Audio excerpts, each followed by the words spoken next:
इग्नो में आप सबका खैर मकदम है। ये जो हमारा ये कोर्स है BEGC 133, जिसका उन्वान है ब्रिटिश लिटरेचर। इसमें हम ब्लॉक 4 करने जा रहे हैं, जिसका उन्वान है एल्फ्रेड टेनिसन, उसकी एक पोएम है मॉट डी अर्थर। इसमें हम अभी तक यूनिट 1 और 2 कर चुके हैं, विक्टोरियन एज और रीडिंग द टेक्स्ट। तो आज हम पहले थोड़ी सी और नजर दोहराएंगे लॉर्ड एल्फ्रेड टेनिसन की लाइफ के बारे में, क्योंकि हम जो लास्ट वाला लेक्चर था उसमें हमने जानने की कोशिश की कि विक्टोरियन एज क्या है, विक्टोरियन एज के मेन कैरेक्टरिस्टिक्स क्या थे। तो आई होप कि you might have understood those all points in right context. तो अब हम थोड़ी सी, जब हम लॉर्ड एल्फ्रेड टेनिसन की बात करते हैं तो यहाँ पे मेरे जहन में एक और बात आ रही है, वो ये है कि आपको कुछ पॉइंट्स याद रखने हैं विक्टोरियन एज के बारे में। जैसे कि विक्टोरियन एज जो है, I mean what distinguishes differentiates Victorian age from the earlier edges.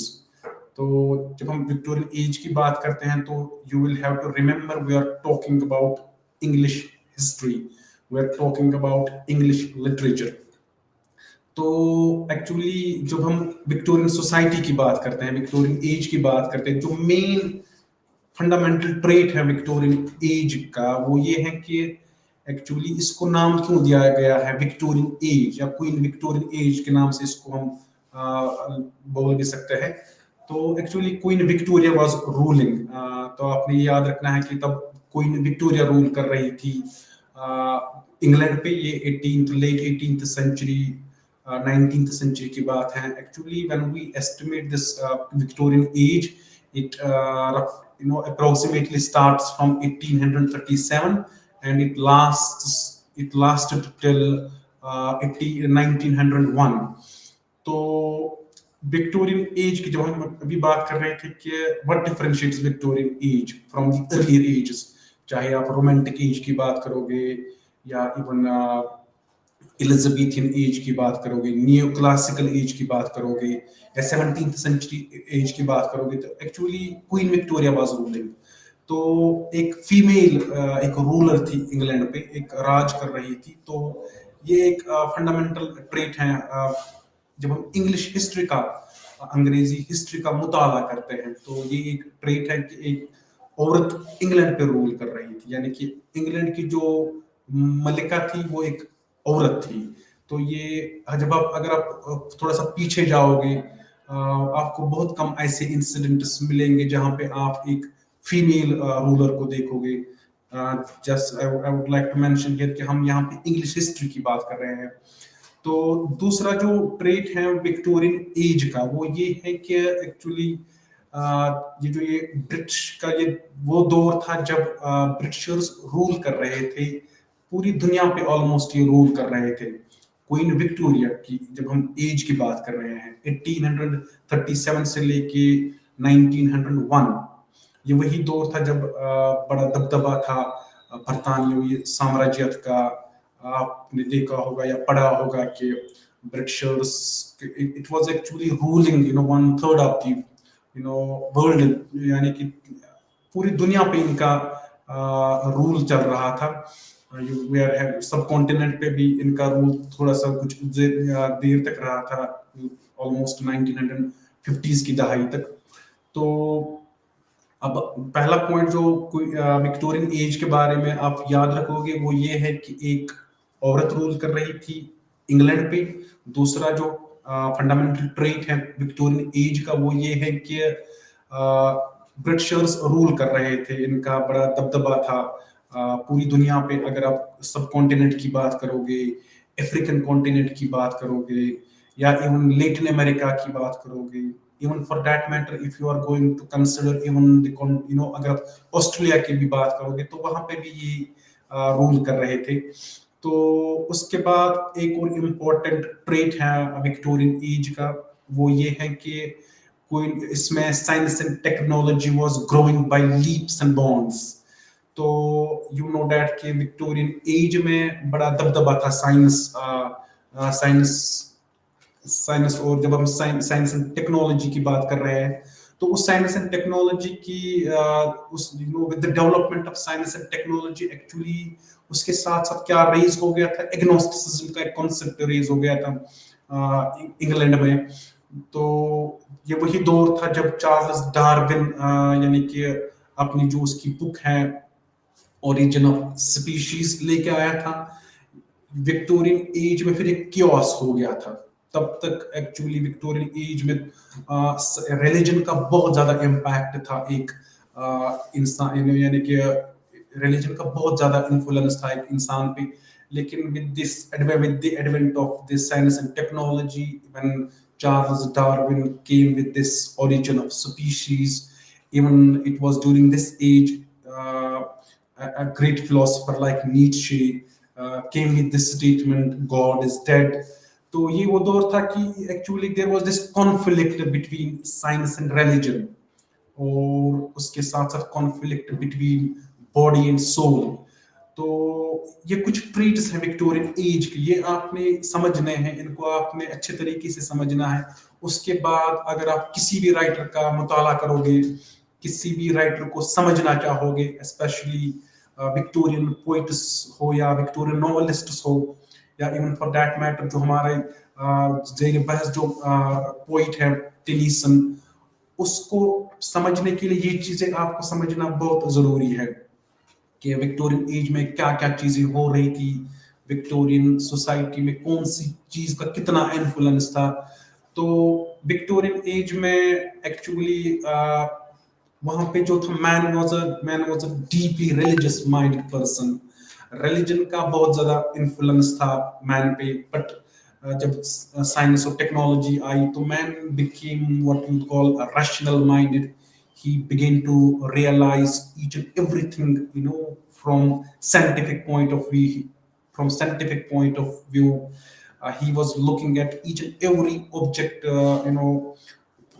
objectively, rationally. तो unless and until उसको वो प्रूव करता तो वो उस थ्योरी पे बिलीव नहीं करता। तो एक्चुअली यहाँ पे हम टू बिलीव और not to believe was the dilemma of this period. तो ये वही बात है यहाँ पे विलियम शेक्सपियर का जो एक कैरेक्टर है हैमलेट। आप कभी भी ये जो ये डिक्टम है, ये जो स्टेटमेंट है, आप भी ये कभी कभार अपनी लाइफ में इस्तेमाल करते हो। जैसे विलियम शेक्सपियर का एक कैरेक्टर है हैमलेट, उसने एक प्ले लिखा है और उसका जो मेन प्रोटोगनिस्ट है हैमलेट, एक्चुअली उसके जो पापा होते हैं उसको he is being he killed by his own brother, यानी कि जो हैमलेट का अंकल होता है तो वो उसको मारता है। तो फिर उसके बाद हैमलेट प्रिंस ऑफ डेनमार्क होता है, बड़ा स्कॉलरली बंदा होता है, इंटेलेक्चुअली बड़ा एफिशिएंट होता है। तो फिर एक स्टेटमेंट आती है क्योंकि वो अब अपने अंकल को मारना चाहता है, तो then Shakespeare came with this statement, to be or not to be, that is the question. तो उसको फिर आप बहुत सारे तरीके से इस्तेमाल करते हो उस स्टेटमेंट को। तो जैसे यहाँ पे टू बिलीव और not to believe was the dilemma of this period, यानी कि अभी तक जो विक्टोरियन सोसाइटी थी, रिलीजियस माइंडेड सोसाइटी थी, बड़े रिलीजन को बड़े अच्छे तरीके से फॉलो कर रहे थे। यानी कि फिर उस जब साइंस और टेक्नोलॉजी का दौर था तो लोगों ने फिर क्वेश्चंस रेज किए। इनकवरी, वो स्पिरिट ऑफ इनकवरी जिसको बोलते हैं, बड़ा बहुत सारे फिलोसफर्स आए इस एज में, उन्होंने भी फिर वो स्पिरिट ऑफ इनकवरी पे ज्यादा एम्फेसिस दिया, एक्सपेरिमेंट्स पे ज्यादा एम्फेसिस दिया। साइंस की इजादात बहुत ज्यादा हो रही थी। तो फिर इट वाज लाइक दिस कि जो मैन जो एक विक्टोरियन बंदा था उसने ज्यादा एम्फेसिस फिर साइंस को दिया। तो उसकी वजह से जो सेंसिटिव ह्यूमन बीइंग्स थे विक्टोरियन एज में, तो अगर आप इवन उन्होंने फिर इस तरीके से लिया कि वो फिर सोचने पे मजबूर हो गए कि अभी तक जो ये सोसाइटी थी रिलीजन का बड़ा ज्यादा इन्फ्लुएंस था, अब ये लोग डिवेट होते जा रहे हैं, अब ये लोग बॉडी को ज्यादा तरजीह दे रहे हैं। people are now becoming materialistic, from the core of their hearts. तो फिर we are having poet like Matthew Arnold. He had written actually so many poems, while depicting this pessimism, hopelessness, Even this people are becoming, irreligious. They are valuing their body instead of this separate soul.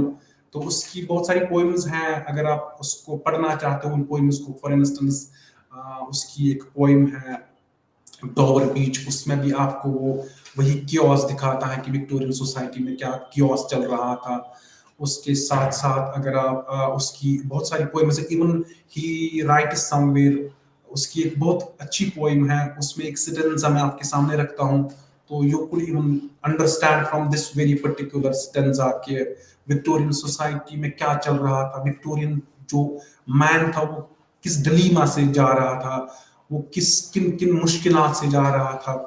तो Matthew Arnold rights, wandering between the two worlds, one dead, other powerless to be born, with nowhere yet to rest my head, like these I wait forlorn. Again, in these lines, you might have sensed कि इस इन ये जो ये lines हैं, इसमें Matthew Arnold फिर से हमें वही हमारे सामने वही सिचुएशन रख रहे हैं कि वो एग्नोस्टिसिज्म का दौर था। People were hardly keeping their faith, जैसे वो उसको रखना चाहते थे। They were becoming irreligious with every passing day. तो they were not even giving due consideration, due regard to religious affairs. तो इट्स, चाहे आप डोवर बीच की बात करोगे तो उसमें भी आपको यही चीजें मिलेंगी। Even James Thompson is another important poet of this particular era. उसने एक अच्छी पोएम लिखी है, the city of dreadful night. उसमें भी आपको सामने वो यही कंडीशन रख रहा है कि बिकॉज एग्नोस्टिसिज्म का जो कॉन्सेप्ट है, it's again that clash going on between religion and science and religion, body versus separate. तो even the conflict between scientific beliefs या इवन ट्रेडिशनलिज्म।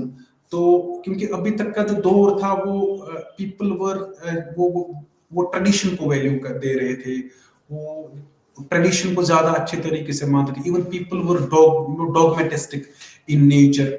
लेकिन फिर विक्टोरियन सोसाइटी में ही जो साइंस की फिर वो चीजें आई, तो फिर लोग थोड़े से डिवेट होते गए। तो यहाँ पे जेम्स थॉम्पसन की एक पोएम है, सिटी ऑफ ड्रेडफुल नाइट, कुछ लाइन्स में आपके सामने रखता हूँ। उन लाइन्स से आपको अंदाजा हो सकता है कि विक्टोरियन सोसाइटी किन हालात से गुजर रही थी। बिकॉज दिस इज एक्चुअली, अभी हमने मैथ्यू अर्नोल्ड की कुछ लाइन्स आपके सामने रखी है, इवन अभी हम आपके सामने जेम्स थॉम्पसन की लाइन्स रख रहे हैं। तो यहाँ पे आपको यही दिख रहा है, इनर क्योस जिसको हम बोलते हैं, इनर क्राइसिस जिसको हम बोल रहे हैं। यानी कि वो जो आप कभी कभार बोलते हो कि I know restless, I am यानी कि होपलेस। वो man was like dejected, he was like despondent. तो this chaos going on between religion and science and religion, again James Thompson depicts this chaos in his poem The City of Dreadful Night।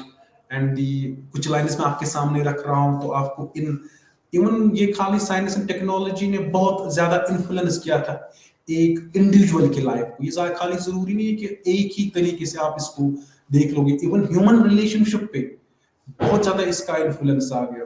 तब तक जो relationship हुआ करती थी, बड़े अच्छे तरीके से ह्यूमंस एक दूसरे के साथ मिलते थे, रिश्ते को बड़े रिश्ते की नजर से देखा जाता था। तो इस विक्टोरियन सोसाइटी में फिर क्या हुआ था कि मैन बिकेम इंडिविजुअलिस्टिक, ईगोइस्टिक जिसको हम बोलते हैं।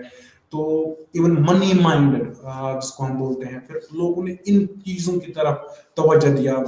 And it's in this poem A City of Dreadful Night, James Thompson depicts this sad state of affairs of Victorian society, and some lines from the poem goes like, मैं कुछ lines आपके सामने रख रहा हूँ। तो जैसे जेम्स थॉम्पसन लिख रहे हैं, the moon and stars may shine, the moon and stars may shine with scorn and pity, the sun has never visited that city.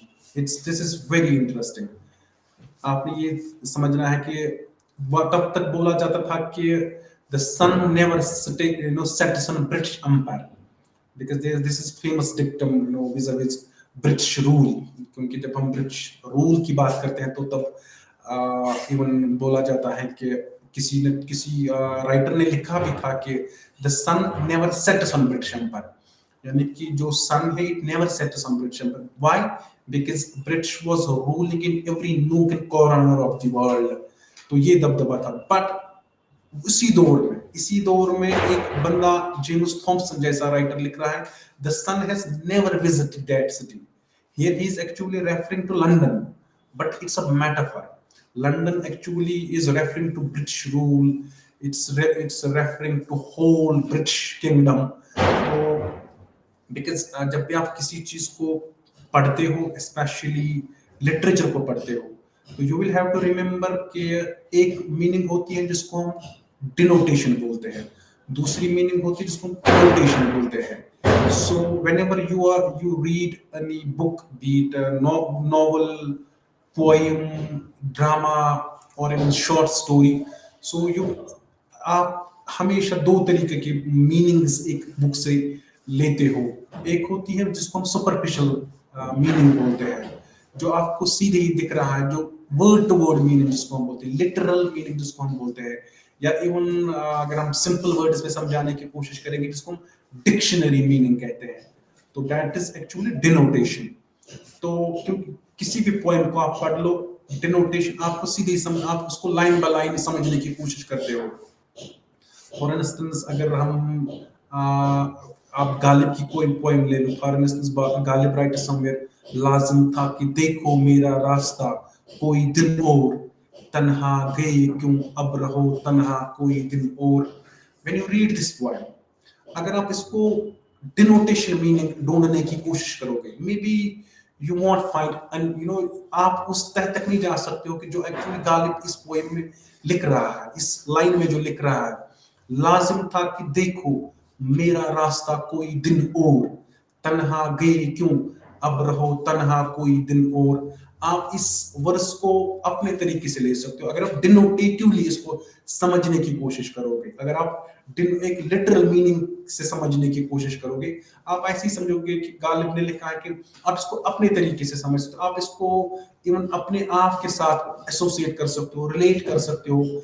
आप इस जैसे गालिब लिख रहे हैं, लाजिम था कि देखो मेरा रास्ता कोई दिन और, यू वुड से कि अगर आप डिनोटेटिवली इसको समझने की कोशिश करोगे, गालिब इज सेइंग परहैप्स कि लाजिम था कि देखो मेरा रास्ता कोई दिन और, he is actually referring here to someone, और उसको बोल रहा है कि शायद ये है कि आप मेरा मेरा रास्ता और यानी कि चाह, इसकी जो चाह है, इसकी जो विश है, वो ये है कि ये किसी को एड्रेस कर रहा है, यहाँ पे उससे बोल रहा है, उसको एड्रेस करके ये पूछ रहा है कि आप पे ये जिम्मेदारी थी, आप पे ये रिस्पॉन्सिबिलिटी थी कि आपने मेरा रास्ता देखना था, आपने पहले मेरे को देखना था, मेरे को फॉलो करना था।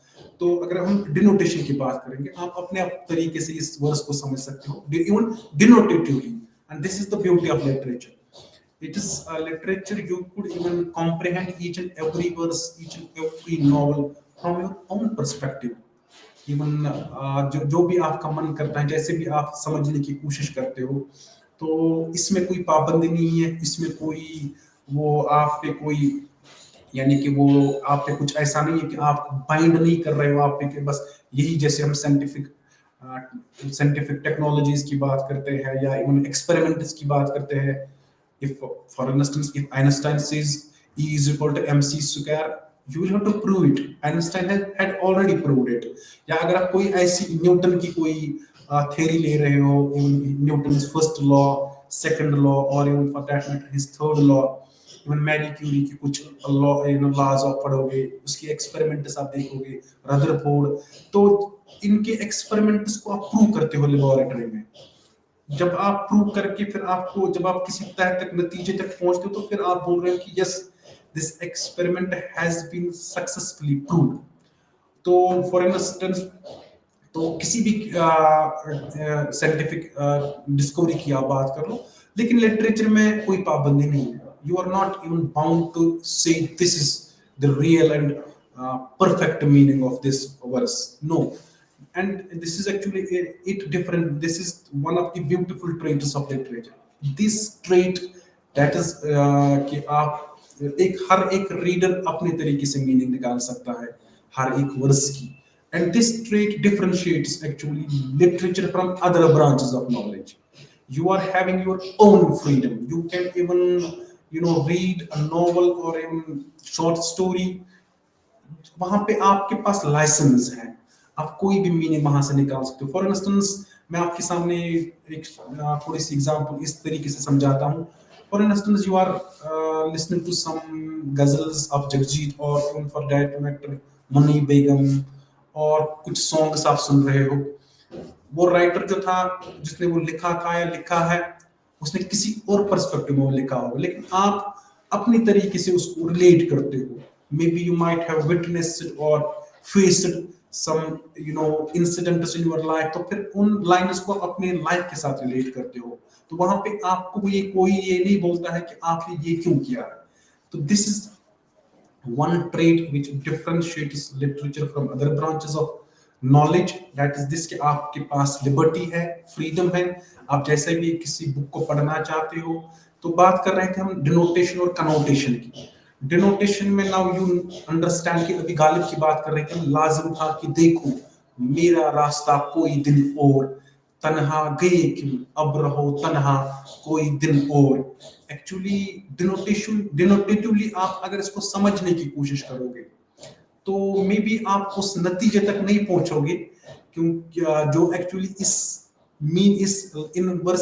वर्स की जो रियल मीनिंग है, इस वर्स में जो जज्बात गालिब हमारे साथ शेयर करते हैं, अपने इमोशन सेंटिमेंट फीलिंग्स इस लाइन में वो शेयर करते हैं. तो आपने फिर थोड़ा सा स्टडी करना है, गालिब की लाइफ को स्टडी करना है, उसकी और ये भी पढ़ना है कि ये वर्स क्यों लिखी गई है.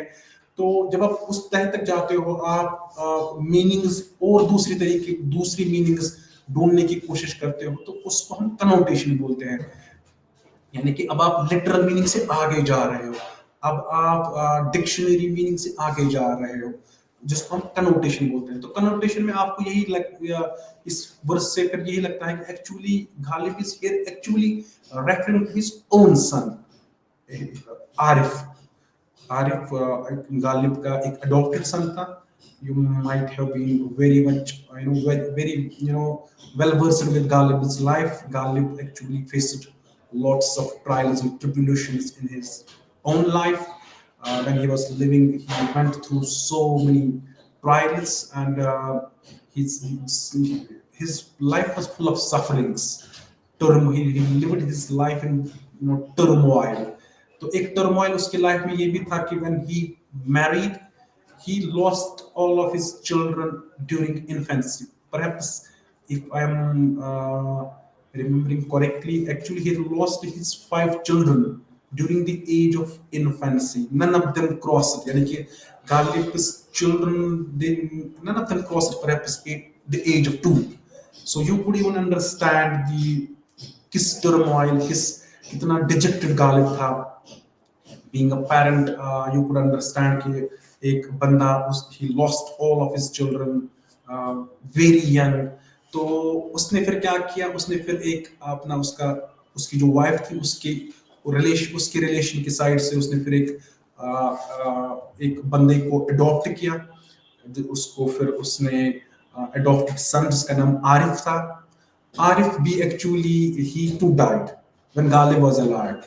This is again a great tragedy for a man witnessing his own son's coffin. तो फिर अच्छा हम कनोटेशन की बात करें तो अब ये है कि जब अब इसमें एक्चुअली गालिब किससे रेफर कर रहा है. लाजिम था कि देखो मेरा रास्ता कोई दिन और, तन्हा गए क्यों अब रहो तन्हा कोई दिन और. तो जब आप कनोटेटिवली स्टडी करना चाहते हो पोएम को, तो यहाँ पे अब आपको डीपली स्टडी कर रहे हो, क्रिटिकल एनालिसिस कर रहे हो एक पोएम का, तो वहां पे आपको अब ये इस नतीजे तक पहुंच रहे हो कि गालिब ने जो एक्चुअली ये वर्स जो लिखी है अपने सन के लिए ये लिखी है. तो यहाँ पे कोई और इवन इसी पोएम में एक और जगह गालिब लिखते हैं हाँ ए पीर फलक जमा था अभी आरिफ। यहां से शायद अगर आप इस वर्ष को देख लोगे, मे बी आपको डिनोटेटिवली मीनिंग जो आप एक वर्ष को समझते हो डिनोटेटिवली, यानी कि जो लिटरल मीनिंग होती है, अगर आप इस वर्ष को पढ़ लोगे शायद आप समझ जाओगे कि Ghalib is referring in this verse to his son whose name was Arif. Now actually in this verse Ghalib क्या लिख रहे हैं? हाँ ए पीर फलक जवां था अभी आरिफ, तेरा क्या बिगड़ता जो ना वो रहता कोई दिन और। This is Ghalib for you. In this verse again, Ghalib is actually now, questioning the man who is ruling this planet, ruling this universe, who had made this, all these planets. So actually, he's actually lamenting on his destiny. He's, asking questions to the maker of this universe, the maker of our lives. He's telling him, हाँ ए पीरी फलक जमा था अभी आरिफ, तेरा क्या बिगड़ता जो ना वो रहता कोई दिन और। This is again an interesting story. When you read Ghalib's poetry, you would always find Ghalib lamenting on his destiny. Not only lamenting on his destiny, he's even asking questions to the maker of this universe. So many verses he had written where you would find, Ghalib raising, questions. जब हम maker of the universe की बात करते हैं तो अच्छा, हम फिर डेस्टिनी की बात करते हैं। गालिब की पोइम्स में आप ज्यादातर यही देखते हो कि वो ही राइट्स समवेयर, ये न थी हमारी किस्मत के विसाल यार होता, अगर और जीते रहते यही इंतजार होता। इवन जितनी भी आप गालिब की पोइट्री का मुताला करोगे तो you would always find this clash, this conflict between fate and this free will, destiny versus free will। Ghalib की पोइट्री में भी आप देखते हो ये चीजें, इवन इकबाल पोइट्री में भी आप ये चीजें देखते हो। इवन इकबाल की पोइम्स में भी आप ये देख सकते हो कि this clash between spirit and body, destiny versus free will. तो जब हम बात अभी एग्नोस्टिसिज्म की बात चल रही थी, तो ये चीजें आप टेनीसन की पोइम्स में भी पाते हैं, agnosticism, because this is a fundamental characteristic of Victorian age. तो Victorian age, even Thomas Hardy की नॉवेल्स अगर आप पढ़ोगे वहां पे भी आप एग्नोस्टिसिज्म का कॉन्सेप्ट देखोगे। तो चार्ल्स डार्विन की बुक आई थी ओरिजिन ऑफ स्पीशीज, नीत्शे आए थे स्टेटमेंट लेके। तो अब ये है कि जब हम बात टेनीसन की करते हैं तो टेनीसन का जो रुतबा है अंग्रेजी दुनिया में, बड़े अच्छे पोइट माने जाते हैं। He is being regarded as one of the finest, even greatest poets of Victorian age, and he's being rightly called the representative poet of the Victorian age. So why is Lord Alfred Tennyson, being called the representative poet of his own age? Representative poet, हम उस ये एक लक़ब हम किसी को देते हैं कि रिप्रेजेंटेटिव, हम उसको क्यों बोलते हैं। फॉर इंस्टेंस यहाँ पे बात मेरे जहन में जो आ रही वो ग्रेट एरिस्टोटल की आ रही है।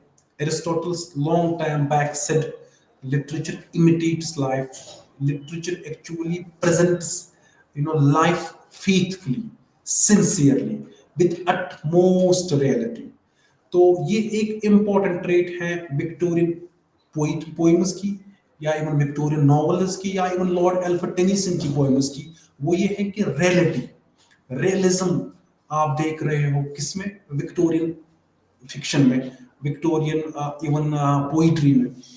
तो जब आप रियलिटी यानी कि depicting things as they are, Alfred Tennyson को रिप्रेजेंटेटिव पोएट क्यों कहते हैं हम? इसलिए जितनी भी मेन ट्रेंड्स थे विक्टोरियन एज की, जितनी भी मेन यानी कैरेक्टरिस्टिक्स विक्टोरियन एज के हैं, चाहे आप साइंस की बात करोगे, पॉलिटिक्स की बात करोगे, इकोनॉमिक कंडीशन क्या थी इंग्लैंड की, विमेन की क्या कंडीशन थी विक्टोरियन सोसाइटी में, सोसाइटी में क्या चल रहा था, रिलीजन की क्या कंडीशन थी। तो ये सब चीजें आप इवन ये चीजें आप लॉर्ड एल्फ्रेड टेनिसन की पोएम्स में देखते हो. So we call Alfred Tennyson a representative poet of the Victorian age because in his poems you find all major aspects of Victorian society, be it politics, economics, even societal affairs, development of society, scientific science and technology.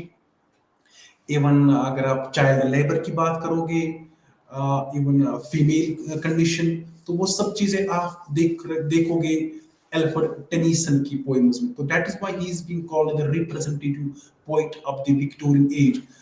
अब Victorian age का representative का जो ये खिताब Alfred Tennyson को critics ने दिया, for instance, अब अगर आप हिस्ट्री की बुक्स का मुताला करोगे, अगर आप जानना चाहते हो कि विक्टोरियन सोसाइटी में क्या चल रहा था, then the best source is read history books.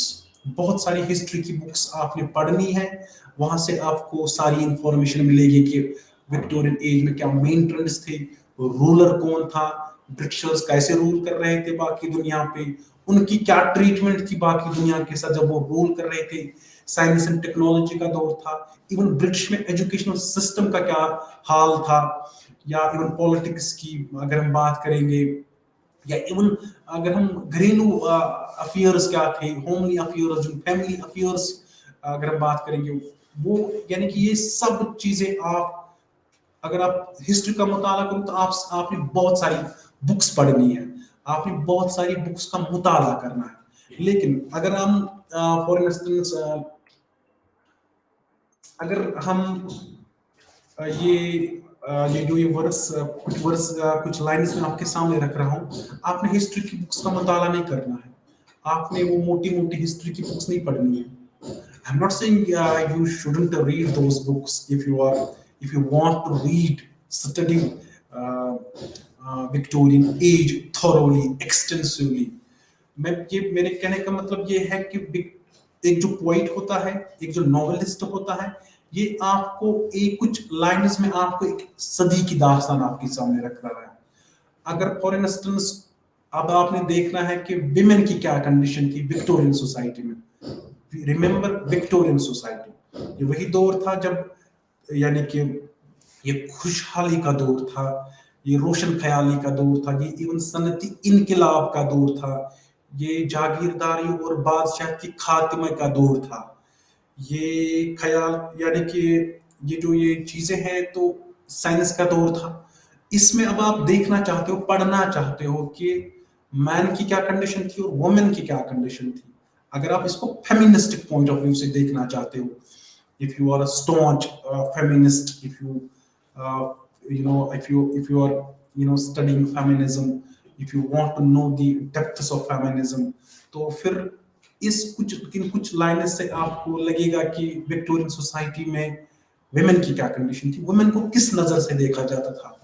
Man for the field, woman and woman for the earth. This is what a woman is for you. I mean, Victorian woman for you. Man for the sword and for the needle sheath.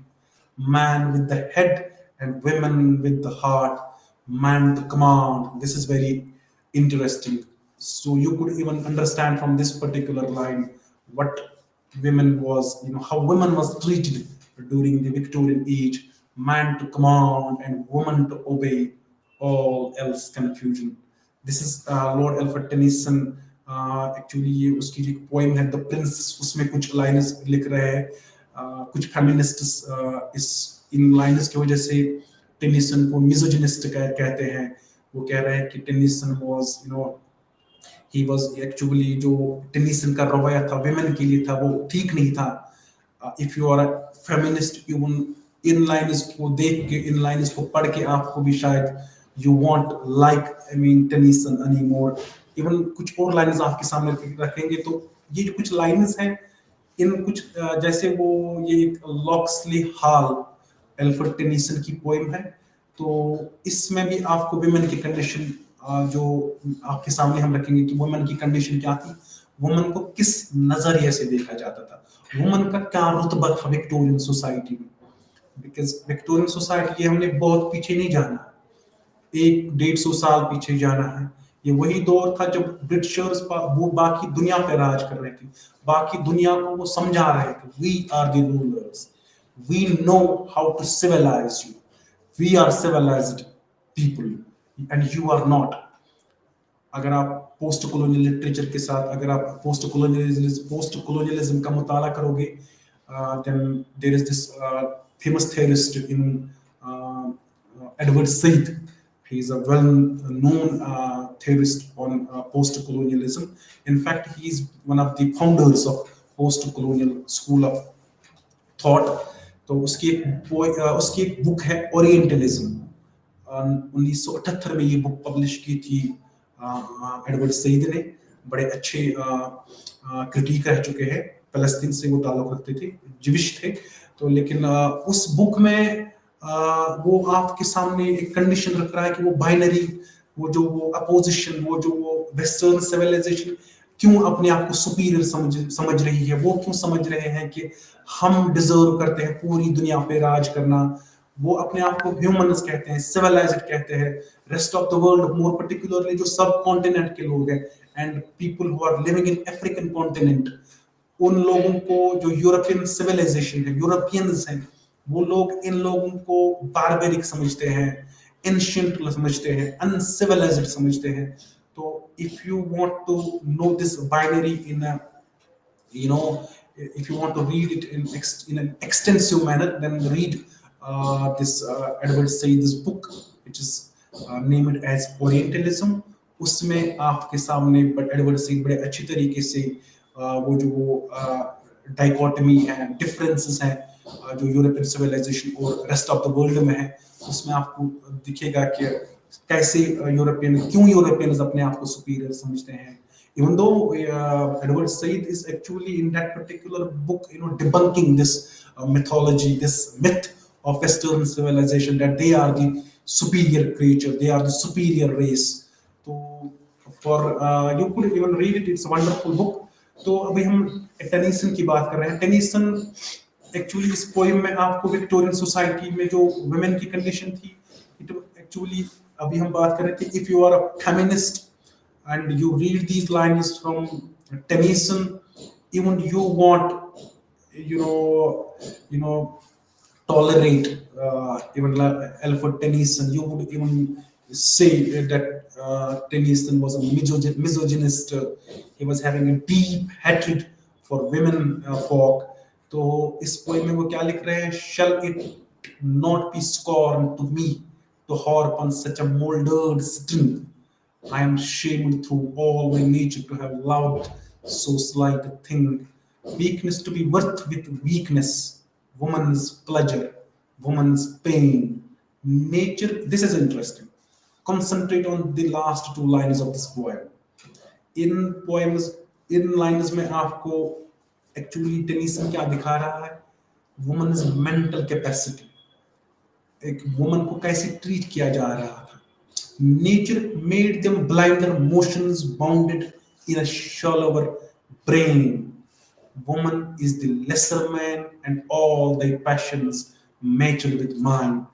Again, Tennyson is of the opinion that woman is lesser she possesses this lesser sort of brain as compared to man. She's not a rational minded. She always behaves sentimentally.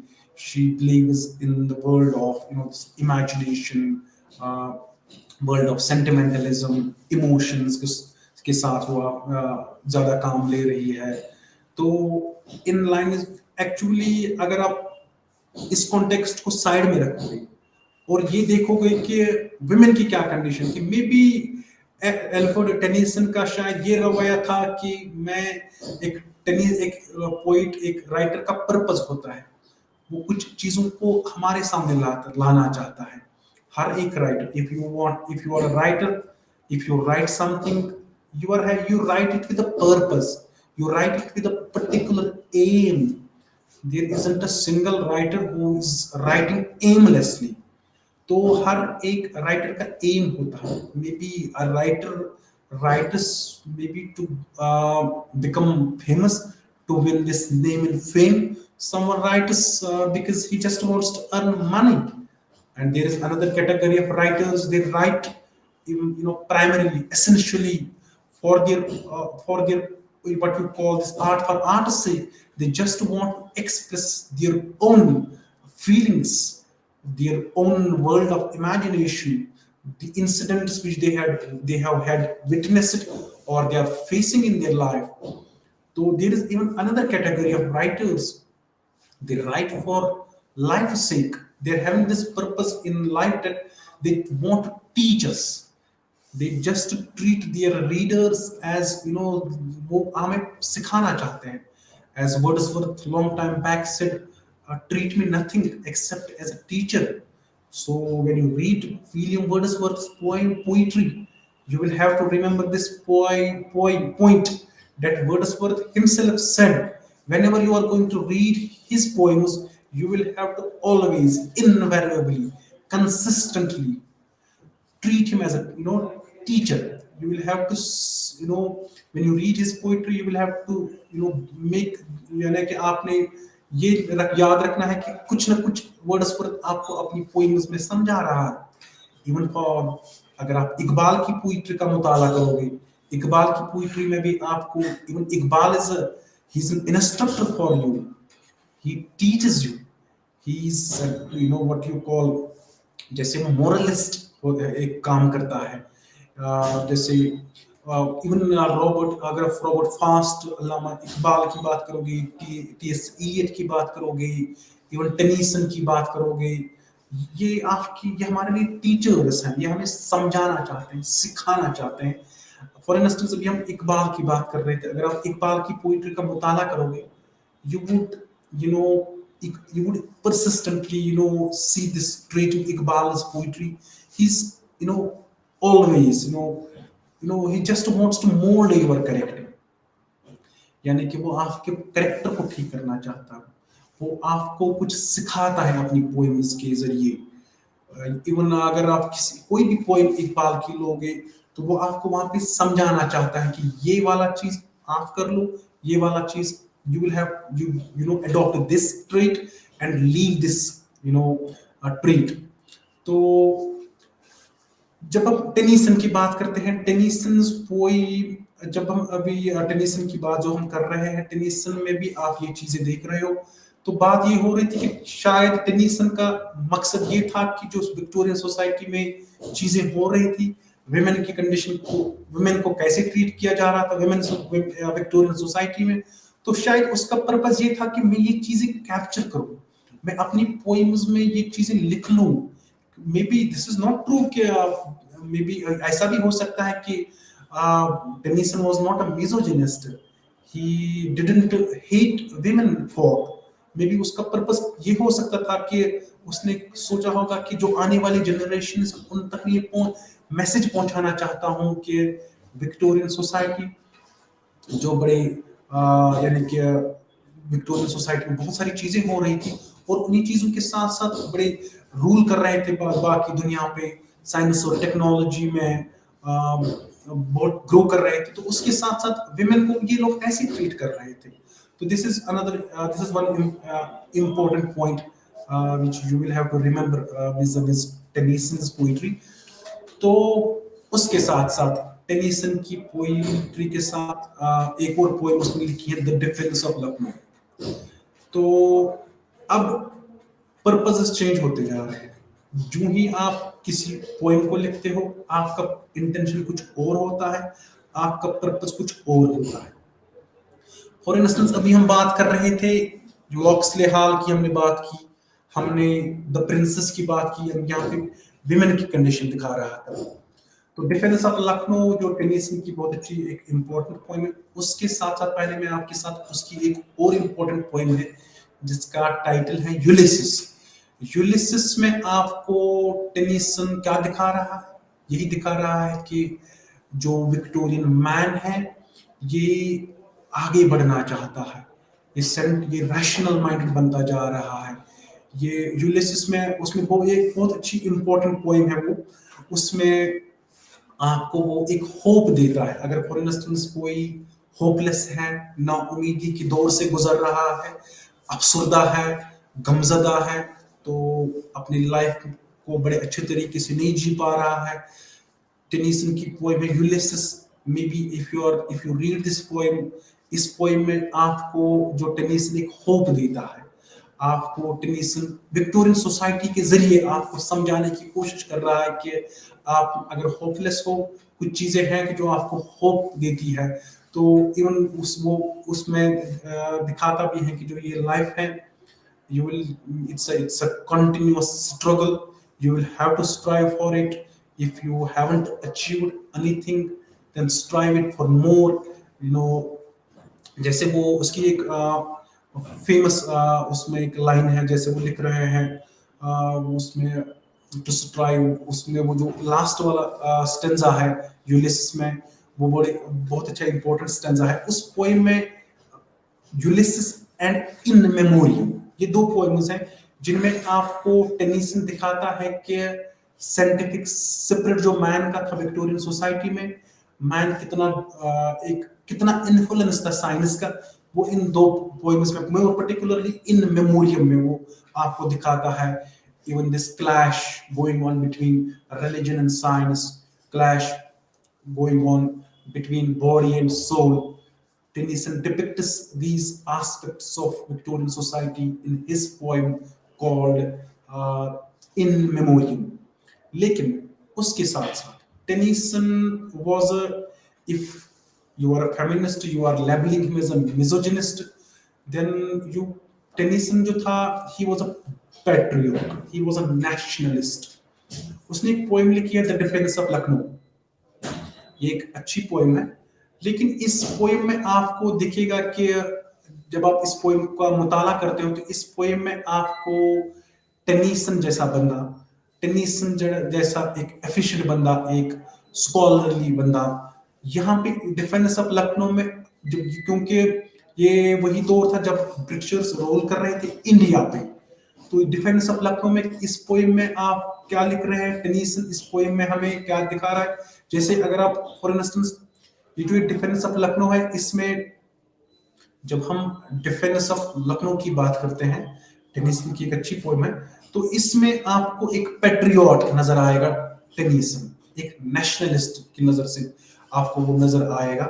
तो लेकिन यहाँ पे आप may be आप ये जब आप यहाँ पे आपको दिखेगा कि Tennyson is actually he is in favour of British rule, यानी कि he is in favour of imperialism जब आप इस पोएम का मुताला करते हो।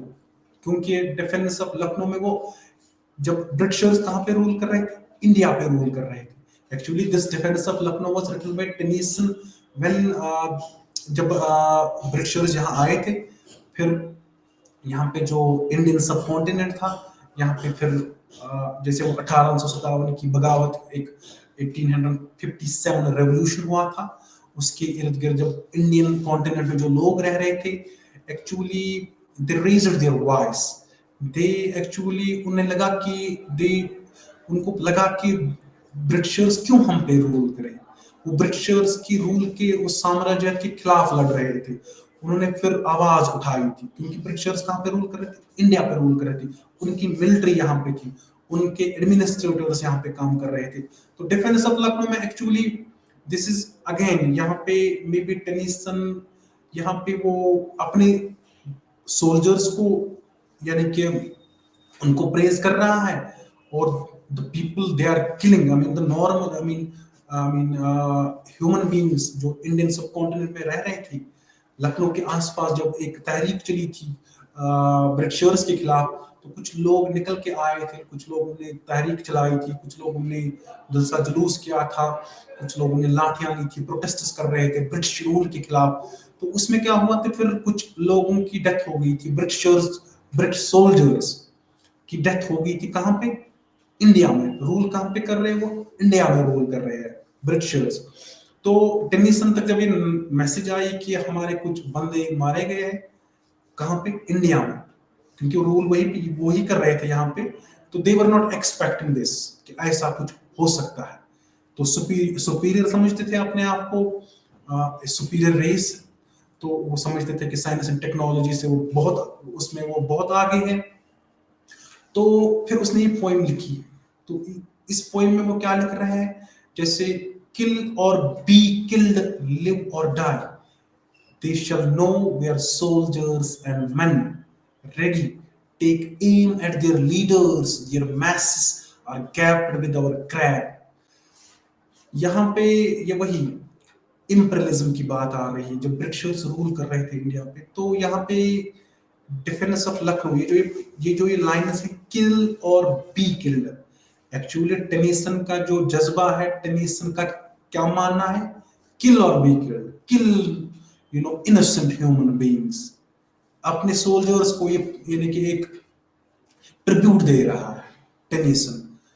किल और बी किल्ड यानी कि kill, I mean innocent people, I mean, how can they raise their voice? How can they attack you? किन से, यानी कि जब अभी डिफेंस ऑफ लखनऊ का जब आप मुताला करते हो, ये वही जब कनोटेटिवली इसको आप समझने की कोशिश करते हो, तो टेनिसन ने ये पोएम क्यों लिखी है। ये वही दौर था जब इंडियन सब कॉन्टिनेंट में लोग यानी कि वो उन्होंने फिर जो ब्रिटिश रूल था, ब्रिटिश इंपीरियलिज्म के खिलाफ उन्होंने आवाज उठाई थी। तो फिर कुछ लोग यानी कि उन्होंने वो उस रूल को मानने के लिए तैयार नहीं थे। We are having the famous 1857 revolution. तो उसी के आसपास फिर ये पोइम टेनिसन ने लिखी है, डिफेंस ऑफ लखनऊ। तो यहाँ पे एक्चुअली ट्रिब्यूट दे रहा है टेनिसन। यहाँ पे आपको टेनिसन एक हार्डकोर नेशनलिस्ट के तरीके से आप देख सकते हो एक पोइट लाइक टेनिसन को। Kill or be killed, live or die, they shall know we are soldiers. Actually here he is praising his own soldiers, military, यानी कि ब्रिटिश रूलर्स, जो ब्रिटिश सोल्जर्स हैं उनको प्रेज कर रहा है। क्यों? क्योंकि वो इनोसेंट लोगों को मार रहे हैं। तब वो रूल कर रहे थे इंडिया पे। Ready, take aim at their leaders, यानी कि इंडिया में जब बगावत आई चली थी ब्रिटिशर्स के खिलाफ, अब कुछ लीडर्स चले आए थे, बहुत सारे लीडर्स जिन्होंने इंडिया में आए थे, जिन्होंने ब्रिटिश साम्राज्य के खिलाफ आवाज उठाई थी। अगर आप latter part of the 19th century की बात करोगे तो फिर आपके सामने महात्मा गांधी है, मौलाना अबुल कलाम आजाद है, जवाहरलाल नेहरू है, बहुत सारे लीडर्स हैं जिन्होंने आवाज उठाई थी ब्रिटिश रूल के खिलाफ। तो 1857 में भी बहुत सारे लीडर्स थे जिन्होंने आवाज उठाई थी। तो take aim at their leaders, यानी कि टेनिसन का मानना है कि उनके जो लीडर्स है उनको आप ले लो, उनको आप यानी कि their masses are gapped with our crack, backward they reel like the wave fling gig forward again। वही बैकवर्ड की बात कर रहे हैं। यानी कि टेनिसन का मानना है कि इंडियन सब कॉन्टिनेंट में जो लोग रह रहे हैं इनको एक्सेप्ट करना चाहिए ब्रिटिश रूल को, इनको एक्सेप्ट करना चाहिए कि हम सुपीरियर रेस से हैं, ये हमसे लड़ नहीं सकते हैं। ये बिफोर इंडिपेंडेंस की बात है, ये 1947 से पहले की एरा की बात हो रही है। आजादी तो जब 1947 में इंडिया गॉट फ्रीडम, आजादी तो ऐसे नहीं मिली ना, सो many people sacrifice their lives. तो वैसे ही टेनिसन अब क्या इसमें लिख रहे हैं, backward they reel like the wave, यानी कि वही मेंटल सेटअप, वही मेंटल एटीट्यूड जो एडवर्ड सईद दिखाता है अपनी बुक ओरिएंटलिज्म में, कि जो वेस्टर्न सिविलाइजेशन है, they think they are superior race, they are the chosen ones, they are the ones who could humanize other people from other continents, they are having this mission to civilize the people from all continents of the world except this European civilization। तो यहाँ पे again superiority England आपको यहाँ से इस वर्ष में आपको नजर आ रही है। जैसे वो लिख रहे हैं, flying and foiled at the last by the handful they could not subdue, and ever upon the topmost rope our banner of England blew। यानी कि अब यही अपने वो नेशनलिज्म, पेट्रियोटिज्म का आपको टेनिसन दिखा रहा इस पोएम में कि ये जो इंग्लैंड का जो ये परचम है, इंग्लैंड का जो फ्लैग है, ये यानी कि सुपीरियर है, इसको ये हमेशा वहां पे रहेगा। यानी कि फिर वो लिख रहे हैं twice again strong with the strength of the race to command to obey to endure twice do we hurl them to earth from the ladders to which they had clung twice from the ditch where they shelter we drive them with hand grenades and ever upon the topmost roof our banner of England blew। वही patriotism आपको इस poem में दिखा रहा है Tennyson. तो यहाँ पे कहने का मतलब ये है कि जब आप किसी राइटर को पढ़ते हो, उसने एक पोएम लिखी है, उसका कुछ एक पर्पस होता है। आप फॉर इंस्टेंस अगर आप किसी नॉवेलिस्ट की बात करोगे, अगर आप ओरहन पामुक एक अच्छे नॉवेलिस्ट है, उसकी नॉवेल्स को आप अगर आप पढ़ोगे, उसने बहुत सारी इश्यूज अपने नॉवेल्स में डिस्कस किए हैं, लेकिन पर्पस ये होता है कि आप कुछ मैसेज पहुंचाना चाहते हो। For instance if you read Orhan Pamuk, you know, he's a famous Turkish novelist. He won a Nobel Prize for Literature. uh, उसकी एक इम्पोर्टेंट नॉवल है स्नो। उसमें आपको बहुत सारे इश्यूज जो टर्की में है, even this issue of wearing हिजाब, वो उस यानी कि यानी कि इस नॉवल में स्नो में आपको वो वाला इशू आपके सामने ला रहा है कि why women are committing suicide in Turkey। People, I mean, college going girls, they are not being allowed to come to the campus while having hijab on their head। तो उसमें ये एक इशू है टर्की में। तो ये मैं खाली एक इशू आपके सामने रख रहा हूँ।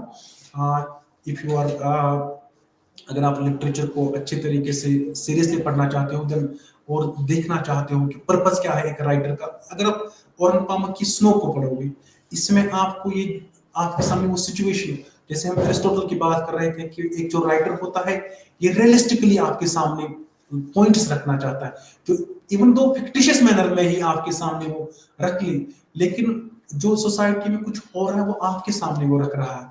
जैसे कि टेनिसन की बात कर रहे थे, वुमेन की कंडीशन हमने देखी, defence of Lucknow, this is a real incident which took place. तो इस और ये मेंटल एटीट्यूड आपको टेनिसन का नहीं, ये एक्चुअली इंग्लैंड का मेंटल एटीट्यूड आपको इस पोएम में टेनिसन दिखा रहा है कि इंडियन सब कॉन्टिनेंट में लोगों की ऐसी जरूरत होगी कि वो हमारे सोल्जर्स के खिलाफ लड़ने के लिए आ गए हैं। तो ये एक मेंटल एटीट्यूड है, यानी कि रियलिस्टिकली आपके सामने एक राइटर जो है पॉइंट्स रखता है। वैसे ही ऑरन पामुक इस स्नो में एक टर्किश में जो प्रॉब्लम है हिजाब, जैसे वहाँ पे इंस्टीट्यूशंस या इवन पब्लिक इंस्टीट्यूशन जो वहाँ पे है, उन वहाँ पे औरतों को एलो नहीं किया जाता है while having this scar upon their head, although rules have been now relaxed there। लेकिन ये तब की बात है जब कुछ प्रॉब्लम्स हुआ करती थी, जब लोगों को, औरतों को हिजाब के हुकूक नहीं मिल रहे थे। तो ऑरन पामुक ने ये इशू किस नॉवल में डिस्कस किया है? स्नो में। Even there is this problem in Turkey के वहां पे वो फ्रीडम ऑफ एक्सप्रेशन वो वहां पे उतना नहीं है।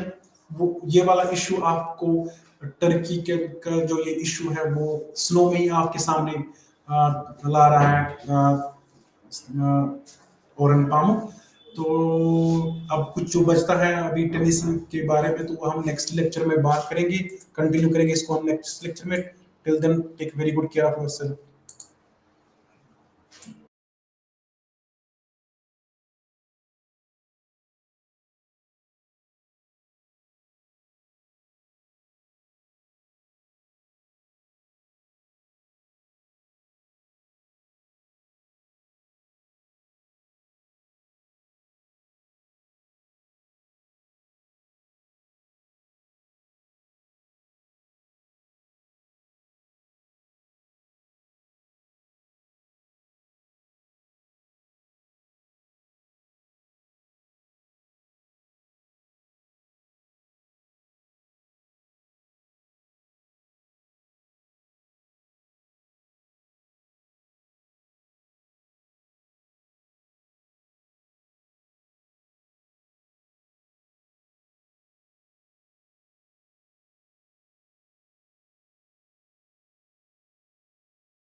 മിത്രാദികളെയും കൊല്ലുവാൻ പറ്റില്ല, അവരുമായിട്ട് എനിക്ക് യുദ്ധം ചെയ്ത് രാജ്യം വേണ്ട എന്ന് പറഞ്ഞ് ആയുധം താഴെ വെക്കുന്ന അർജുനന് കൃഷ്ണൻ ഉപദേശം കൊടുക്കുന്നുണ്ട്. അത് ഉപദേശം എന്ന് തന്നെ, ഗീത ഉപദേശം എന്ന് തന്നെയാണ് പറഞ്ഞത്. അപ്പോൾ കൗൺസിലിംഗ് എന്ന് പറയുന്നത് അത് പറയാൻ വേണ്ടിയാണ്, കൗൺസിലിംഗ് ഉപദേശം എന്നുള്ള രീതിയിലാണ്. അപ്പോൾ അവിടെ ഉപദേശിക്കുകയാണ്, അർജുനനോട് കാര്യങ്ങൾ പറഞ്ഞ് മനസ്സിലാക്കി അർജുനെ യുദ്ധത്തിന് തയ്യാറാക്കുക. അതായത് മനസ്സ് തെറ്റിപ്പോയ അല്ലെങ്കിൽ ഉത്കണ്ഠ കൊണ്ട് താഴെയിരുന്ന് പോയ അർജുനനെ കൃഷ്ണൻ വേണ്ടതായ സമയത്ത് കാര്യങ്ങൾ പറഞ്ഞ് മനസ്സിലാക്കി കൊടുത്ത് യുദ്ധത്തിലേക്ക് ഇറക്കുക. അപ്പോൾ അത് കൗൺസിലിംഗിൽ നോക്കിയാൽ ആദ്യത്തെ ഉദാഹരണമായിട്ട് നമുക്ക് എടുക്കാൻ പറ്റും. അത് കഴിഞ്ഞ് രാമായണത്തിലേക്ക് വരികയാണെങ്കിൽ രാമായണ സമയത്ത് സീതയെ അന്വേഷിച്ച് പോകുന്ന രാമലക്ഷ്മണന്മാർക്ക് ലങ്കയിലേക്ക് കിടക്കുവാൻ വേണ്ടി എന്ത് മാർഗം, അല്ലെങ്കിൽ സീത എവിടെ ഉണ്ടെന്ന് അന്വേഷിക്കണമെന്ന് അറിയാൻ നിൽക്കുമ്പോഴത്തേക്ക് ആഞ്ജനേയന്, ഹനുമാന് ഒരു ഉപദേശം അവിടെ കൊടുക്കുന്നു. അത് ഉപദേശമല്ല, ഹനുമാന് കൊടുക്കുന്ന, ഹനുമാന് മോട്ടിവേറ്റ് ചെയ്യുകയാണ്. ഹനുമാൻ്റെ പഴയ കാര്യങ്ങൾ പറഞ്ഞ് അല്ലെങ്കിൽ കഴിവുകൾ കണ്ടുപിടിച്ച്, ഇന്ന് ചെറുപ്പകാലത്തിൽ നീ സൂര്യനെ കണ്ട് മോഹിച്ച്, പഴമാണെന്ന് മോഹിച്ച് സൂര്യനെ പിടിക്കാൻ വേണ്ടി പോയതും ആ കഥകളും പറഞ്ഞ് മോട്ടിവേറ്റ് ചെയ്തിട്ട് വേണ്ടതായ പ്രോത്സാഹനം കൊടുത്തിട്ട് ലങ്കയിലേക്ക് ചാടുന്നതായി കാണുന്നുണ്ട്. അപ്പോൾ ഇത് ഹിന്ദു പുരാണങ്ങളിലാണെങ്കിൽ ക്രിസ്തു പറയുന്നുണ്ട്, നിങ്ങളെ മനുഷ്യനെ പിടിക്കുന്ന, മത്സ്യത്തെ പിടിക്കുന്നതല്ല, മനുഷ്യനെ പിടിച്ച് ആക്കുന്ന ആൾക്കാരാക്കാം എന്ന് പറഞ്ഞ് അവിടെ കൗൺസിലിംഗ് നടത്തുന്നുണ്ട്. അപ്പോൾ ഏത് വിഭാഗങ്ങളിലും കൗൺസിലിംഗ് നടന്നതായിട്ട് കാണുന്നുണ്ട്. അപ്പോൾ പുരാതന കാലം മുതൽ കൗൺസിലിംഗ് എന്ന് പറയുന്ന ഒരു വിഭാഗം അല്ലെങ്കിൽ ഒരു ഭാഗം നമ്മുടെ ജീവിതത്തിൽ ഉണ്ടായിട്ടുണ്ട്. ഈ യുഗത്തിലേക്ക്, പുതിയ നൂറ്റാണ്ടിലേക്ക് വരികയാണെങ്കിൽ കൗൺസിലിംഗ് എന്ന് പറയുന്നത് വളരെ തെറ്റിദ്ധരിക്കപ്പെടുന്ന ഒരു സംഗതിയാണ്. ആർക്കും കൗൺസിൽ ചെയ്യാം. കൗൺസിലിംഗ് എന്ന് പറയുന്ന ഉപദേശമാണ് എന്ന് തെറ്റിദ്ധരിക്കപ്പെടുന്ന ഒരു കാലഘട്ടത്തിലാണ് നമ്മൾ ജീവിക്കുന്നത്. ആർക്കും കൗൺസിൽ ചെയ്യാം. അപ്പോൾ കൗൺസിലർ എന്താണ് ജോലി എന്ന് ചോദിച്ചു കഴിഞ്ഞാൽ ഞാൻ കൗൺസിലിംഗ് ചെയ്യാണ്. അപ്പോൾ കൗൺസിലിംഗ് എന്ന് പറയുന്ന ഉപദേശം കൊടുക്കുക എന്നുള്ളതാണ് ചിലരുടെ തെറ്റായ ധാരണ. അല്ലെങ്കിൽ ഞാൻ കൗൺസിലിംഗ് ചെയ്യുന്നതാണ് എന്ന് വെച്ചാൽ മറ്റുള്ളവർ പറയുന്ന കാര്യങ്ങൾ കേൾക്കുകയാണ്. അല്ലെങ്കിൽ ഹോളിസ്റ്റിക് കൗൺസിലിംഗ് ആണ് നടത്തുന്നത്, അല്ലെങ്കിൽ സ്പിരിച്വൽ കൗൺസിലിംഗ് ആണ് നടത്തുന്നത്. ഇങ്ങനെ പറഞ്ഞ കൗൺസിലിങ്ങിനെ തെറ്റിദ്ധരിക്കപ്പെടുന്ന ഒരു കാലഘട്ടത്തിലാണ് നമ്മൾ ജീവിക്കുന്നത്. അപ്പോൾ കൗൺസിലിംഗ് എന്താണ് എന്നുള്ളതിനെ കുറിച്ച് വ്യക്തമായൊരു രൂപരേഖ തരുവാനും കൗൺസിലിംഗ് എന്താണെന്ന് മനസ്സിലാക്കി കൊടുക്കാൻ വേണ്ടിയാണ് കൗൺസിലിംഗ് സൈക്കോളജി നടത്തുന്നത്. അപ്പോൾ ഇതിന് പല വിഭാഗങ്ങളുമുണ്ട്, പല ഭാഗങ്ങളുണ്ട്, പല രംഗങ്ങളുണ്ട്, പല മേഖലകളുണ്ട്, പല കാര്യങ്ങൾ നമ്മൾ മനസ്സിലാക്കുന്നുണ്ട്. അങ്ങനെ വരുമ്പോഴും മനുഷ്യന് ഈ കൗൺസിലിംഗ് സൈക്കോളജി എന്താണെന്ന് മനസ്സിലാക്കും. അപ്പോൾ കൗൺസിലിംഗ് സൈക്കോളജി എന്ന് പറഞ്ഞാൽ ഒരാൾക്ക് കൗൺസിലിംഗ് കൊടുക്കുന്നത് മാത്രമല്ല, ഒരാളുടെ പ്രശ്നങ്ങളെ അവർക്ക് മാറ്റുവാൻ വേണ്ടി, അല്ലെങ്കിൽ ആ പ്രശ്നങ്ങളിൽ നിന്ന് രക്ഷപ്പെടുവാൻ വേണ്ടി അവരെ ഫെസിലിറ്റേറ്റിംഗ് ചെയ്യുകയാണ്. എന്ന് വെച്ചാൽ അവരെ കൂട്ടത്തിൽ നിന്ന് കാര്യങ്ങൾ മനസ്സിലാക്കി കൊടുക്കുകയാണ്. അതൊരു ഉപദേശമല്ല. അപ്പം അഡ്വൈസിങ് ആണ്. എന്ന് വെച്ചാൽ ഒരാൾ ഉപദേശിക്കുകയാണ് കൗൺസിലിംഗ് എന്ന് വിചാരിച്ചുകൊണ്ടിരുന്നത്. അപ്പോൾ ഇവിടെ ഉപദേശിക്കുകയല്ല കൗൺസിലിംഗ് എന്നുകൊണ്ട് ഉദ്ദേശിക്കുന്നത്. ശരിക്കും കൗൺസിലിംഗ് എന്ന് പറഞ്ഞു കഴിഞ്ഞാൽ creating a rational thinking in the client ആണ്. അവൻ്റെ ചിന്താഗതിക്ക് വ്യക്തമായ ഒരു രൂപരേഖ, മാർഗം കൊടുക്കുന്നതാണ് കൗൺസിലിംഗ് എന്ന് പറയുന്നത്. അല്ലാതെ വെറുതെ കേട്ടുകൊണ്ടിരിക്കുന്നത് അതൊരു ഭാഗമാണ്. ലിസണിങ് എന്ന് പറയുന്നത് അതിൻ്റെ ഒരു ഭാഗമാണ്. അഡ്വൈസിങ് എന്ന് പറയുന്നത് സാധാരണഗതിയിൽ നമ്മൾ കൗൺസിലിംഗ് പറയാറില്ല, പക്ഷേ അഡ്വൈസ് ചെയ്യേണ്ട സമയത്ത് അഡ്വൈസ് ചെയ്യണം.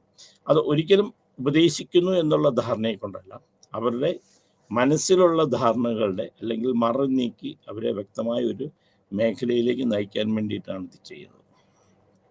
അപ്പം facilitating to resolve the problem എന്ന് വെച്ചാൽ നമ്മൾ പ്രോബ്ലത്തിന് അതിനെ ഫെസിലിറ്റേറ്റ് ചെയ്യാൻ മാത്രമാണ്. നമ്മൾ പ്രോബ്ലത്തിൽ ഇറങ്ങി നിന്ന് അതിൻ്റെ കൂട്ടത്തിൽ നിന്ന് പ്രോബ്ലത്തെ പരിഹരിച്ചു കൊടുക്കുക എന്നുള്ളൊരു കൗൺസിലറുടെ ജോലിയല്ല. അതിനെ എങ്ങനെ നേരിടാം എന്നുള്ള ഒരു ഉൾക്കാഴ്ച ആ മനുഷ്യരിലുണ്ടാക്കുകയാണ്. ആ ഉൾക്കാഴ്ച ഉണ്ടാക്കുകയാണ് നമ്മൾ ചെയ്യുന്നത്. അതാണ് facilitating to resolve the problem. ഒരു പ്രശ്നത്തെ നേരിടുവാൻ വേണ്ടി എങ്ങനെയാണ് അയാളെ മനസ്സിലാക്കി കൊടുക്കുക എന്നുള്ളതാണ് ഈ കൗൺസിലിംഗിൻ്റെ ഒരു സ്റ്റെപ്പ് അല്ലെങ്കിൽ ഒരു കാര്യം. രണ്ടാമത്തെ കാര്യം പ്രൊഫഷണൽ. ഈ കൗൺസിലിംഗ് എന്ന് പറയുമ്പോൾ ഒരു ക്ലയൻറ്റും, നമ്മൾ ഒരിക്കലും ഒരു പേഷ്യൻ്റ് എന്ന് പറയുന്നത് ക്ലയൻറ്റും കൗൺസിലറുമായിട്ടുള്ള ബന്ധം എന്ന് വെച്ചാൽ പ്രൊഫഷണൽ റിലേഷൻഷിപ്പാണ്. അതിനപ്പുറത്തേക്കൊരു റിലേഷൻഷിപ്പ് അവർ തമ്മിലില്ല. അപ്പോൾ എപ്പോഴും ഇതൊരു വലിയ കാര്യം നമ്മൾ മനസ്സിലാക്കാനാണ്. ആ റിലേഷൻഷിപ്പ് എന്ന് പറയുന്നത് ഒരു പ്രൊഫഷണൽ റിലേഷൻഷിപ്പ് മാത്രമേ ആകാമുള്ളൂ. പലപ്പോഴും നമ്മൾ കൗൺസിലിംഗ് എന്ന് പറയുമ്പോൾ, അതാണ് ഞാൻ ആദ്യം പറഞ്ഞത്, ആ പ്രൊഫഷണൽ റിലേഷൻഷിപ്പ് അപ്പോഴത്തേക്ക് ബന്ധം വരുമ്പോൾ അത് കൗൺസിലിംഗ് ആകുകയില്ല. കൗൺസിലിങ്ങിന് വേണ്ട രീതിയിലുള്ള കൗൺസിലിങ്ങിൻ്റെ ആ പരിധിക്ക് അപ്പുറത്തേക്കാവും. അപ്പം അതിനെ നമുക്ക് കൗൺസിലിംഗ് എന്ന് പറയാൻ പറ്റില്ല. അതാണ് ഞാൻ ആദ്യം പറഞ്ഞത്. തെറ്റിദ്ധരിക്കപ്പെടുന്ന ഒരു ഭാഗമാണ് അല്ലെങ്കിൽ ഒരു രംഗമാണ് കൗൺസിലിംഗ് എന്ന് പറയുന്നത്.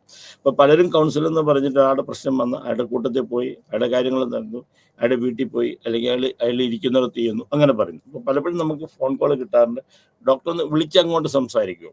അത് നമ്മുടെ ജോലിയല്ല. ശരിക്കും ഒരാളെ വിളിച്ച് നമ്മൾ അത് സംസാരിക്കുക എന്ന് പറയുന്നതല്ല. എന്നാൽ നമ്മൾ ചെയ്യുന്ന ജോലിയുടെ ഭാഗമായിട്ട് വേണം നമുക്ക് വിളിക്കാം, അല്ലെ ജോലിയുടെ ഭാഗമായിട്ട് നമുക്ക് അവരുമായിട്ട് സംസാരിക്കാം. അതല്ലാതെ അതിനപ്പുറത്തേക്ക് ഒരു പ്രൊഫഷണൽ റിലേഷൻഷിപ്പ് കൗൺസിലറും കൗൺസിലിംഗ് തമ്മിൽ ഉണ്ടാകാൻ പാടില്ല. ഇത് റിലേഷൻഷിപ്പ് എന്ന് പറഞ്ഞാൽ അവർ തമ്മിലുള്ള ബന്ധം എന്ന് പറഞ്ഞാൽ പ്രൊഫഷണൽ ആയിരിക്കണം. പിന്നെ ഇത് ഫേസ് ടു ഫേസ് സിറ്റുവേഷൻ ആയിരിക്കും. എപ്പോഴും ഒരു കൗൺസിലിങ്ങിൻ്റെ ഗുണം എന്ന് പറഞ്ഞാൽ ഫേസ് ടു ഫേസ് സിറ്റുവേഷൻ ആയിരിക്കണം. അപ്പോൾ രണ്ടുപേരും ഒരുമിച്ച് ഇരുന്ന് ഒരു മേശയ്ക്ക് ചുറ്റുപാടും ഇരുന്ന് സംസാരിക്കുന്ന രീതിയിലായിരിക്കണം. അതല്ലാതെ ഉള്ളതിനെ ഒരു കൗൺസിലിംഗ് രംഗത്തിൽ അതിൻ്റെ പരിധിക്കപ്പുറത്തായിരിക്കും. അപ്പോൾ എപ്പോഴും കൗൺസിലിംഗ് എന്ന് പറയുന്നത് ഒരു 1-to-1 ഒരു ഫേസ് ടു ഫേസ് റിലേഷൻഷിപ്പിൽ ഉണ്ടാകുന്നതായിരിക്കണം. അപ്പോൾ പണ്ട് കാലങ്ങളിൽ ഇത് വെച്ചുകൊണ്ടിരുന്നതെന്ന് വെച്ചാൽ കൗൺസിലിംഗ് എന്ന് പറഞ്ഞാൽ അഡ്വൈസിങ് ആണ്. എന്ന് വെച്ചാൽ ഉപദേശം കൊടുക്കുക എന്ന്. ഇത് നടത്തിക്കൊണ്ടിരുന്ന ആദ്യമായിട്ട് ഇതൊക്കെ ഉണ്ടാക്കിയിരുന്ന ഫൈനാൻസിലെ കാര്യം, അതായത് സാമ്പത്തികമായ കാര്യങ്ങളിൽ ഉപദേശം കൊടുക്കുകയായിരുന്നു. അപ്പം നമ്മൾ എങ്ങനെ പണം കൈകാര്യം ചെയ്യണം, അല്ലെങ്കിൽ എങ്ങനെ നിങ്ങളുടെ പണത്തെ വിനിയോഗിക്കണം, അല്ലെങ്കിൽ അത് ഏത് രീതിയിലൊക്കെ നിങ്ങൾക്ക് ചെയ്യാൻ പറ്റും. അപ്പോൾ ഇതിന് ഒരു യഥാർത്ഥത്തിൽ ഒരു സാമ്പത്തികമായ അതിനെ മാനേജ് ചെയ്യാൻ വേണ്ടി, അല്ലെങ്കിൽ അതിനെ എങ്ങനെ കൈകാര്യം ചെയ്യണമെന്ന് പഠിപ്പിക്കാൻ വേണ്ടിയായിരുന്നു കൗൺസിലിംഗ് ഉപയോഗിച്ചിട്ടുണ്ട് ആദ്യ കാലഘട്ടങ്ങളിൽ. പിന്നെ ഇത് നടത്തിക്കൊണ്ടിരുന്ന കൂടുതലും പ്രീസ്റ്റ്, അല്ലെങ്കിൽ വൈദികന്മാർ, അല്ലെങ്കിൽ തിരുമേനിമാർ, അല്ലെങ്കിൽ സന്യാസിമാർ, ഇവരൊക്കെയാണ് കൗൺസിലിംഗ് പറഞ്ഞ് നടത്തിക്കൊണ്ടിരുന്നത്. ഇപ്പോഴും അത് തെറ്റിദ്ധരിക്കപ്പെടുന്നത്. അപ്പോൾ എന്തെങ്കിലും ഒരു അസുഖം ഉണ്ടായാൽ ആദ്യം തന്നെ കൗൺസിലിംഗ് ഉണ്ട്. എവിടെ കൊണ്ടുപോയി? ഞങ്ങളുടെ പള്ളിയിലുള്ള അച്ഛൻ, അല്ലെ ഞങ്ങളുടെ അമ്പലത്തിലുള്ള തിരുമേനി, അല്ലെ ഞങ്ങളുടെ സ്വാമി, ഇവരാണ് കൗൺസിലിംഗ്. അപ്പോൾ ഈ കൗൺസിലിംഗ് എപ്പോഴും തെറ്റിദ്ധരിക്കപ്പെടുന്നത്. ഇവരുടെ ജോലിയല്ല കൗൺസിലിംഗ് എന്ന് പറയുന്നത്. അപ്പോൾ ഓരോരുത്തർക്കും ഒരു ജോലിയുണ്ട്, അത് ആദ്യം മനസ്സിലാക്കുക. അതുകൊണ്ടാണ് പറഞ്ഞത് കൗൺസിലിംഗ് എന്ന് പറയുമ്പോൾ ഇത്രയും കാര്യങ്ങൾ നമ്മൾ ഫെസിലിറ്റേറ്റിംഗ് ടു റിസോൾവ് ദ പ്രോബ്ലമാണ്. ആ പ്രോബ്ലത്തിലേക്ക് ഇറങ്ങി ചെന്നിട്ട് നമ്മൾ ചെയ്യല്ല, ആ പ്രശ്നങ്ങളെ നേരിടുവാൻ വേണ്ടി അവനെ നമ്മൾ തയ്യാറാക്കുകയാണ്. അതുപോലെ ഇതൊരു പ്രൊഫഷണൽ റിലേഷൻഷിപ്പാണ്. അതിനപ്പുറത്തേക്ക് ഒരു ക്ലയൻറ്റും, ഈ ക്ലയൻറ്റ് എന്ന് പറയുന്നത് നമ്മൾ ഒരിക്കലും കൗൺസിലിംഗ് വരുന്ന പേഷ്യൻ്റ് എന്ന് പറയാറില്ല, അവരുടെ ക്ലയൻറ്റ് എന്നാണ്. ആ ക്ലയൻറ്റും കൗൺസിലറും തമ്മിലുള്ള പ്രൊഫഷണൽ റിലേഷൻഷിപ്പാണ്. ഇത് ഫേസ് ടു ഫേസ് ആയിരിക്കുകയും വേണം. അപ്പോൾ മാത്രമേ ഇതിനെ നമുക്ക് കൗൺസിലിംഗ് എന്ന് പറയാൻ പറ്റുള്ളൂ, അല്ലെങ്കിൽ ഇതിനെ കൗൺസിലിംഗ് നമുക്ക് പറയാൻ പറ്റില്ല. അപ്പം കൗൺസിലിങ്ങിനകത്ത് നമ്മൾ ചെയ്യുന്ന ഇതിന് പല ഭാഗങ്ങളുണ്ട്. ഗൈഡൻസ് പറഞ്ഞുകൊണ്ട്, സൈക്കോതെറാപ്പി ഉണ്ട്, കൗൺസിലിംഗ് ഉണ്ട്. ഇതെല്ലാം മൂന്ന് വിഭാഗങ്ങളാണ്. അപ്പം നമ്മൾ എന്തൊക്കെയാണ് ഇതിൻ്റെ കാര്യങ്ങൾ, അതിനു മുമ്പ് ഒരു കാര്യം കൂടെ നമ്മൾ മനസ്സിലാക്കി. ഏത് സൈക്കോളജിസ്റ്റിനെ സംബന്ധിച്ചിടത്തോളം, ഏത് കൗൺസിലറെ സംബന്ധിച്ചിടത്തോളം ഈ ഇൻട്രാക്ഷൻ വിത്ത് ക്ലയൻറ്റ് എന്ന് പറഞ്ഞാൽ to help to sort out the പ്രോബ്ലമാണ്. അല്ലെങ്കിൽ അവൻ്റെ ഗോളിനെ, അല്ലെങ്കിൽ അവൻ്റെ ലക്ഷ്യത്തെ സാധീകരിക്കാൻ വേണ്ടി, ലക്ഷ്യത്തെ നേടാൻ വേണ്ടിയുള്ള സഹായം മാത്രമേ ആകാവുള്ളൂ, അതിനപ്പുറത്തേക്കാകാൻ പാടില്ല. അപ്പം നമ്മളൊരു ഗോള് വയ്ക്കുക, ഒരു കൗൺസിലിംഗ് ഒരു ഗോൾ, ഇന്നതാണ് ഗോൾ. ആ ഗോളിനെ വെച്ചിട്ട് ആ ഗോളിനെ നേടാൻ വേണ്ടിയിട്ട് മാത്രമാണ്. അപ്പോൾ ഗൈഡൻസ് പറയുന്നതും സൈക്കോതെറാപ്പി എന്ന് പറയുന്നതും കൗൺസിലിംഗ് വ്യത്യാസമാണ്. ഗൈഡൻസ് പറഞ്ഞു കഴിഞ്ഞാൽ ആളുടെ ഗൈഡൻസ് പറഞ്ഞു കഴിഞ്ഞാൽ tapping the potential in the client ആണ്. അവൻ്റെ കഴിവുകളെ മനസ്സിലാക്കി അവൻ്റെ കഴിവുകൾക്കനുസരിച്ച് അയാൾ ആ കഴിവ് നേടാൻ വേണ്ടി നമ്മൾ സഹായിക്കുന്നതാണ് ഗൈഡൻസ് പറയാം. ഒരു വഴികാട്ടിയാണ്. ഗൈഡ് ചെയ്യുക എന്ന് പറഞ്ഞാൽ നമ്മളവനെ വഴികാട്ടിയാണ്. അതായത് ഒരു കഴിവയക്കൊണ്ട് ആളൊരു നല്ലൊരു കലാകാരനാണെങ്കിൽ അതിനൊരു നല്ല കലാകാരനാക്കി മാറ്റാൻ വേണ്ടിയിട്ട്, അല്ലെങ്കിൽ നല്ലൊരു ക്ലറിക്കൽ ജോലിയാണെങ്കിൽ ഇയാളെ നമ്മൾ മനസ്സിലാക്കി തനിക്ക് പറ്റുന്ന ജോലി ക്ലറിക്കൽ ജോലിയാണ് എന്ന് പറഞ്ഞ് അതിലേക്ക് നമ്മൾ വരിക. അപ്പം അയാളുടെ പൊട്ടൻഷ്യൽ, അയാളുടെ കഴിവിനെ മനസ്സിലാക്കി ആ കഴിവിനെ നേരിടാൻ വേണ്ടി ചെയ്യുന്ന ആണ് ഗൈഡൻസ് എന്ന് പറയുന്നത്. ഗൈഡൻസ് പറയുമ്പോഴും ഹെൽപ്പ് പേഴ്സണൽ ആൻഡ് സോഷ്യൽ റിലേഷൻഷിപ്പാണ്. ഒരാളുടെ പേഴ്സണൽ ആൻഡ് സോഷ്യൽ റിലേഷൻഷിപ്പിനെ, അതായത് ആളുടെ കഴിവനുസരിച്ച് സമൂഹവുമായിട്ട് അല്ലെങ്കിൽ എങ്ങനെ ചേർന്ന് പോകാമെന്നുള്ള പഠിപ്പിക്കാനായിട്ടാണ്. പിന്നെ കരിയർ, ഏത് ജോലിയിലേക്ക് പോകണം, പിന്നെ സമൂഹവുമായിട്ട് അവനെ അഡ്ജസ്റ്റ് ചെയ്യാനായിട്ടുള്ള രീതി പഠിക്കും. അപ്പം ഗൈഡൻസ് പറയുന്നത് പേഴ്സണൽ ആൻഡ് സോഷ്യൽ ഹെൽപ്പാണ്. അപ്പോൾ വ്യക്തിപരമായിട്ടും സാമൂഹ്യപരമായിട്ടും അവനെ നേടിയെടുക്കാൻ വേണ്ടിയിട്ടുള്ള ഒരു സഹായ സഹകരണം ചെയ്യുന്നതാണ് ഗൈഡൻസ് പറയുന്നത്. അപ്പോൾ രണ്ട് തമ്മിലുള്ള വ്യത്യാസം മനസ്സിലാക്കണം. കൗൺസിലിംഗ് എന്ന് പറയുന്നത് അയാളുടെ ഒരു പ്രോബ്ലത്തെ സോൾവ് ചെയ്യാൻ വേണ്ടി നമ്മൾ വഴികാട്ടി നിൽക്കുകയും, ഇവിടെ വഴികാട്ടി മാത്രമല്ല നമ്മൾ ഇയാളെ സഹായിക്കും കൂടെ. എങ്ങനെ സഹായിക്കുന്നതെന്ന് വെച്ച് കഴിഞ്ഞാൽ പേഴ്സണൽ കാര്യങ്ങൾ നേരിടുവാൻ വേണ്ടി അയാളുടെ കഴിവനുസരിച്ച്, that is tapping the potential, ആളുടെ കഴിവനുസരിച്ച് ഒരു ജോലി തിരഞ്ഞെടുക്കണം. ഏത് ജോലിക്ക് നിങ്ങൾക്ക് പറ്റും, ഏത് ജോലിയാണ് നിങ്ങൾക്ക് നല്ലത് എന്ന് മനസ്സിലാക്കി കൊടുക്കുക. അപ്പം നമ്മുടെ ഇടയ്ക്ക് ഒരാൾ വരികയാണെങ്കിൽ ഒരു ഗൈഡൻസ് കൊടുക്കുന്ന ഒരാളുടെ എഡ്യൂക്കേഷണൽ ഗൈഡൻസ്, എനിക്ക് പഠിക്കണം, ഇനി കഴിഞ്ഞ് ഞാൻ എൻ്റെ +2 കഴിഞ്ഞ് ഞാൻ എന്ത് പഠിക്കണം എന്ന് ചോദിക്കുന്ന അയാളെ എന്ത് പഠിക്കാനായിട്ടുള്ള സഹായം ചോദിക്കണം. അപ്പം നമുക്ക് പല കാര്യങ്ങളും പറയാം. എന്നിട്ട് അയാളുടെ കഴിവ് ഏതാണെന്ന് കണ്ട് അയാൾക്ക് ഹ്യൂമാനിറ്റീസ് ആണോ അയാൾക്ക് പഠിക്കാനായിട്ടുള്ള പോകും, അല്ലെങ്കിൽ കണക്കാണോ പഠിപ്പിക്കുക, അല്ലെങ്കിൽ സയൻസ് ആണോ, അയാൾ എന്താണ് കഴിവ് എന്നനുസരിച്ച് അയാളെ പഠിക്കാൻ വേണ്ടി നമ്മൾ ചെയ്യാം. ഒരു ജോലിക്ക് വന്ന് എനിക്ക് ഏത് ജോലി ചെയ്യാം, ഞാനൊരു ഡോക്ടർ ആകണമെന്ന് ഞാൻ വിചാരിക്കും, എനിക്കത് ഡോക്ടറാകാൻ പറ്റുമോ? അല്ലെങ്കിൽ ഞാനൊരു എഞ്ചിനീയറാണ്, ഞാൻ എഞ്ചിനീയർ ആകാൻ പറ്റുമോ? ഇനി എഞ്ചിനീയറിംഗ് തന്നെ തിരഞ്ഞെടുക്കണം, അത് ഞാൻ മെക്കാനിക്കൽ എടുക്കണോ, ഞാൻ ഇലക്ട്രിക്കൽ എടുക്കണോ, ഞാൻ കെമിക്കൽ എഞ്ചിനീയറിംഗ് എടുക്കണോ? അതനുസരിച്ച് ആളുടെ കഴിവനുസരിച്ച് നമ്മൾ അതിലേക്ക് തിരിച്ചു വിടുക. അതാണ് ഗൈഡൻസ്. പിന്നെ സമൂഹമായിട്ട് ചേരാൻ പറ്റാത്തവരോ, ഒരു ഓവറോൾ ഡെവലപ്മെൻറ്റ്, ഒരു പേഴ്സണൽ ഗ്രോത്ത്, ഒരു ബിസിനസ് നടത്തണം, ആ ബിസിനസ്സിനകത്ത് നമുക്ക് എന്ത് ചെയ്യാം, ആ ബിസിനസ്സിനെ വളർത്താൻ വേണ്ടി നമ്മൾ എന്ത് ചെയ്യണം, അല്ലെങ്കിൽ എനിക്ക് സമൂഹമായിട്ട് ചേരാൻ പറ്റുന്നില്ല, എന്ത് ചെയ്യണം? ഇവിടെയാണ് നമ്മൾ ഗൈഡൻസ് കൊടുക്കുന്നത്. അപ്പം ഗൈഡൻസ് പറയുന്ന ടാപ്പിംഗ് ദ പൊട്ടൻഷ്യൽ, ആളിലുള്ള ഒരു കഴിവിനെ നമ്മൾ കണ്ടുപിടിച്ച് ആ കഴിവിനെ വളർത്തുവാൻ വേണ്ടിയിട്ട് നമ്മൾ സഹായിക്കുന്നതാണ് ഗൈഡൻസ് പറയുന്നത്. Then psychotherapy. ഈ സൈക്കോതെറാപ്പി എന്നൊരു കംപ്ലീറ്റ് ചേഞ്ചാണ് നമ്മൾ സൈക്കോതെറാപ്പി ഒരാളെ കൊണ്ട് ഉദ്ദേശിക്കുന്നത്. അപ്പോൾ സൈക്കോതെറാപ്പി എന്ന് പറഞ്ഞു കഴിഞ്ഞാൽ സൈക്കോതെറാപ്പിയും കൗൺസിലിംഗ് തമ്മിലുള്ള വ്യത്യാസം എന്താണെന്ന് വെച്ച് കഴിഞ്ഞാൽ, കൗൺസിലിംഗ് എന്ന് പറഞ്ഞ് ഒരു 6, 7, 8 സെഷൻ, അല്ലെങ്കിൽ ഒരു 10, 12 സെഷൻ വരെ ഒരു 5, 6 മാസത്തിനുള്ളിൽ നമ്മൾ തീർക്കുന്നതാണ്. ചിലപ്പോൾ 2, 3 ആഴ്ചകൾ കൊണ്ടാകാം. ഒരു പർട്ടിക്കുലർ കാര്യത്തിന് വേണ്ടി വന്ന് ആ ഒരു സംഗതിയെ മാത്രം, ഒരു ഫാമിലി ഇഷ്യൂ നമ്മൾ കാണുന്നു, അതൊരു ഷോർട്ട് ടേം പെട്ടെന്ന് നമ്മൾ ഉണ്ടാക്കേണ്ട ഒരു സംഗതിയാണ്. അപ്പോൾ ഒരു 5, 6 ആഴ്ച അല്ലെങ്കിൽ ഒരു 6 മാസത്തിനപ്പുറത്തേക്ക് നമ്മൾ കൗൺസിലിംഗ് സെക്ഷൻ കൊണ്ടുപോകാറില്ല. ദാറ്റ് വെരി ഷോർട്ട് ടേം ആണ് നമ്മൾ വയ്ക്കുന്നത്. സൈക്കോതെറാപ്പി ഒരു കംപ്ലീറ്റ് ചേഞ്ചാണ്. ആ കംപ്ലീറ്റ് ചേഞ്ച് അത് 5, 6 സെക്ഷൻ അല്ലെങ്കിൽ 10, 12 സെക്ഷൻ എന്ന് പറയുന്നത് 6 മാസം മുതൽ 2 വർഷം വരെയൊക്കെ നമുക്ക് നീണ്ടു നിൽക്കാൻ പറ്റും. കാരണം ഒരു കംപ്ലീറ്റ് ചേഞ്ചാണ് ഒരു മനുഷ്യനിൽ ഉണ്ടാക്കുന്നത്. അപ്പോൾ അതിൽ എന്ത് തെറാപ്പി വേണം? ഇയാൾക്ക് കോഗ്നിറ്റീവ് ബിഹേവിയർ തെറാപ്പിയാണോ വേണ്ടത്? ഇയാൾക്ക് വേറെ എന്തെങ്കിലും തരത്തിലുള്ള തെറാപ്പിയാണോ? ഒക്യുപേഷൻ തെറാപ്പിയാണോ വേണ്ടത്? അത് വൊക്കേഷൻ തെറാപ്പിയാണോ വേണ്ടത്? അങ്ങനെ നമ്മൾ തിരിച്ച് അയാളെ കണ്ടുപിടിച്ചിട്ട് ആ കംപ്ലീറ്റ് ചേഞ്ച് ഒരാളിലുണ്ടാക്കുകയാണ്. അപ്പോൾ ഗൈഡൻസ് പറയുന്ന ഒരാൾക്ക് വഴികാട്ടിയും നമ്മൾ അയാളുടെ കഴിവനുസരിച്ച് തിരിച്ചു വിടുകയും, സൈക്കോതെറാപ്പി എന്ന് പറയുന്ന കംപ്ലീറ്റ് ചേഞ്ചിന് വേണ്ടിയിട്ടുള്ള മാറ്റങ്ങളിൽ അയാളെ വരുത്തുക. അതിന് വേണ്ടുന്നതായ തെറാപ്പി തന്നെ, അതിന് വേണ്ടുന്നതായ മാറ്റങ്ങൾ വരുത്താൻ വേണ്ട, അല്ലെങ്കിൽ ആ ഗോൾ എത്താൻ വേണ്ടതാണ് ഒരു കംപ്ലീറ്റ് ചേഞ്ച്, ഒരു പേഴ്സണാലിറ്റി തന്നെ ആയിട്ട് ചേഞ്ച് വരുത്താൻ വേണ്ടിയിട്ടാണ് സൈക്കോതെറാപ്പി. അതേസമയം കൗൺസിലിംഗ് എന്ന് പറയുന്നത് അയാളെ നമ്മളൊരു പ്രോബ്ലം സോൾവ് ചെയ്യാൻ ഹെൽപ്പ് ചെയ്യുകയാണ്. അപ്പോൾ കൗൺസിലിംഗ് എന്ന് പറയുന്നതിനകത്ത് നോക്കണം, ഈ ഇതിനകത്തില്ലാത്തത് ഇതൊരു 1-to-1 ഫേസ് ടു ഫേസ് ആയിരിക്കണം ഓൾവേസ്. ഈ കൗൺസിലിംഗ് ഫേസ് ടു ഫേസ് ആയിരിക്കും.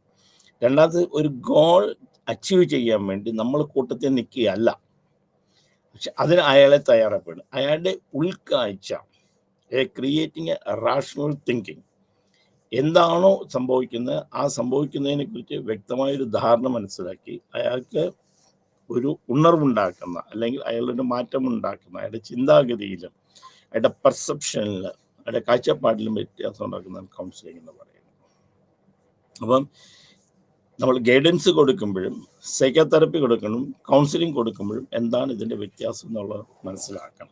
മനസ്സിലാക്കിയിട്ട് വേണം ചെയ്യാനായിട്ട്. അപ്പം ഗൈഡൻസ്, സൈക്കോതെറാപ്പി, കൗൺസിലിംഗ് മൂന്ന് ഇതിലാണ്, 3 രീതിയിൽ തന്നെയാണ് അത് ചെയ്യുന്നത്. ഇവിടെ നമ്മൾ കൗൺസിലിംഗ് എന്ന് പറയുമ്പം അതിൻ്റെ റിലേഷൻഷിപ്പ് എന്ന് പറയുന്നത് ക്ലയൻറ്റ് ആൻഡ് സൈക്കോളജിസ്റ്റ്, കൗൺസിലർ തമ്മിലുള്ളത് അതിൻ്റെ ഗ്രോത്തിനും അതിന് ഡെവലപ്പ് ചെയ്യാൻ വേണ്ടിയിട്ടുള്ളതാണ്. അതിന് ഫേസ് ടു ഫേസ് തന്നെയാണുള്ളത്. ഇത് മൾട്ടി കൾച്ചറൽ പ്രോസസ്സാണ്. കൗൺസിലിംഗ് മൾട്ടി കൾച്ചറൽ പ്രോസസ്സാണ്. അപ്പം relationship between the client and the councillor എന്ന് പറയുന്നത് പ്രൊഫഷണൽ റിലേഷൻഷിപ്പാണ് അതിനകത്തുള്ളത്. എല്ലാത്തിനും പ്രൊഫഷണൽ റിലേഷൻഷിപ്പാണ്. ഇയാൾ പേഴ്സണൽ റിലേഷൻഷിപ്പിൻ്റെ അഡ്ജസ്റ്റ്മെൻറ്റിന് വേണ്ടി നമ്മൾ ഇയാളെ പ്രാപ്തനാക്കുക എന്ന് വെച്ചാൽ അയാളുടെ ആ കഴിവുകളെ നമ്മൾ ക്രിയേറ്റ് ചെയ്യണം. അയാളുടെ മനസ്സിനകത്തുള്ള ചിന്താഗതിയെ മാറ്റിയിട്ട് അതിലേക്ക് എത്തിച്ചേരാൻ വേണ്ടിയിട്ടുള്ള നമ്മളൊരു സഹായം നമ്മൾ ചെയ്യുകയാണ് ചെയ്യുന്നത്. ഈ ഡിഫറൻസ് മനസ്സിലാക്കണം. Guidance, psychotherapy, counselling. അപ്പോൾ ഇതിൻ്റെ മെയിനായിട്ട് നമ്മൾ സൈക്കോതെറാപ്പി എന്നുള്ളത് ചോദിക്കുകയാണ്, എന്താണ് സൈക്കോതെറാപ്പിയും കൗൺസിലിംഗ് തമ്മിലുള്ള വ്യത്യാസം? പറഞ്ഞാൽ സൈക്കോതെറാപ്പി എന്നൊരു കംപ്ലീറ്റ് ചേഞ്ച് ഒരാളുടെ പേഴ്സണാലിറ്റിയിൽ ഉണ്ടാക്കുകയാണ്.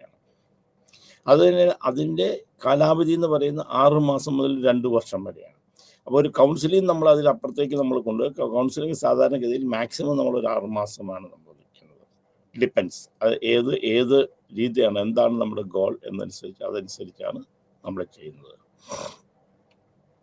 It's a professional relationship. അതാണ് ഈ കൗൺസിലിംഗ് ഏറ്റവും വലിയ. It's a professional relationship, face to face. അപ്പോൾ ഇത് മൂന്നും ഇതിൻ്റെ വ്യത്യാസം മനസ്സിലാക്കി. Guidance, psychotherapy and counselling. ഇതെപ്പോഴും തെറ്റിദ്ധരിക്കപ്പെടുന്ന ഒരു മേഖലയാണ്. അപ്പോൾ ഇതിനകത്ത് ഈ കൗൺസിലിംഗ് തുടങ്ങുമ്പോൾ കൗൺസിലിംഗ് എങ്ങനെയാണ് തുടങ്ങി, ഇതിൻ്റെ ഹിസ്റ്റോറിക്കൽ ബാക്ക്ഗ്രൗണ്ട് എങ്ങനെയാണ് കൗൺസിലിംഗ്? ഇത് ഫ്രാങ്കാണ് തുടങ്ങിയത് 1908.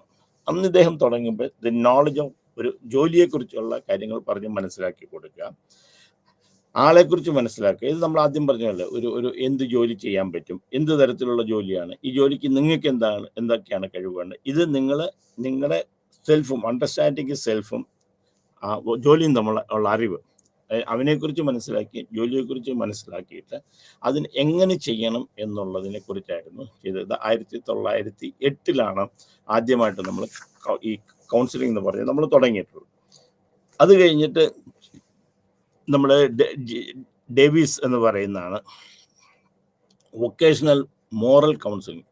എന്ത് ജോലി എടുക്കണം, ഒരു വൈകാരികമായിട്ട് അല്ലെങ്കിൽ മാനസികമായിട്ടുള്ള വളർച്ചകൾ എന്തൊക്കെയാണ്, മോറൽ വാല്യൂസ് എന്തൊക്കെയാണ് എന്ന് പറഞ്ഞത് that is James B Davis ആണത് തുടങ്ങിയത്. അത് കഴിഞ്ഞ് ക്ലിഫോർഡ് ബീൻ ആണ് അതിന് പിന്നെ വ്യത്യാസം. അത് കൂടുതലും മെൻ്റൽ ഹെൽത്തിനെ ബേസ് ചെയ്ത്, ക്ലിഫോർഡാണ് മെൻ്റൽ ഹെൽത്തിനെ ബേസ് ചെയ്തിട്ടുള്ള കൗൺസിലിംഗ് നടത്തിയത്. അപ്പോൾ ആദ്യം തുടങ്ങിയത് മെയിൻലി കൗൺസിലിംഗ് എന്ന് പറയുന്നത് ജോലിയെ സംബന്ധിച്ചിടത്തോളമായിരുന്നു. എന്ത് ജോലി ചെയ്യണം, ആ ജോലി എങ്ങനെയുള്ളതാണ്, നമ്മൾ അവനെ മനസ്സിലാക്കിയിട്ട് എനിക്ക് ആ ജോലി ചെയ്യാൻ പറ്റുമോ എന്നുള്ളത് മനസ്സിലാക്കിയിട്ട് ചെയ്തുകൊണ്ടിരുന്നതാണ്.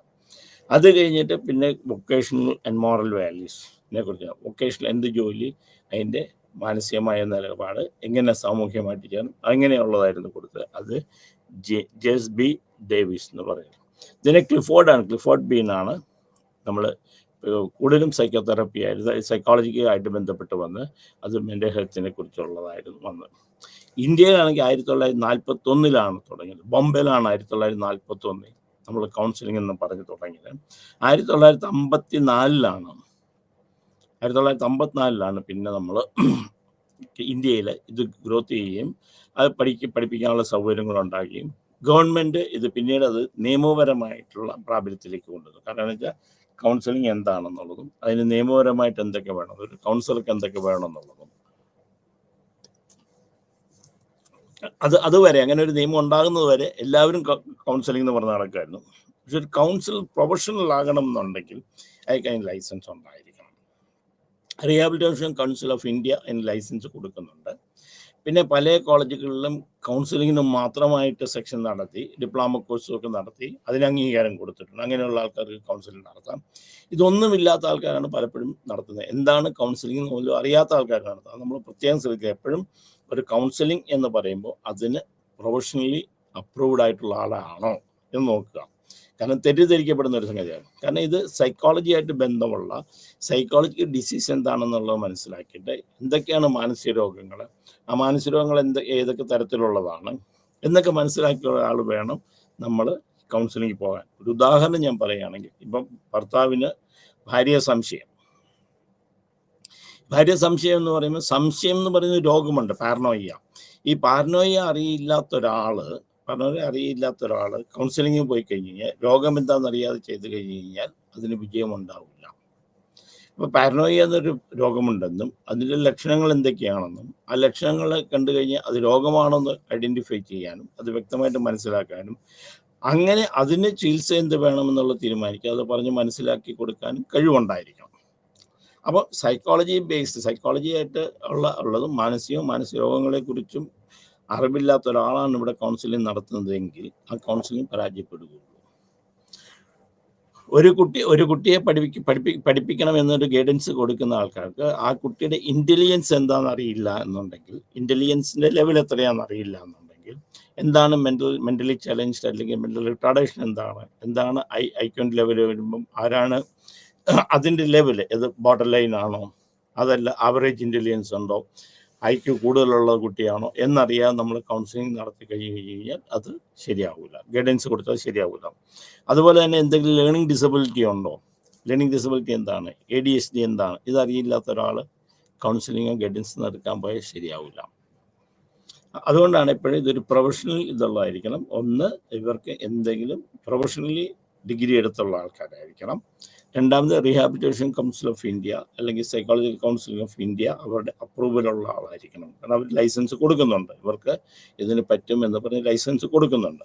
അങ്ങനെ ലൈസൻസ് ഇല്ലാത്ത ഒരാളെ നമ്മൾ ഒരിക്കലും കൗൺസിലായിട്ട് ചെയ്യരുത്. പലപ്പോഴും നമ്മൾ കാണുന്നത് പ്രൊഫഷണലി ഒരു കൗൺസിലർക്ക് പോകാനായിട്ട് ആൾക്കാർക്ക് മടിയാണ്. കാരണം ഇതൊരു മാനസിക രോഗമാണ് എന്നുള്ളത് ആൾക്കാർ ചിന്തിക്കും.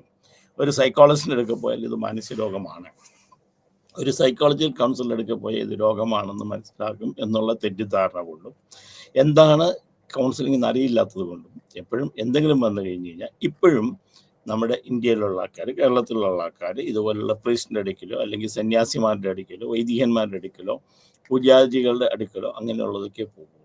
അപ്പം എന്താണ് ഇതെന്ന് വ്യക്തമായൊരു ധാരണ വേണം.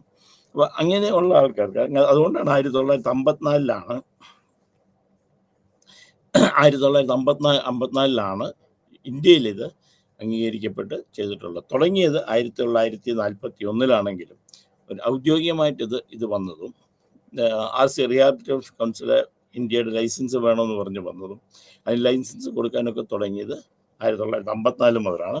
ഇപ്പം ഗവൺമെൻറ് ഇത് വളരെ സീരിയസ് ആയിട്ട് എടുക്കുന്ന ഒരു സംഗതിയാണ്. ഏതെങ്കിലും കൗൺസിലിംഗ് കാര്യങ്ങൾ കേൾക്കുന്നത് അവർക്ക് നിയമപരമായിട്ടുള്ള അംഗീകാരം വേണം എന്ന് തീരുമാനിച്ചിട്ടുണ്ട്. അപ്പോൾ എന്താണ് കൗൺസിലിംഗ്, എന്താണ് ഗൈഡൻസ്, എന്താണ് സൈക്കോതെറാപ്പി, കൗൺസിലിങ്ങിൻ്റെ ഹിസ്റ്ററി, ഇനി കൗൺസിലിംഗ് എന്തൊക്കെയാണ് നമ്മൾ കൗൺസിലിംഗ് നോക്കുന്നതെന്ന് നോക്കുക. കൗൺസിലിംഗ് ചില പ്രോസസ്സുകളുണ്ട്. പ്രോസസ്സ് എന്ന് പറയുമ്പോൾ ഈ പ്രോസസ്സ് അറിയില്ലാതെ നമ്മൾ നടത്തിയിട്ട് കാര്യമില്ല. അപ്പോൾ പ്രോസസ്സ് എന്ന് പറയുമ്പോൾ ഫസ്റ്റ് മോസ്റ്റ് ഇമ്പോർട്ടൻറ്റ് തിങ് ഒരു കൗൺസിലിംഗ് എന്ന് വെച്ചാൽ റാപ്പോ ബിൽഡ് ചെയ്യാനാണ്. റാപ്പോ എന്ന് പറഞ്ഞു കഴിഞ്ഞാൽ രണ്ട് പേര് തമ്മിൽ building a bridge between the client and the professional, that is a counsellor. കൗൺസിലറും കൗൺസിലിയും തമ്മിൽ ഒരു ബ്രിഡ്ജ് എന്ന് വെച്ചാൽ ഒരു പാലം പണിയുക. ഈ പാലം പണിയാനായിട്ട് ആദ്യത്തെ രംഗം മുതൽ, അതായത് നമ്മൾ ഒരാളെ ഇൻവൈറ്റ് ചെയ്യുന്നത് മുതലുള്ള കാര്യങ്ങൾ ആവശ്യമാണ്. Invite that is welcome. അപ്പം വെൽക്കം എന്ന് പറഞ്ഞു കഴിഞ്ഞാൽ റാപ്പോ ബിൽഡ് ചെയ്യുന്നതിൻ്റെ ആദ്യത്തെ ഭാഗമാണ് ഒരാളെ വെൽക്കം ചെയ്യുകയാണ്. ഒരാൾക്കാർ എന്താണ് പ്രശ്നം അത് നിങ്ങൾ പറയൂ എന്ന് പറയുന്നതല്ല. അയാൾ വന്ന അയാളെ നമ്മൾ വെൽക്കം ചെയ്തു, പ്ലീസ് കം, എന്താണ് പേര് വിളിച്ചു അല്ലെങ്കിൽ ഇത് വിളിച്ചു അല്ലെങ്കിൽ വന്നു ഇരിക്കൂ എന്ന് പറഞ്ഞു. That is sitting comfortably. അയാൾ ഇരിക്കുക. ഇരുന്ന് കഴിഞ്ഞാൽ ഉടനെ നമ്മൾ തുടങ്ങുകയല്ല. അതൊക്കെ നമ്മളയാളുമായിട്ടുള്ള ഒരാളെ നമ്മൾ കണ്ടു കഴിഞ്ഞ് കഴിഞ്ഞാൽ എന്താണ്, അല്ലെ പേരെന്താണ്, അല്ലെ എവിടെയാണ് പഠിക്കുന്നത്, എന്തുണ്ട് വിശേഷം, എങ്ങനെ വന്നു, ബാക്കിയുള്ള കാര്യങ്ങൾ. അപ്പോൾ പതുക്കെ we are creating a relationship, a rapport between that client. അപ്പം ഇത് പതുക്കെ ഡെവലപ്പ് ചെയ്ത് കഴിഞ്ഞ് കഴിഞ്ഞാൽ നമ്മൾ അങ്ങോട്ടും ഇങ്ങോട്ടും സംസാരിക്കാവുന്ന ഒരു കാര്യം വന്നു കഴിഞ്ഞ് കഴിഞ്ഞാൽ ആദ്യത്തെ രംഗം റാപ്പോ ബിൽഡിംഗ് ആയി. ഇത് എന്താണ് ഇതിൻ്റെ ബുദ്ധിമുട്ടെന്ന് വെച്ചാൽ പലപ്പോഴും ഒരാൾ വന്നിട്ട് എനിക്കൊരു കൗൺസിലിംഗ് വേണം എന്ന് പറഞ്ഞ് നമുക്ക് എളുപ്പമായി. മിക്കവാറും ഇത് കൊണ്ടുവരുന്നത് ആരുടെയെങ്കിലും നിർബന്ധത്തിന് വഴങ്ങിയിട്ടായിരിക്കാം ഒന്ന്. രണ്ടാമത്തെ കാര്യം, എന്തെങ്കിലും രോഗമുള്ള ആൾക്കാരായിരിക്കാം നമുക്ക് വരുന്നത് എന്നിരിക്കട്ടെ, അപ്പോഴും പ്രശ്നമാണ്.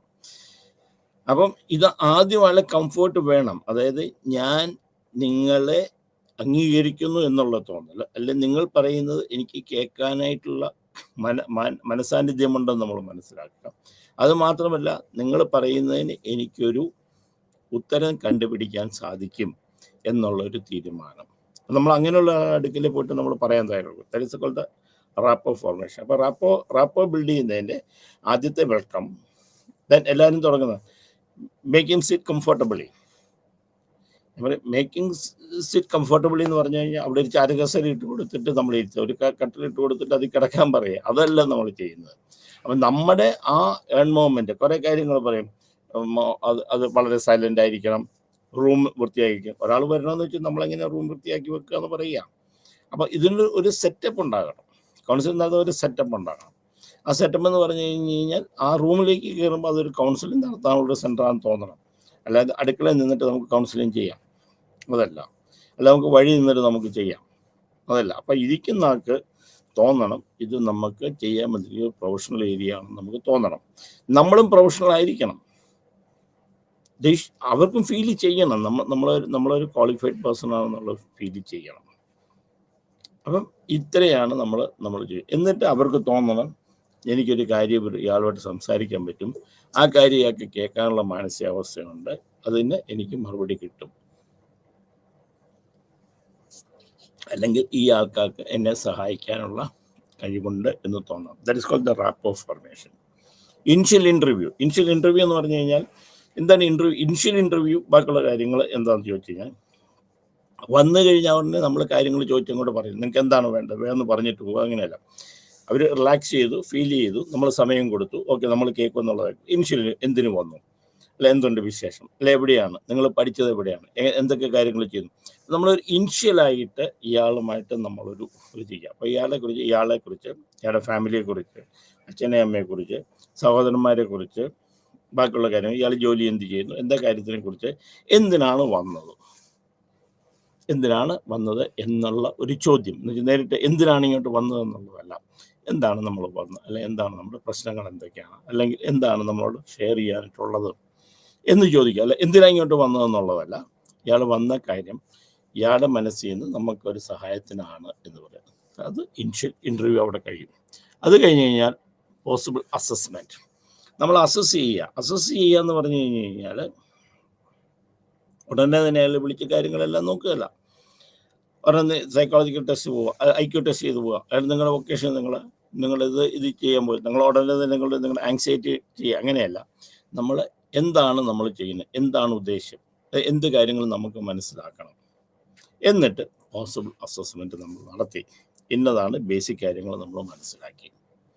ബേസിക് കാര്യങ്ങൾ മനസ്സിലാക്കി കഴിഞ്ഞ് കഴിഞ്ഞാൽ നമ്മൾ അടുത്ത അസസ്മെൻറ്റ് എന്തൊക്കെയാണ് നടത്തുന്നത്, സൈക്കോളജിക്കൽ അസസ്മെൻറ്റ് വേണോ, അല്ലെങ്കിൽ എന്തെങ്കിലും ബ്ലഡ് ടെസ്റ്റുകൾ നമ്മൾ ചെയ്യേണ്ട കാര്യങ്ങളുണ്ടോ. ബ്ലഡ് ടെസ്റ്റ് നമ്മളല്ല ചെയ്യുന്നത്, എന്തെങ്കിലും ചെയ്യേണ്ട കാര്യങ്ങൾ അതനുസരിച്ച് നമ്മൾ ആളെ ഡയറക്റ്റ് ചെയ്യാം. Then identification of issue. പിന്നെയാണ് നമ്മൾ എന്താണ് കാരണം, ഇതൊക്കെ കണ്ടു കഴിഞ്ഞു അസസ്മെൻറ്റ്. അപ്പോൾ നിങ്ങൾക്ക് ഇന്നത് കൊണ്ടാണ് ഇത് വരുന്നത്, നമ്മൾ ചെയ്ത ടെസ്റ്റിന് നിങ്ങൾക്ക് ആങ്സൈറ്റി കൂടുതലാണ്, നിങ്ങൾക്ക് ആങ്സൈറ്റി കൂടുതലുള്ളത് കൊണ്ടാണ് നിങ്ങൾക്ക് പരീക്ഷ എഴുതാൻ പറ്റാത്തത്, നിങ്ങൾ ആൾക്കാരെ ഫേസ് ചെയ്യാൻ പറ്റാത്തത് നിങ്ങൾക്ക് ഇന്ന ഫോബിയ ഉണ്ട്, ആ ഫോബിയ ആണ് സംഗതി. അല്ലെങ്കിൽ നിങ്ങൾക്ക് പഠിക്കാൻ പറ്റാത്തത് നിങ്ങൾ ഇന്ന വിഷയത്തിൽ നിങ്ങൾക്ക് മോശമാണ്, അല്ലെങ്കിൽ നിങ്ങൾ ലെഫ്റ്റ് ബ്രെയിൻ കുറച്ച് ഫങ്ഷണൽ കുറച്ച് പ്രശ്നങ്ങൾ ഉണ്ടാക്കുന്നുണ്ട്, അതുകൊണ്ട് നിങ്ങൾ മാത്തമാറ്റിക്സിനകത്ത് ശരിയാകില്ല, നിങ്ങൾ വേറെ എന്തെങ്കിലും സബ്ജക്റ്റ് ചെയ്യുക. അല്ലെങ്കിൽ അസസ് ചെയ്തതിനകത്ത് നിങ്ങൾക്ക് നല്ല ആർട്ടിസ്റ്റിക് എഫിഷ്യൻസി ഉണ്ട്, അത് ചെയ്യുമ്പോൾ. അപ്പം നമ്മൾ അസസ്മെൻറ്റ് കഴിഞ്ഞ് കിട്ടി ഐഡൻറ്റിഫിക്കേഷൻ ഓഫ് ഇഷ്യൂ, എന്താണ് നിങ്ങളുടെ പ്രശ്നം, ആ ഇഷ്യൂവിനെ ഐഡൻറ്റിഫൈ ചെയ്തു. ദെൻ നമ്മൾ അത് കഴിഞ്ഞ് കഴിഞ്ഞാൽ അവിടെ ചെയ്യുന്നതെന്ന് വെച്ചാൽ ഇത് എന്തൊക്കെ ഗോൾസ് നമ്മൾ വേണം, നിങ്ങൾ എന്ത് വേണം, നിങ്ങൾ എന്തിനു വന്നു. ഉദാഹരണത്തിന് നിങ്ങളെ കാണാൻ വന്നിരിക്കുന്നത് ഭാര്യ ഭർത്താക്കന്മാർ തമ്മിൽ വഴക്ക് കൊണ്ടാണ്. ആ വഴക്കിനുള്ള കാര്യം എന്താണ്, ഇഷ്യൂ കണ്ടു, ആ ഇഷ്യൂവിനെ ബേസ് ചെയ്തിട്ടുള്ള കാര്യങ്ങൾ നമ്മൾ മനസ്സിലാക്കി. അപ്പോൾ നമ്മൾ ചെയ്യുന്നത് നിങ്ങൾ തമ്മിൽ പ്രശ്നം ഉണ്ടാകാനുള്ള കാരണം നിങ്ങളുടെ ശാരീരികമായി ബന്ധങ്ങളില്ലാത്തത് കൊണ്ടാണ്, അല്ലെങ്കിൽ നിങ്ങൾക്ക് ശാരീരികമായി ബന്ധപ്പെടാൻ പറ്റുന്നില്ല, ഒരു ഫിസിക്കൽ റിലേഷൻഷിപ്പ് നടക്കുന്നില്ല. അതുകൊണ്ട് നമ്മൾ ബാക്കിയുള്ളതെല്ലാം ചെയ്ത് ഇന്നതാണ് ഇതിൻ്റെ പ്രശ്നങ്ങൾ, നമുക്ക് പരിഹരിക്കേണ്ടത് എന്താണ്, നിങ്ങൾ തമ്മിലുള്ള ഇൻ്റർപേഴ്സണൽ റിലേഷൻഷിപ്പ് അല്ലെങ്കിൽ നിങ്ങൾ ഫിസിക്കൽ റിലേഷൻഷിപ്പ് ശരിയാക്കണം. ഐഡൻറ്റിഫിക്കേഷൻ ഇത് ശരിയാകുക എന്നുള്ളത് നമ്മുടെ ലക്ഷ്യം. അത് കഴിഞ്ഞാണ് റിസോൾവ് ദ ഇഷ്യൂ എന്ന് പറഞ്ഞു കഴിഞ്ഞാൽ ഇതിൻ്റെ ഇടയ്ക്കാണ് കുറേ കാര്യങ്ങൾ നടക്കുന്നത്. ഇത് പ്രോബ്ലം മനസ്സിലാക്കി ഗോളും സെറ്റ് ചെയ്ത് കഴിഞ്ഞാൽ ഇത് റിസോൾവ് ചെയ്യേണ്ട എന്തൊക്കെയാണ് മാർഗങ്ങളുള്ളത്. ഇതിനകത്ത് നിങ്ങൾക്ക് സൈക്കോതെറാപ്പിയാണ് വേണ്ടത്, അതിൽ നിങ്ങൾക്ക് കൗൺസിലിംഗ് ആണോ വേണ്ടത്, നിങ്ങൾക്ക് ഏതെങ്കിലും മെഡിസിൻ്റെ ആവശ്യമുള്ളതുണ്ടോ, നിങ്ങൾക്ക് ഏതെങ്കിലും സൈക്കാട്രിസ്റ്റ് നിങ്ങൾക്ക് കാണേണ്ട കാര്യങ്ങളുണ്ടോ, അല്ലെങ്കിൽ നിങ്ങളൊരു ഫിസിഷ്യനെ കാണേണ്ട കാര്യങ്ങളുണ്ടോ എന്ന് വെച്ചാൽ നമ്മൾ ഇന്ന് റിസോൾവ് ചെയ്യുക, പ്രോബ്ലത്തിന് കയറാം. അത് കഴിഞ്ഞാൽ പോരാ, നമ്മൾ റിസോൾവ് ചെയ്തു, ഈ പ്രോബ്ലം റിസോൾവ് ചെയ്തോ ഇല്ലയോ നമുക്കറിയില്ല. ഇപ്പോൾ ഭാര്യ ഭർത്താവും തമ്മിലുള്ള വഴക്ക് തീർന്നു, അത് കഴിഞ്ഞ് പ്രോപ്പർ ഫോളോ. ശരി, നമ്മൾ ഒരാഴ്ച കഴിഞ്ഞ് കാണാം. അപ്പം ഇതിനിടയ്ക്ക് ഇതിനിടയ്ക്ക് നമ്മൾ വെക്കുന്നുണ്ട്. കാരണം ഇതെല്ലാം കൂടി നമ്മൾ ചെയ്തു വരുന്നത് 6 മുതൽ 12 സെക്ഷൻ വരെയാണ്. മിനിമം ഒരു 6 സെക്ഷൻ കൊണ്ടാണ് ആദ്യത്തെ ഇത് വരിക. ഇതിൽ നമ്മൾ അനുഭവിക്കുന്ന ബുദ്ധിമുട്ട് എന്താണെന്ന് വെച്ചാൽ എല്ലാവരും ഒരു ഇമ്മീഡിയറ്റ് സൊല്യൂഷൻ വേണം. ഒരു സൈക്കോളജിസ്റ്റിനെ കണ്ടു കഴിഞ്ഞാൽ ഉടനെ തന്നെ പ്രശ്നങ്ങൾ തീരണം. ഇന്ന് കണ്ടാൽ ഒരു പാരസെറ്റമോൾ കഴിക്കുന്ന പോലെയാണ്. ഒരു പനി വന്നു, ഉടനെ തന്നെ ഡോക്ടർ 2 പാരസെറ്റമോൾ തന്നു, അത് കഴിച്ചപ്പോൾ എൻ്റെ പനി പോയി. എനിക്കൊരു തലവേദനയായിരുന്നു, ഡോക്ടർ മരുന്ന് തന്നു, അതുകൊണ്ട് എൻ്റെ തലവേദന പോയി എന്ന് പറഞ്ഞാൽ ഇത് ചെയ്യാൻ പറ്റില്ല. അപ്പോൾ എല്ലാ ജനങ്ങളും വരുന്നത് വന്നു കഴിഞ്ഞാൽ ഉടനെ തന്നെ ഇന്ന് കണ്ട ഡോക്ടറെ കണ്ട നാളെ പ്രശ്നങ്ങൾ നമ്മൾ തീരണം. ഇത് നമ്മൾ ആദ്യം തന്നെ പറയണം. ഇത് ഇത്രയും രംഗത്തിലൂടെ വരണം. 4, 5, 6 സെക്ഷൻ കൊണ്ടാണ് നമ്മളിത് ശരിയാകാൻ പോകുന്നത്. നമ്മൾ ആദ്യം തന്നെ നമുക്ക് വേണം പറയാം, ഇത് കണ്ടു കഴിഞ്ഞ് കഴിഞ്ഞാൽ ഇത്ര നാൾ സമയമെടുക്കും. ഒരു 6 ആഴ്ച സമയം എടുക്കും, അല്ലെങ്കിൽ 6 ദിവസം സമയം, അല്ലെങ്കിൽ ഒരാഴ്ചത്തെ സമയം എടുക്കും, അല്ലെങ്കിൽ 2 മാസം സമയം എടുക്കും, അല്ലെങ്കിൽ 3 മാസം സമയം എടുക്കും. അപ്പോൾ ഇത് പറഞ്ഞിട്ട് നമ്മൾ ഈ ഫോളോ അപ്പിനുള്ള ഒരു ചാർട്ട് കൂടെ അവരെ പറഞ്ഞ് മനസ്സിലാക്കി കൊടുക്കാം. നമ്മൾ ആഴ്ചയിലൊന്ന് കാണും, അല്ലെ 5 ദിവസത്തിലൊരിക്കൽ കാണും, അല്ലെങ്കിൽ 2 ആഴ്ച കൂടുമ്പോൾ ഒരിക്കൽ കാണും, അല്ലെങ്കിൽ 3 ആഴ്ച കൂടുമ്പോൾ ഒരിക്കൽ കാണും, അല്ലെങ്കിൽ നമ്മൾ മാസത്തിലൊന്നേ കാണുള്ളൂ. അല്ലെങ്കിൽ ഈ പ്രോബ്ലംസ് തരുന്നുള്ള അടുപ്പിച്ച് ചിലപ്പോൾ നമ്മൾ 2-3 പ്രാവശ്യം കാണേണ്ടി വരും. എല്ലാം ക്ലീനായിട്ട് അവർക്ക് നമ്മൾ വ്യക്തമായി കൊടുക്കുക. അപ്പോൾ അതാണ് ഈ ഫോളോ അപ്പ് എന്ന് പറയുന്നത്. അപ്പോൾ ഈ റിസോൾവ് ചെയ്ത് കഴിഞ്ഞ് കഴിഞ്ഞാലും നമ്മൾ പിന്നെയും കാണാനുള്ള കുറച്ച് സൗകര്യങ്ങൾ ഉണ്ടാക്കും. എന്നുവെച്ചാൽ ഈ പ്രോബ്ലം സോൾവ് ചെയ്തു, ദെൻ ടെർമിനേഷൻ, ലാസ്റ്റ് വന്ന ടെർമിനേഷൻ തീർന്നു. ഈ ടെർമിനേഷൻ 2 രീതിയിലുണ്ട്. ടെർമിനേഷൻ ഓഫ് ദി സെക്ഷൻസ് ഉണ്ട്, ടെർമിനേഷൻ ഓഫ് എൻ്റയർ കൗൺസിലിംഗ് ചെയ്യുന്നുണ്ട്. അത് നമ്മൾ ടെർമിനേറ്റ് ചെയ്യുമ്പോൾ ശരി, ഇന്നത്തെ സെക്ഷൻ നമുക്ക് തീർന്നു, അല്ല ഇന്നത്തെ നമ്മുടെ സെക്ഷന് നമ്മൾ ഇന്ന കാര്യങ്ങളാണ് നമുക്ക് ഡിസ്കസ് ചെയ്യുന്നത്, ഇനി നമ്മൾ അടുത്ത ദിവസങ്ങളിൽ ഇന്ന കാര്യങ്ങളാണ് നമ്മൾ ചർച്ച ചെയ്യാൻ പോകുന്നത്. അപ്പോൾ ഇന്ന കാര്യങ്ങൾ നിങ്ങൾ ചെയ്തു കൊണ്ടുവരണം. അപ്പം ടെർമിനേഷൻ, ആ സെക്ഷൻ ടെർമിനേറ്റ് ചെയ്തു. ഇന്ന് നമ്മൾ അടുത്ത് ചെയ്യുന്നത് ഈ ഫുൾ നമ്മൾ കൗൺസിലിംഗ് പ്രോസസ്സ് നമ്മൾ തീർത്തു. അതായത് നമ്മളെല്ലാം തീർന്നു, ആൾ വന്നു, ആളുടെ പ്രശ്നം നമ്മൾ മനസ്സിലാക്കി, അതിനൊരു സൊല്യൂഷൻ ഉണ്ട്. Then the termination. ഓക്കെ, നിങ്ങൾ വന്ന കാര്യം ഇതായിരുന്നു, നമ്മൾ ഇന്ന കാര്യങ്ങൾ ഇത് ചെയ്യണം, ഇനി ഫർദർ എന്തെങ്കിലും ഉണ്ടെങ്കിൽ ഇന്ന കാര്യങ്ങളാണ് നമുക്ക് സംഭവിക്കാറുള്ളത്. ഇനിയും നിങ്ങൾ തമ്മിൽ എന്തെങ്കിലും വഴക്കുണ്ടായാൽ, ഭാര്യ ഭർത്താവ് നിങ്ങൾ വഴക്കുണ്ടായാൽ നമുക്ക് അപ്പം വരിക. അപ്പം നമ്മൾ ടെർമിനേറ്റ് ചെയ്യുമ്പം ഹോപ്പ് കൊടുക്കണം. ഇനി അല്ല നമുക്ക് പറയാം, ഇതുകൊണ്ട് നിങ്ങളുടെ പ്രശ്നങ്ങളൊക്കെ തീർന്നു, ഇനിയുള്ള പ്രശ്നങ്ങൾ പറ്റില്ല, അപ്പം നമ്മൾ കാണേണ്ടി വരില്ല. എന്നാലും നമ്മൾ ഒരു കാര്യം 2 മാസം അല്ലെങ്കിൽ 3 മാസം കാണുമ്പോൾ ഒന്ന് കണ്ടാൽ നമുക്ക് കൊള്ളാം, നിങ്ങൾക്ക് വിവരങ്ങളൊന്നറിയാനായിട്ട്. അതൊരു ഫോളോ അപ്പ് പോലെ തന്നെയാണ്. അത് കഴിയുമ്പോൾ നമ്മൾ പറയും, അല്ല ഇനിയും കാണണ്ട, നമ്മുടെ എല്ലാ പ്രശ്നങ്ങളും സോൾവ് ചെയ്ത് കഴിഞ്ഞു. So this call the termination. ആ ടെർമിനേഷൻ 2 എണ്ണമാണ്. അതൊരു ഓപ്പൺ ഡോറായിട്ടാണ് എപ്പോഴും നമ്മൾ ടെർമിനേഷൻ നമ്മൾ നിർത്തുന്നത് നല്ലത്. ഇനി എന്നെ കാണാനേ വരണ്ട എന്ന് പറയുന്നതല്ല. ഓക്കെ, ഇപ്പം വേണ്ട, നമുക്കിപ്പോഴും. അപ്പോൾ ഡോർ എപ്പോഴും ഓപ്പൺ ആക്കിയിട്ടുകൊണ്ട് ആ സെക്ഷൻ നമ്മൾ കഴിയണം. അപ്പം ഇത്രയും കൗൺസിലിൻ്റെ പ്രോസസ്സാണ്, ഇതൊരു പ്രോസസ്സാണ്. അപ്പം ഇത്രയും നമ്മൾ വ്യക്തമായിട്ട് ക്രമമായിട്ട് നമ്മൾ അറിഞ്ഞിരിക്കണം. ഒരു ഏകദേശം 8-9 സ്റ്റെപ്പുകളാണ് ഈ പ്രോസസ്സിലൂടെയാണ് നമ്മൾ ഒരു കൗൺസിലിംഗ് സെക്ഷൻ നടത്തുക. അപ്പം ഫസ്റ്റ് വൺ ഇത് വെൽക്കം, ആളെ വിളിച്ചു വരുന്നു, നമ്മൾ ഇരുത്തുന്നു. Then we are building the rapport. അവർ തമ്മിലുള്ള റിലേഷൻഷിപ്പ് നമ്മൾ ശരിയാക്കി എടുക്കുന്നു. ശരിയാക്കി എടുത്തു കഴിഞ്ഞ് കഴിഞ്ഞാൽ നമ്മളതിൻ്റെ ഇനിഷ്യലായിട്ടുള്ള ഇൻ്റർവ്യൂ ഒക്കെ നടത്തുന്നു, കാര്യങ്ങൾ നമ്മൾ ചോദിക്കുന്നു, മനസ്സിലാക്കുന്നു.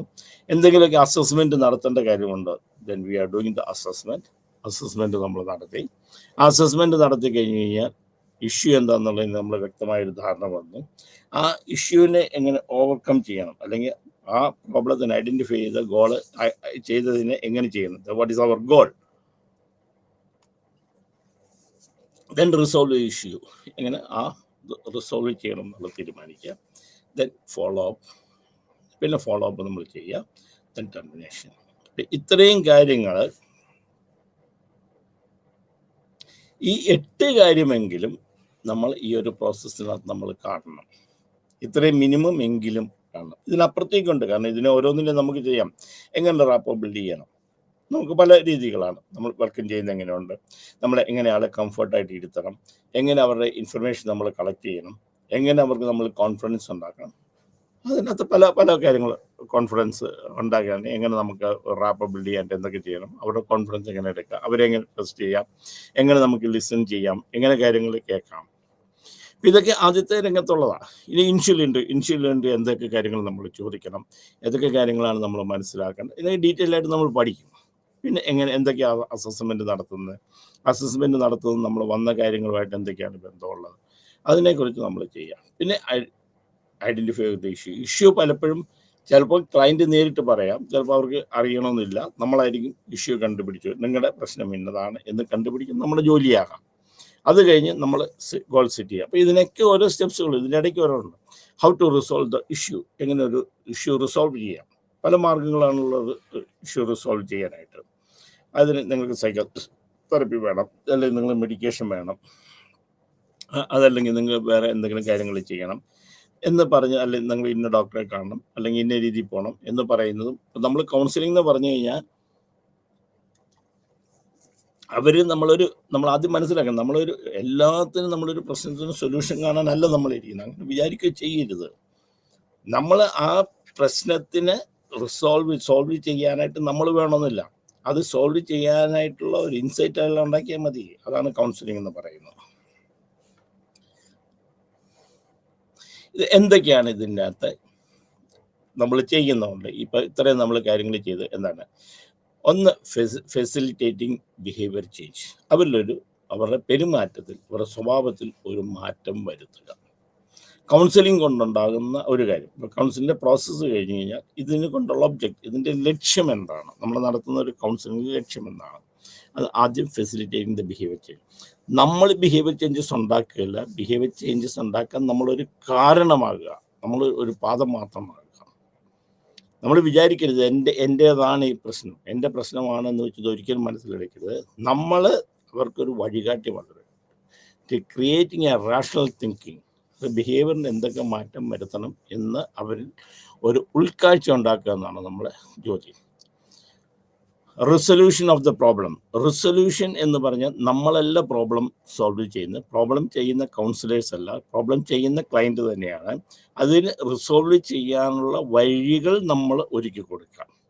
ഒന്നും എഴുതിയാൽ അത് 2 ആണ് എന്ന് ഉള്ളത് മനസ്സിലാക്കും. 2ലേക്ക് കൊണ്ടുവരേണ്ട ജോലിയും ക്ലയൻറ്റിൻ്റെയാണ്. അല്ലാതെ നമ്മളത് സോൾവ് ചെയ്ത് 1 2 എന്ന് പറഞ്ഞ് കൊടുക്കുന്നതിലല്ല ഒരു സൈക്കോളജിസ്റ്റ്, ഒരു കൗൺസിലറുടെ ഗുണം. 1 2 എന്നുള്ളവർ മനസ്സിലാക്കുക എന്നുള്ളതാണ്. പിന്നെ അവർ എപ്പോഴും 1 2 തന്നെ ആയിക്കോളും. എപ്പോഴും ഞാൻ പറയുന്നുണ്ട്, മീൻ പിടിച്ചു കൊടുക്കുക എന്നുള്ളതല്ല, മീനെ പിടിക്കാൻ പഠിപ്പിക്കുക എന്നുള്ളതാണ് ഒരു കൗൺസിലറുടെ ജോലി. അപ്പോൾ എപ്പോഴും നമ്മൾ മീൻ പിടിച്ചു കൊടുക്കുകയാണെങ്കിൽ എല്ലാ സമയത്തും പ്രോബ്ലം ഉണ്ടാകും, നമ്മുടെ ഇടയ്ക്കിലേക്ക് കൊടുക്കുക. അങ്ങനെയല്ലേ? പ്രോബ്ലം ഉണ്ടായാൽ നിങ്ങൾക്ക് എങ്ങനെ സോൾവ് ചെയ്യാം, അതിനെന്തൊക്കെ കാര്യങ്ങൾ നിങ്ങൾ മനസ്സിലാക്കണം, ഏതൊക്കെ രീതിയിൽ നിങ്ങൾ പോകണം, അത് പറഞ്ഞ് മനസ്സിലാക്കി കൊടുക്കുകയാണ് എന്നുള്ളത് കൗൺസിൽ. അപ്പം resolution of the problem, then enhancing coping skills. ഇത് വളരെ ഇമ്പോർട്ടൻ്റ് ആണ്. ഏത് പ്രശ്നങ്ങളുണ്ടായാലും ആ പ്രശ്നത്തെ എൻഹാൻസ് ചെയ്യുക, ആ കോപ്പിംഗ് സ്കിൽസ്, അതുമായിട്ട് ചേരാനായിട്ടുള്ളൊരു മാനസികാവസ്ഥ വളർത്തിയെടുക്കുക എന്നുള്ളതാണ് കൗൺസിലറുടെ ജോലി. അത് നമ്മൾ കൂട്ടത്തിൽ നിന്നല്ല, അതിനുള്ള കഴിവുണ്ടാക്കുക. ഒരു തീരുമാനം എടുക്കാനുള്ള കഴിവുകൾ ഉണ്ടാക്കി കൊടുക്കും. ഇപ്പം എന്താണ് പ്രശ്നം ഉണ്ടായത്, എങ്ങനെ തീരുമാനം എടുക്കണം എന്നല്ല, നമ്മൾ തീരുമാനം എടുത്ത് കൊടുക്കുകയല്ല, തീരുമാനം എടുക്കാനായിട്ട് അവരെ ഹെൽപ്പ് ചെയ്യുക എന്നുള്ളതാണ്. അല്ലെങ്കിൽ എങ്ങനെ തീരുമാനം എടുക്കണം എന്ന് മനസ്സിലാക്കി കൊടുക്കുകയാണ്. എപ്പോഴും 4-5 സൊല്യൂഷൻസ് നമ്മുടെ മുമ്പിലുണ്ടാവും. ഒരു പ്രോബ്ലത്തിന് പല സൊല്യൂഷൻസ് ആണ്. ഏതാണ് സൂട്ടബിൾ സൊല്യൂഷൻ എന്നുള്ളത് അവർ കണ്ടുപിടിക്കാം. ഒരു ഉദാഹരണം പറയുകയാണെങ്കിൽ, ഭാര്യയും ഭർത്താവും 2 ജോലി ചെയ്യുന്നത്. അവർ തമ്മിൽ അങ്ങോട്ടും ഇങ്ങോട്ടും ചേരാനായിട്ടൊരു ബുദ്ധിമുട്ടുണ്ട്. എന്ന് വെച്ചാൽ ഭർത്താവിന് ഭാര്യയുടെ വീട്ടിൽ നിൽക്കാൻ പറ്റില്ല, ഭാര്യയ്ക്ക് ഭർത്താവിൻ്റെ വീട്ടിൽ നിൽക്കാൻ പറ്റും. ഇവർക്കൊരു കുട്ടിയുണ്ട്. രണ്ടുപേരും 2 ജോലി ചെയ്യുന്നത്, 2പേരും ട്രാവൽ ചെയ്യണം. ഇതിന് എത്ര സൊല്യൂഷൻസ് നമുക്ക് മുമ്പോട്ട് വെക്കാം. ഒന്നെങ്കിൽ എളുപ്പം പറയാൻ പറ്റുന്ന ഒരു വീടെടുത്ത് നിങ്ങൾ മാറി താമസിക്കുക, പ്രശ്നം തീർന്നില്ലല്ലോ. കുട്ടിയാരും നോക്കും, 2പേരും ജോലിക്ക് പോകുമ്പോൾ കുട്ടിയാരും നോക്കും. ഇന്ന് 2 പേർക്കും ബുദ്ധിമുട്ടില്ലാത്തൊരിടത്ത് നമ്മൾ വീടെടുക്കാന്ന് പറയും. 2പേരും ട്രാവൽ ചെയ്യുന്ന രണ്ടുപേരും ഒരു സ്ഥലത്താണ് ജോലി ചെയ്യുന്നതെങ്കിൽ പ്രശ്നമില്ല. രണ്ടുപേരും 2 സ്ഥലത്താണ്. ആർക്കാണ് കൂടുതൽ ട്രാവൽ ചെയ്യാൻ പറ്റുക? അല്ലെ എന്താണ് ചെയ്യുന്നത്? നമ്മൾ പറഞ്ഞു കൊടുക്കുക എന്നുള്ളതല്ല. നമ്മൾ സൊല്യൂഷൻ ഇട്ടു. വേറൊരു പ്രശ്നം, ഇനി നിങ്ങൾ 2 പേരുമാണ്. ഒരാൾ ആഴ്ച 2 ദിവസം ട്രാവൽ ചെയ്യൂ, മറ്റേ ആൾ 2 ദിവസം ട്രാവൽ ചെയ്യൂ. വേറെ എവിടെയെങ്കിലും നിങ്ങൾക്ക് സൗകര്യപരമായിട്ട് നിൽക്കുക. നിങ്ങൾക്കൊരു ജോലിക്കാരെ വെക്കണം, അതിനുള്ള സാമ്പത്തിക ശേഷി. അപ്പോൾ ആരുടെങ്കിലും അച്ഛനും അമ്മയും നോക്കണം. സൊല്യൂഷൻ എന്താ? ആരുടെങ്കിലും ഒരാളുടെ അച്ഛനും അമ്മയും കൂട്ടത്തിൽ വന്ന് നിൽക്കുക. ഒന്നെങ്കിൽ പെണ്ണിൻ്റെ അച്ഛനും അമ്മയും കൂട്ടത്തിൽ നിൽക്കുക, പെണ്ണിൻ്റെ അച്ഛനും അമ്മയും കൂട്ടി നിൽക്കുക, മാറി മാറി നിൽക്കുക. അപ്പം ഒരു പ്രോബ്ലമാണ്. സൊല്യൂഷൻസ് ധാരാളമാണ്. ഇനി ഒരു പക്ഷേ ഒരാളുടെ ഇൻഡോസുമായിട്ടുള്ള പ്രശ്നം സോർട്ട് ഔട്ട് ചെയ്ത് കഴിഞ്ഞാൽ ആ പ്രശ്നം തീരുമാനിക്കും. ആരുമായിട്ടുള്ളതാണ് നമുക്ക് ആദ്യം തീർക്കാൻ പറ്റുക? അല്ലെ എന്താണ് അതിൻ്റെ കാരണം? അവരുടെ കുഴപ്പമാണോ, അല്ലെങ്കിൽ ആളുടെ കുഴപ്പമാണോ, ഇവരുടെ കുഴപ്പമാണോ? ഇവരെ പറഞ്ഞ് മനസ്സിലാക്കി നമ്മൾ കുറേ സൊല്യൂഷൻസ് വെച്ചിട്ട് അവർക്ക് സൂട്ടബിൾ ആയിട്ടുള്ള സൊല്യൂഷൻ അവർ സെലക്ട് ചെയ്യട്ടെ. ഇന്നത് വേണം നിങ്ങൾ എടുക്കാൻ എന്ന് പറഞ്ഞു കഴിഞ്ഞാൽ ആരും നമ്മൾ കേൾക്കാൻ പോകുന്നില്ല. അപ്പം പ്രൊമോട്ടിങ് ദ ഡിസിഷൻ എടുക്കാനായിരിക്കും. Improving the relationship, that is most. അതാണ് ഞാൻ ഇപ്പോൾ പറഞ്ഞ കഥയിലതാണ് ഇംപ്രൂവ് ദ റിലേഷൻ. നമ്മളൊരു പ്രശ്നം നമ്മൾ പരിഹരിക്കുമ്പോൾ അത് എല്ലാവരെയും കൂടി ഒരുമിച്ച് കൊണ്ടുപോകത്തക്ക വണ്ണം നമ്മൾ ഒരു ഇതാണെങ്കിൽ, സൊല്യൂഷനാണെങ്കിൽ അതായിരിക്കും എപ്പോഴും നല്ലത്. ഇത്രയും കാര്യം. പിന്നെ ഫെലിസിറ്റേറ്റിംഗ് ദ ക്ലയൻസ് പൊട്ടൻഷ്യൽ, അവരുടെ കഴിവനുസരിച്ച്. അതാണ് ഞാൻ ആദ്യം പറഞ്ഞത്, എവിടെ താമസിക്കുന്നത്, എന്ത് ചെയ്യണം എന്നൊക്കെയുള്ള അവരുടെ കഴിവിനെ അനുസരിച്ചാണ്. അപ്പം നമ്മൾ കാര്യങ്ങൾ പറഞ്ഞ് മനസ്സിലാക്കി അവരെ ആ രീതിയിലേക്ക് കൊണ്ടുവരിക. പിന്നെ ഇതെല്ലാം കഴിയുമ്പം should be positive mental health. അവർക്ക് നല്ലൊരു മെൻ്റൽ ഹെൽത്ത് ഉണ്ടായിരിക്കും. അപ്പം ഫെസിലിറ്റേറ്റിംഗ് ദ ബിഹേവിയർ ചേഞ്ച് വേണം, റെസൊല്യൂഷൻ ഓഫ് ദ പ്രോബ്ലം വേണം, അപ്പം എൻഹാൻസിങ് ദ കോപ്പിംഗ് സ്കിൽസ് ആണ്, പ്രൊമോട്ടിംഗ് ദ ഡിസിഷൻ മേക്കിംഗ്. ഇത് എല്ലാം വന്നു കഴിയുമ്പോൾ അവസാനം വന്ന് നിൽക്കുന്ന പോസിറ്റീവ് മെൻ്റൽ ഹെൽത്തോടെ ആയിരിക്കണം. അപ്പം ഒബ്ജക്റ്റീവ് ഓഫ് ദ കൗൺസിലിംഗ് എന്ന് പറയുന്നത് ഇത്രയും കാര്യങ്ങളായിരിക്കണം. അപ്പം കൗൺസിലിംഗ് എന്താണ്, ഗൈഡൻസ് എന്താണ്, സൈക്കോതെറാപ്പി എന്താണ്, എന്തൊക്കെയാണ് നമ്മൾ ഇതിൻ്റെ ഒബ്ജക്റ്റീവ്സ് എന്തൊക്കെയാണ്, കൗൺസിലിംഗ് എന്തൊക്കെയാണ്, അതിനുള്ള കൗൺസിലിംഗിൻ്റെ പ്രോസസ്സ് എന്തൊക്കെയാണ്, പ്രോസസ്സും ഒബ്ജക്റ്റീവ്സും നമ്മൾ മനസ്സിലാക്കണം. ഈ ഒബ്ജക്റ്റീവ്സ് വെച്ചുകൊണ്ടായിരിക്കും നമ്മൾ പ്രോസസ്സ് തന്നെ ചെയ്യേണ്ടത്. അപ്പം നമ്മൾ അവരുടെ ബിഹേവിയറിൽ അവർക്ക് ചേഞ്ച് ഉണ്ടാക്കണം, പ്രോബ്ലത്തെ നമ്മൾ സോൾവ് ചെയ്യണം, അവർക്ക് സാഹചര്യങ്ങളുമായിട്ട് ചേരാനുള്ള കഴിവുകൾ അവർക്ക് ഉണ്ടാക്കി കൊടുക്കണം. ഡിസിഷൻ മേക്കിംഗ് എന്ന് പറയുന്നത് അവരിലുണ്ടാക്കി കൊടുക്കണം. റിലേഷൻഷിപ്പ്, ഇത് നമ്മൾ എന്തെങ്കിലും കൗൺസിലിംഗ് കഴിഞ്ഞ് കഴിയുമ്പോൾ ഇൻ്റർ റിലേഷൻഷിപ്പ് നന്നായിട്ട് ഇമ്പ്രൂവ് ചെയ്യണം. അവരുടെ കഴിവുകളെ, അത് നമ്മൾ വരുന്ന ക്ലയൻസിൻ്റെ കഴിവുകളെ നമ്മൾ ഉണർത്തണം. ഇതെല്ലാം കഴിഞ്ഞ് കഴിഞ്ഞാൽ ഒരു പോസിറ്റീവ് മെൻ്റൽ ഹെൽത്ത് അവരിൽ ഉണ്ടായിരിക്കണം. ഇനി നമുക്ക് എന്തൊക്കെയാണ് ഒരു councillor, characteristics of A councillor? ഇത് പ്രൊഫഷണൽ റിക്വയർമെൻ്റ് ഉണ്ട്. പ്രൊഫഷണൽ റിക്വയർമെൻ്റ് എന്ന് പറഞ്ഞു കഴിഞ്ഞാൽ ഒരു പ്രൊഫഷണലി എന്തൊക്കെ കാര്യങ്ങൾ ഒരാൾ അറിഞ്ഞിരിക്കണം. പേഴ്സണൽ റിക്വയർമെൻറ്റ്, വ്യക്തിപരമായിട്ട് എന്തൊക്കെ കാര്യം, നമ്മളെക്കുറിച്ച് self awareness the most important thing. ഒരു ക്യാരക്ടറിസ്റ്റിക്സ് ഓഫ് ദ കൗൺസിലർ എന്ന് പറഞ്ഞാൽ സെൽഫ് അവെയർനെസ് ഉണ്ടാകണം. ഞാൻ ആരാണ്, എൻ്റെ കഴിവെന്താ, എൻ്റെ ജോലി എന്താണ്, ഞാൻ എന്ത് ചെയ്യണം, അത് നമ്മൾ മനസ്സിലാക്കുന്നത്. Help from the seniors. നമ്മളെല്ലാ കാര്യത്തിനകത്തും നമ്മൾ മിടുക്കന്മാരായിരിക്കണം എന്ന് നിർബന്ധമില്ല. അപ്പം നമുക്ക് പരിചയമില്ലാത്തൊരു കാര്യങ്ങൾ നമ്മുടെ സീനിയേഴ്സിനോട് ചോദിച്ച് നമുക്ക് മനസ്സിലാക്കാം. അപ്പോൾ പേഴ്സണൽ റിക്വയർമെൻറ്റ്സ് എന്തൊക്കെയാണ്? പേഴ്സണലായിട്ട് നമ്മൾ കാര്യങ്ങൾ, ഒന്ന് നമ്മളെ മനസ്സിലാക്കുക. രണ്ടാമത് നമുക്ക് സഹായം ആവശ്യമുള്ള സമയത്ത് നമ്മൾ മറ്റുള്ളവരോട് നമ്മൾ വാങ്ങിക്കുക, പ്രത്യേകിച്ച് നമ്മുടെ സീനിയേഴ്സിനോട് നമ്മൾ വാങ്ങിക്കുക. അതിലൊരു നാണക്കേട് നമ്മൾ വിചാരിക്കണ്ട. കണ്ടമാൻ ടെസ്റ്റുകൾ നമ്മൾ ഇടായിരിക്കുക. ഒരാൾ വന്നു കഴിഞ്ഞാൽ ഒരു 100 ടെസ്റ്റ്, നിങ്ങളുടെ പേഴ്സണാലിറ്റി ടെസ്റ്റ് ഞാനൊന്ന് നോക്കട്ടെ, നിങ്ങളുടെ ആങ്സൈറ്റി ടെസ്റ്റ് ഞാനൊന്ന് നോക്കട്ടെ, നിങ്ങൾ ഇൻട്രോവേർട്ടാണോ എക്സ്ട്രോവേർട്ടാണോ എന്ന് ഞാൻ നോക്കട്ടെ, ഇങ്ങനെ കുറേ ടെസ്റ്റുകൾ നമ്മൾ കൊടുക്കുന്നത്. കഴിയുന്നത്രയും അത്യാവശ്യമുള്ള ടെസ്റ്റുകൾ വേണം. ഇൻ്റലിജൻസ് ടെസ്റ്റ്, ശരി, അത് ഒരെണ്ണം ചെയ്താൽ മതി, അല്ലെ ഒരു പേഴ്സൺ ഇന്നത് ചെയ്താൽ മതി, അല്ലെ നിങ്ങൾക്ക് എന്തെങ്കിലും ഒരു ബയോളജിക്കൽ ടെസ്റ്റ് നിങ്ങൾ ഒരു ടെസ്റ്റ് നടത്തണം, നമുക്ക് ഇന്നത് ചെയ്യണം എന്ന്. അപ്പം ചെയ്യുമ്പോൾ ഏത് ടെസ്റ്റാണ് ചെയ്യുന്നത്, അതിൻ്റെ എന്തിന് ചെയ്യണം, അതിൻ്റെ കാരണം എന്താണ് പറയുന്നത് എന്നുള്ളതിനെക്കുറിച്ച് നമ്മൾ മനസ്സിലാക്കണം. പിന്നെ ഒരു പ്രൊഫഷണൽ ഹെൽപ്പ് നമ്മൾ എല്ലാത്തിനും വാങ്ങിക്കും. പ്രൊഫഷണൽ ഹെൽപ്പ്, അത് നമ്മൾ സീനിയേഴ്സിൻ്റെ ഹെൽപ്പ് മാത്രം. പ്രൊഫഷണൽ ഹെൽപ്പ്, ഇപ്പം എക്സാമ്പിൾ, ഒരു ഫിസിക്കൽ ഒരു പ്രോബ്ലം വന്നു, നമ്മൾ കാണാൻ വേണ്ടി ഒരു ക്ലയൻറ്റ് പറയാം, എനിക്ക് കൂടെ ചെസ്റ്റ് പെയിൻ ഉണ്ടാകുന്നുണ്ട്, അല്ല എനിക്ക് എൻ്റെ ഒരു ലേഡിയാണ് ഇരിക്കുന്നത്, എൻ്റെ ബ്രസ്റ്റിൻ്റെ അകത്ത് എനിക്കൊരു പെയിൻ ഉണ്ടാകുന്നുണ്ട്. പക്ഷെ നമ്മളല്ല, നമുക്കത് എന്ത് ചെയ്യാൻ പറ്റും? ഒരു കൗൺസിലർ എന്നുള്ള നിലയ്ക്ക് നമ്മുടെ ജോലിയല്ല. അപ്പം നമ്മളൊരു പ്രൊഫഷണൽ ഹെൽപ്പ് നമ്മൾ ഏതെങ്കിലും ഒരു ഗൈനക്കോളജിനെ കൊണ്ട്, ഒരു ഫിസിഷ്യനെ കൊണ്ട് നമ്മളെ ടെസ്റ്റ് ചെയ്യിക്കുക. അപ്പം നമ്മളൊരു പ്രൊഫഷണൽ ഹെൽപ്പ് ഏത് കാര്യത്തിനകത്തും നമ്മൾ ചെയ്യണം. ഒരു എത്തിക്കൽ സ്റ്റാൻഡേർഡ് നമ്മൾ കീപ്പ് ചെയ്യണം. എത്തിക്സ് ഉണ്ട്, ചില എത്തിക്സുകൾ നമ്മളുണ്ട്. ആ എത്തിക്സ് നമ്മൾ ഇതിനകത്ത് നമ്മൾ പാലിച്ചിരിക്കണം. പിന്നെ നമ്മൾ മനസ്സിലാക്കുക, ലിമിറ്റേഷൻസ് നമുക്കുണ്ട്. എല്ലാം നമ്മൾക്ക് ചെയ്യാൻ പറ്റില്ല. ആസ് എ പേഴ്സൺ എനിക്ക് ചെയ്യാൻ പറ്റുന്ന ഇതുവരെ ഉള്ളൂ, ഇതിനപ്പുറത്തേക്ക് എനിക്ക് ചെയ്യാൻ പറ്റിയല്ല. അപ്പം ഇതിനപ്പുറത്തേക്ക് നമ്മൾ ചെയ്യണമെന്ന് വിചാരിച്ച് നമ്മൾ നടക്കുക. അപ്പം ഒരു പ്രൊഫഷണൽ ഇത് മാത്രമേ നമ്മൾ ലിമിറ്റേഷൻസ് നമ്മൾ മനസ്സിലാക്കണം. ഞാൻ എപ്പോഴും പറയുന്നത് വെച്ചാൽ, നമ്മൾ 100 കേസ് വന്നാൽ 100 നമുക്ക് ശരിയാക്കാമെന്ന് വിചാരിക്കരുത്. ഒരെണ്ണം മതി. ആ ചെയ്യുന്നത് നന്നായിട്ട് നമ്മൾ ചെയ്യുക, അതിന് നമ്മൾ ആത്മാർത്ഥത ഉണ്ടാകുക, ചെയ്യുക. അല്ലാതെ 99 എണ്ണവും ശരിയായി, ഒരെണ്ണം ശരിയായില്ല എന്ന് വെച്ചുകൊണ്ട് അതിനെക്കുറിച്ച് ആലോചിച്ച് കളയരുത്. അതുകൊണ്ട് നമ്മളെ മാത്രമേ, വേറെ എത്രയോ പേരുണ്ട്, എല്ലാ കാര്യങ്ങളും നമുക്ക് ചെയ്യണമെന്നില്ല. നമുക്ക് ലിമിറ്റേഷൻസ് ഉണ്ട്. എല്ലാ പ്രശ്നങ്ങളും നമുക്ക് സോൾവ് ചെയ്യാൻ പറ്റില്ല. ചിലപ്പം ഫാമിലി കൗൺസിലിംഗ് ചെയ്തുകൊണ്ടിരിക്കുന്ന ഒരു കുട്ടിയുടെ പ്രശ്നം വന്നു, സോൾവ് ചെയ്യാൻ പറ്റിയില്ലെന്നിരിക്കും. പക്ഷെ 5 കുട്ടികളുടെ പ്രശ്നം വന്നു, ഒരേപോലെ പ്രശ്നമാണ്, 4 സോൾവ് ചെയ്തു, ഒന്നും സോൾവ് ചെയ്യാൻ പറ്റിയില്ല. ചിലപ്പോൾ നമുക്ക് ചെയ്യണമെന്ന് പറ്റില്ല. ദാറ്റ് ഇസ് ലിമിറ്റേഷൻസ് മനസ്സിലാക്കാം. പിന്നെ എപ്പോഴും സൈക്കോളജിക്കൽ മെൻ്റലി നമ്മളെപ്പോഴും ഹെൽത്തി ആയിരിക്കണം.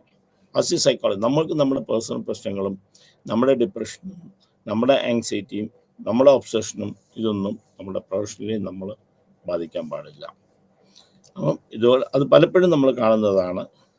ഇവരുടെ വെൽബീയിങ്സ്, ഇവരുടെ മെൻ്റലി ഇവർ സ്ട്രോങ് അല്ലാത്തതുകൊണ്ട് എപ്പോഴും പ്രശ്നങ്ങൾ ഉണ്ടായിക്കൊണ്ടിരിക്കും. ദെൻ എഫക്റ്റീവ്നെസ് ഉണ്ടാകും. ഫോർ എഫക്റ്റീവ്നെസ് എന്തൊക്കെയാണ് നമ്മൾ ചെയ്യുന്നത് എന്താ വെച്ചാൽ, നമ്മൾ മറ്റുള്ളവർ വരുന്ന ക്ലയൻറ്റ് അവരെന്താണെന്നുള്ളത് മനസ്സിലാക്കുക. അവരെ നമ്മൾ എഫക്റ്റീവ് ആക്കണം. വരുന്ന ക്ലയൻറ്റിൻ്റെ ആവശ്യം എന്താണ്, അവർക്ക് എന്തൊക്കെയാണ് നമ്മൾ ചെയ്തു കൊടുക്കേണ്ടത്, അവരെന്താണ് നമ്മളിന്ന് പ്രതീക്ഷിക്കുന്നത് എന്നുള്ളത് നമ്മൾ മനസ്സിലാക്കുക. സെൽഫ് റിഗാർഡ്, നമ്മളെക്കുറിച്ച് നമുക്കൊരു അവബോധം ഉണ്ടായിരിക്കും. നമുക്ക് നമ്മുടെ കാര്യങ്ങൾ അറിയാം, നമ്മൾ എന്താണ് ചെയ്യാൻ പോകുന്നതെന്ന് അറിയാം. പിന്നെ നമ്മളെപ്പോഴും ചേഞ്ച് ചെയ്യണം, സിറ്റുവേഷൻ അനുസരിച്ച് നമ്മൾ ചേഞ്ച് ചെയ്യണം. പിന്നെ നമ്മളെടുക്കുന്ന തീരുമാനങ്ങൾ ലൈഫ് ഓറിയൻറ്റഡ് ആയിരിക്കണം. നടക്കാത്ത കാര്യങ്ങളെക്കുറിച്ച്, അങ്ങനെയുള്ള കാര്യങ്ങളെക്കുറിച്ച് എപ്പോഴും നമ്മൾ ചെയ്യുമ്പോൾ അവരുടെ സാഹചര്യങ്ങൾ, അവരുടെ കുടുംബം, ഇതിനെ ബേസ് ചെയ്തിട്ടായിരിക്കും നമ്മൾ ചെയ്യാൻ പറ്റുന്നത്. ഒരു ഉദാഹരണം, ഒരു കുട്ടി വഴക്കുണ്ടായിക്കൊണ്ടിരിക്കുക, എനിക്കൊരു കാറ് വേണം എന്ന് വെച്ചുകൊണ്ടിരിക്കുക.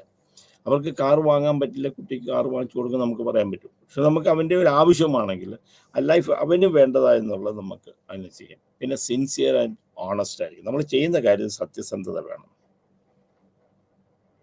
നമ്മൾ എല്ലാ കാര്യങ്ങളും അനുഭവങ്ങളിൽ നമ്മൾ പഠിക്കാനായിട്ട് തയ്യാറാകണം. Then you must accept your mistake. നമ്മുടെ തെറ്റുകൾ നമുക്ക് പറ്റിക്കഴിഞ്ഞ് കഴിഞ്ഞാൽ നമ്മൾ ആ തെറ്റുകളെ നമ്മൾ അംഗീകരിക്കാൻ തയ്യാറാണ്. ശരി, എനിക്കൊരു തെറ്റ് പറ്റി, അല്ലെങ്കിൽ ഞാൻ അങ്ങനെ എടുത്തതല്ല, അല്ലെങ്കിൽ ഞാനത് കേട്ടിരുന്നില്ല, ദാറ്റ്സ് അവർ മിസ്റ്റേക്ക്. അല്ലെങ്കിൽ ഞാൻ എടുത്ത തീരുമാനം ശരിയായിരുന്നില്ല, അല്ലെങ്കിൽ നിങ്ങൾക്ക് പറ്റുന്നതായിരുന്നില്ല. പിന്നെ ഇന്നത്തെ ജീവിതത്തെ നമ്മൾ ജീവിക്കുന്ന സാഹചര്യങ്ങളുമായിട്ട് ബന്ധപ്പെട്ട തീരുമാനങ്ങളായിരിക്കും നമ്മൾ എടുക്കുന്നത്. അതിനകത്ത് കൾച്ചറുണ്ട്, എല്ലാ കാര്യങ്ങളും, ആ ഒരു സംസ്കാരം എങ്ങനെയുണ്ട്, അതൊക്കെ അനുസരിച്ചായിരിക്കും നമ്മൾ തീരുമാനം എടുക്കേണ്ടത്. പിന്നെ ഒരു ഇൻ്റർപേഴ്സണൽ റിലേഷൻഷിപ്പ് നമ്മൾ ഡെവലപ്പ് ചെയ്യാൻ തയ്യാറാകണം. ഇൻ്റർപേഴ്സണൽ റിലേഷൻഷിപ്പ് ക്ലയൻറ്റുമായിട്ട് മാത്രമല്ല, ബാക്കിയുള്ളവർ മാത്രമല്ല, സമൂഹമായിട്ട് നമ്മുടെ ബന്ധങ്ങൾ നമ്മൾ ശരിയാക്കി ഇരിക്കണം. ഒരു ബാലൻസ്ഡ് ലൈഫ് ആയിരിക്കണം. നമ്മൾ എന്ത് ചെയ്യുമ്പോഴും നമ്മുടെ ലൈഫ് ഒരു ബാലൻസ്ഡ് ലൈഫ് ആയിരിക്കണം. ഇപ്പം പ്രൊഫഷണൽ ആണെങ്കിലും നമ്മുടെ പേഴ്സണൽ കാര്യങ്ങൾ ഇത് തമ്മിൽ ഒരു ബാലൻസ് വേണം. അല്ലെങ്കിൽ നമ്മൾ പ്രൊഫഷണൽ കാര്യത്തിനകത്ത് ശ്രദ്ധിക്കും, നമ്മളെ പേഴ്സണൽ കാര്യങ്ങൾ ശരിയല്ല എന്നുണ്ടെങ്കിൽ അത് ഒരിക്കലും ഒരു സൈക്കോളജിനെ സംബന്ധിച്ച്, ഒരു കൗൺസിലറെ സംബന്ധിച്ച് ശരിയാകുകയില്ല. പിന്നെ നമുക്ക് എന്താ ചെയ്യും, നമ്മൾ ഇത് കൂടാതെ പേഴ്സണൽ മെഷർമെൻറ്റ്, ഓവർകം ഫാക്ടിങ്, നമ്മൾ കുറേ കാര്യങ്ങൾ ഇത് എത്രയൊക്കെ നമ്മൾ ജോലികൾ ചെയ്യുമ്പോഴും നമ്മൾ ഫാക്ടറി മടുപ്പുണ്ടാകും. അപ്പോൾ നമ്മളെപ്പോഴും എനർജറ്റിക് ആയിരിക്കണം. അപ്പോൾ അതിന് നമ്മളെന്താ, നമ്മൾ റോൾ ചേഞ്ച് നമ്മൾ പഠിക്കണം. റോൾ ചേഞ്ച് കാരണം ഒരു ഹെൽത്തി പ്രൊഫഷണൽ എൻവയോൺമെൻ്റ് ആയിരിക്കണം. നമ്മുടെ വെൽബീയിങ് ഉണ്ടായിരിക്കണം. നമുക്ക് നമ്മുടെ മെൻ്റൽ ഹെൽത്തിനും വേണ്ടി, നമ്മുടെ ശാരീരികമായ ഹെൽത്തിനും വേണ്ടി നമ്മൾ ചെയ്യണം.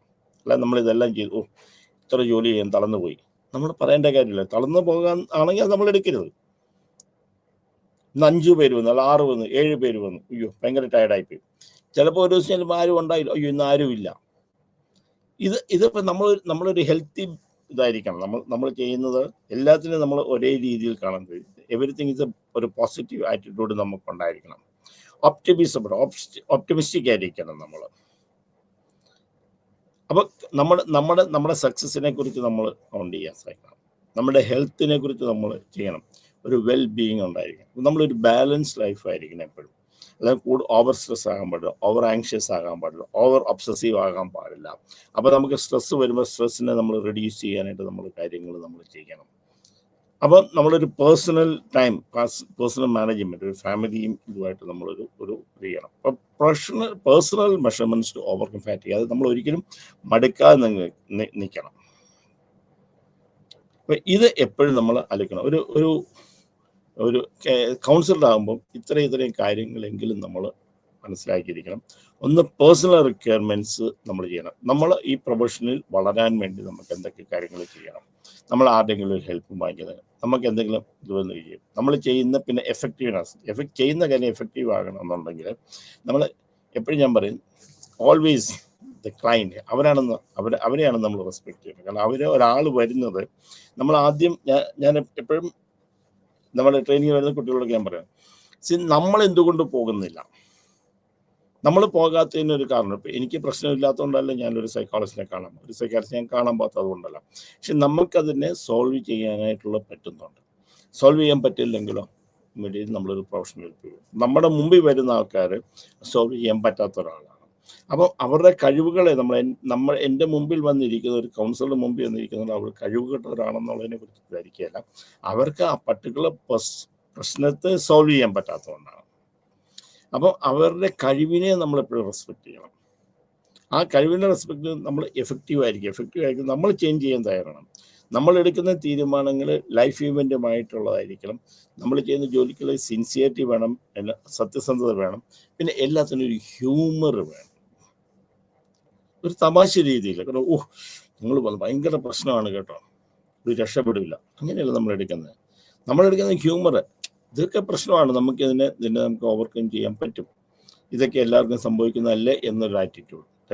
പൊണ്ണൻ മറിഞ്ഞങ്ങ് വീഴുന്ന കണ്ടാൽ കണ്ണിന് കൗതുകം മഹാദേവ ശംഭവം എന്നാണ് കുഞ്ഞനമ്പ്യാർ പറഞ്ഞത്. അവൻ വീഴുന്ന കാണുമ്പം അത് വീഴ്ചയാണെങ്കിൽ പോലും ആ വീഴ്ചയിൽ ആ പൊണ്ണനാണ്, അവൻ മറിഞ്ഞു വീണപ്പോൾ എന്തൊരു രസമായിരുന്നു അവൻ്റെ വീഴ്ചയ്ക്ക്, അതിനൊരഴകുണ്ടായിരുന്നു. അപ്പം നമ്മൾ ഒരാൾ കഴിവില്ല എന്ന് പറയാം. ഇപ്പം കുഞ്ഞുണ്ണി മാഷ് പറഞ്ഞല്ലോ, പൊക്കമില്ലാത്തതാണ് എൻ്റെ പൊക്കം എന്ന് പറയുന്നത്, അത് പറയാനുള്ളൊരു മാനസികാവസ്ഥ നമ്മളിലേക്ക് കൊണ്ടുവരണം. അതാണ് ഹ്യൂമർ എന്ന് പറയുന്നത്. അവൻ്റെ കഴിവുകളിലെ കഴിവും കഴിവുകേടുകളിലെ കഴിവും നമ്മൾ കണ്ടുപിടിക്കണം. അതാണ് എഫക്റ്റീവ്നെസ് ആണ്. അപ്പോഴേ നമുക്ക് നമ്മുടെ കൗൺസിലിംഗ് എന്ന് പറഞ്ഞാൽ എഫക്റ്റീവ് ആകുള്ളൂ. പിന്നെ എപ്പോഴും നമ്മൾ മടുക്കാത്തത് ഏത് ജോലി, എപ്പോഴും ഞാൻ പലപ്പോഴും കാണുന്ന ഒരെണ്ണമാണ്, പലപ്പോഴും കാണുന്ന ഒരു സംഗതിയാണ്, ജോലി ചെയ്ത് തളർന്നു, ഭയങ്കര ജോലി കൂടുതലാണ്, പിന്നെ ഇതിന് നമ്മൾ എടുക്കുന്നത്. ഞാൻ രാവിലെ 8 മണി മുതൽ ഇരിക്കുകയാണ്, അതെ സമ്മതിച്ചു. 5 മണിക്ക് ഒരു പേഷ്യൻ്റ് വന്നാലും നമ്മൾ 8 മണിക്കിരുന്ന അതേ മാനസികാവസ്ഥയോട് നമ്മൾ ഇരിക്കണം. പിന്നെ എപ്പോഴും എത്ര നമ്മൾ പറയും, ഒരു ഡിറ്റാച്ച്ഡ് റിലേഷൻഷിപ്പേ ഉണ്ടാകാവുള്ളൂ. എപ്പോഴും നമ്മൾ വരുന്ന ക്ലയൻറ്റിന് ഒരു ട്രാൻസ്ഫറൻസ് ഉണ്ടാകാനുള്ള, നമ്മളോടൊരു ഡിപ്പെൻഡൻസി, നമ്മളോട് അടുപ്പം ഉണ്ടാകാനുള്ള സാധ്യത കൂടുതലാണ്. ഒരു കൗണ്ടർ ട്രാൻസ്ഫറൻസ് നമുക്കുണ്ടാകും. അവരോട് നമുക്കൊരു അടുപ്പം ഉണ്ടാകാൻ പാടില്ല, എന്നാൽ നമ്മുടെ ജോലിയാണ് ചെയ്യുന്നത്. ഇറ്റ്സ് ഒരു ഡിറ്റാച്ച് റിലേഷൻഷിപ്പ്. ഇത് കഴിഞ്ഞാൽ അവരുമായിട്ടുള്ള നമ്മുടെ റിലേഷൻഷിപ്പ് കഴിഞ്ഞു. This is over, then over. ഇത് പിന്നെ ജീവിതകാലം മുഴുവൻ കാര്യങ്ങൾ ചെയ്ത് നടക്കും. നമ്മളൊരാൾ വന്നായിട്ട് ദുഃഖങ്ങൾ അയ്യോ എന്ന് പറഞ്ഞ് നമ്മുടെ ഉറക്കം കെടുത്താൻ പാടില്ല. എവിടെയാണ് നമ്മൾ കൗൺസിൽ, അത് കഴിയുമ്പം അതുമായിട്ട് ഡിറ്റേൽസ് റിലേഷൻഷിപ്പ്, ഇത് നമ്മുടെ തലയിൽ കൊണ്ട് നടക്കാൻ പാടില്ല. ഇത് നമ്മൾ തലയിൽ കൊണ്ട് നടന്നു കഴിഞ്ഞാൽ നമ്മൾ ചെയ്യുന്നതായ ജോലിയിൽ നമുക്കൊന്നും ചെയ്യാൻ പറ്റില്ല. അപ്പം ഒരിക്കലും ഒരു അറ്റാച്ച്ഡ് റിലേഷൻഷിപ്പ് ഉണ്ടാകും, ഡിറ്റാച്ച്ഡ് റിലേഷൻഷിപ്പ് വേണം. അതുകൊണ്ട് അവരുടേത് പ്രോബ്ലം ആണെന്ന് നമ്മൾ, അവരുടെ പ്രോബ്ലമാണ് എൻ്റെ എല്ലാം ചിന്തിക്കേണ്ടത്. നമ്മൾ കേസിലിരിക്കുമ്പോൾ ഇത് നമ്മുടെ പ്രോബ്ലം കൂടെയാണ്, നമ്മളാണ് ഒരു സൊല്യൂഷൻ കാണേണ്ടത്, നമ്മളാണ് അവരെ ഹെൽപ്പ് ചെയ്യേണ്ടത്. പക്ഷേ ഇത് കഴിഞ്ഞു കഴിഞ്ഞാൽ നമ്മുടെയല്ല. ഒരു കേസ് കഴിഞ്ഞ് അത് കഴിഞ്ഞു, അടുത്ത കേസ് കഴിഞ്ഞ് അത് കഴിഞ്ഞു. നമ്മൾ ഇതൊന്നും തലയിൽ കൊണ്ടു നടക്കാൻ പാടില്ല. It's always you must keep A detached relationship. അത് ഇല്ലെങ്കിൽ ഫാക്റ്റ് ചെയ്യും. ഇതും കൊണ്ട് നമ്മൾ പോയാൽ നമ്മുടെ കുടുംബത്തിലും നമ്മുടെ ജീവിതത്തിലും പ്രശ്നങ്ങളുണ്ടാകും. അപ്പം ഇത്രയും കാര്യങ്ങൾ ഒരു ബേസിക്കായിട്ട് ഒരു കൗൺസിലിംഗ് എന്നുള്ളത് നമ്മൾ മനസ്സിലാക്കി. കൗൺസിലിംഗ് എന്ന് പറഞ്ഞു കഴിഞ്ഞാൽ it's a 1-to-1 relationship, face to face.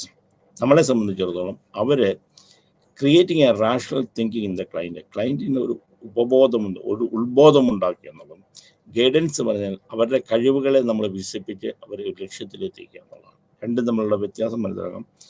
Guidance എന്ന് പറഞ്ഞു കഴിഞ്ഞാൽ നമ്മളൊരു വഴികാട്ടിയാണ്, അവൻ്റെ കഴിവുകളെ നമ്മൾ പ്രോത്സാഹിപ്പിച്ച് ഒരു നല്ല നിലയ്ക്ക് എത്തിക്കുക. കൗൺസിലിംഗ് എന്ന് പറഞ്ഞാൽ അവൻ ഒരു റാഷണൽ തിങ്കിങ് ഉണ്ടാക്കി അത് സൊല്യൂഷൻ ഉണ്ടാക്കി കണ്ടുപിടിക്കാനായിട്ടുള്ള ഹെൽപ്പ് ചെയ്യുക.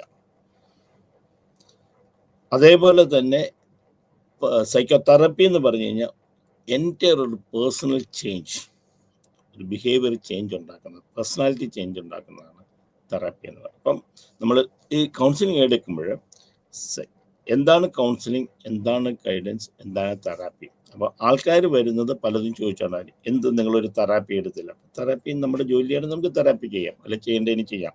അപ്പോൾ ആൾക്കാർ വളരെ നിങ്ങളെന്തുകൊണ്ട് കോഗ്നേറ്റീവ് ബിഹേവിയർ തെറാപ്പി ചെയ്യുന്നില്ല?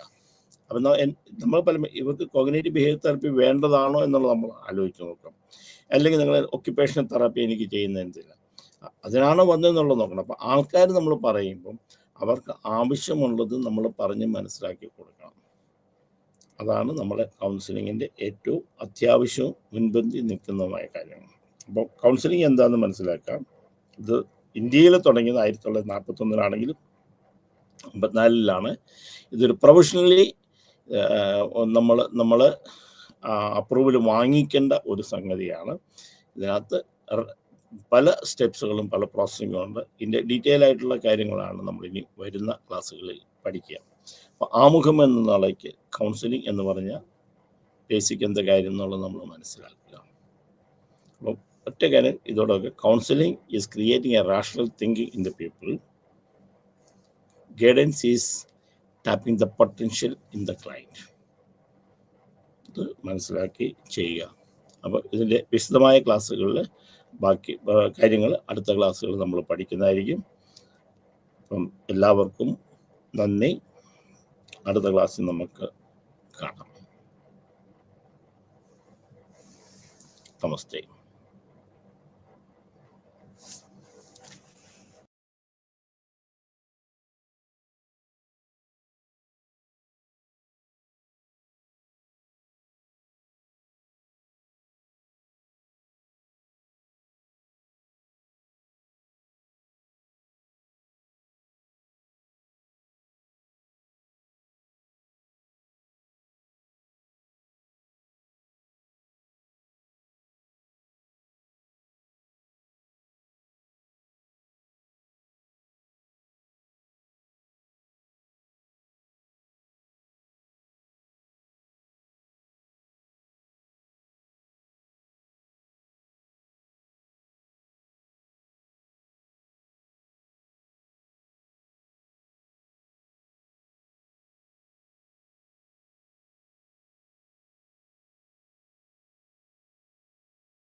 स्टार्ट अच्छा आज सब पिलाने मैं कहबी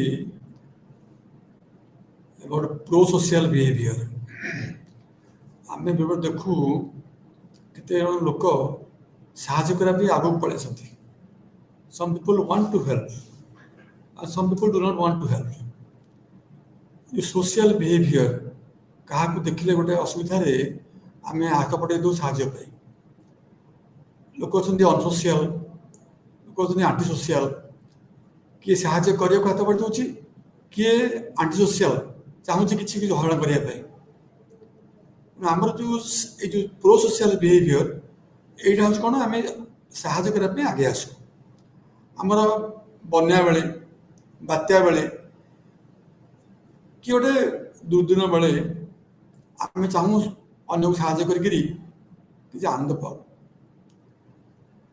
आम तो कर्तव्य बोले तो भावु रास्ता गोटे अंध लोकटे गला बेले हाथ धरिकी आम नहीं आर पट को नहीं जाऊ कारण वी वांट टू हेल्प तेणु हेल्पिंग जो बिहेवियर गोटे prosocial behaviour we want to help others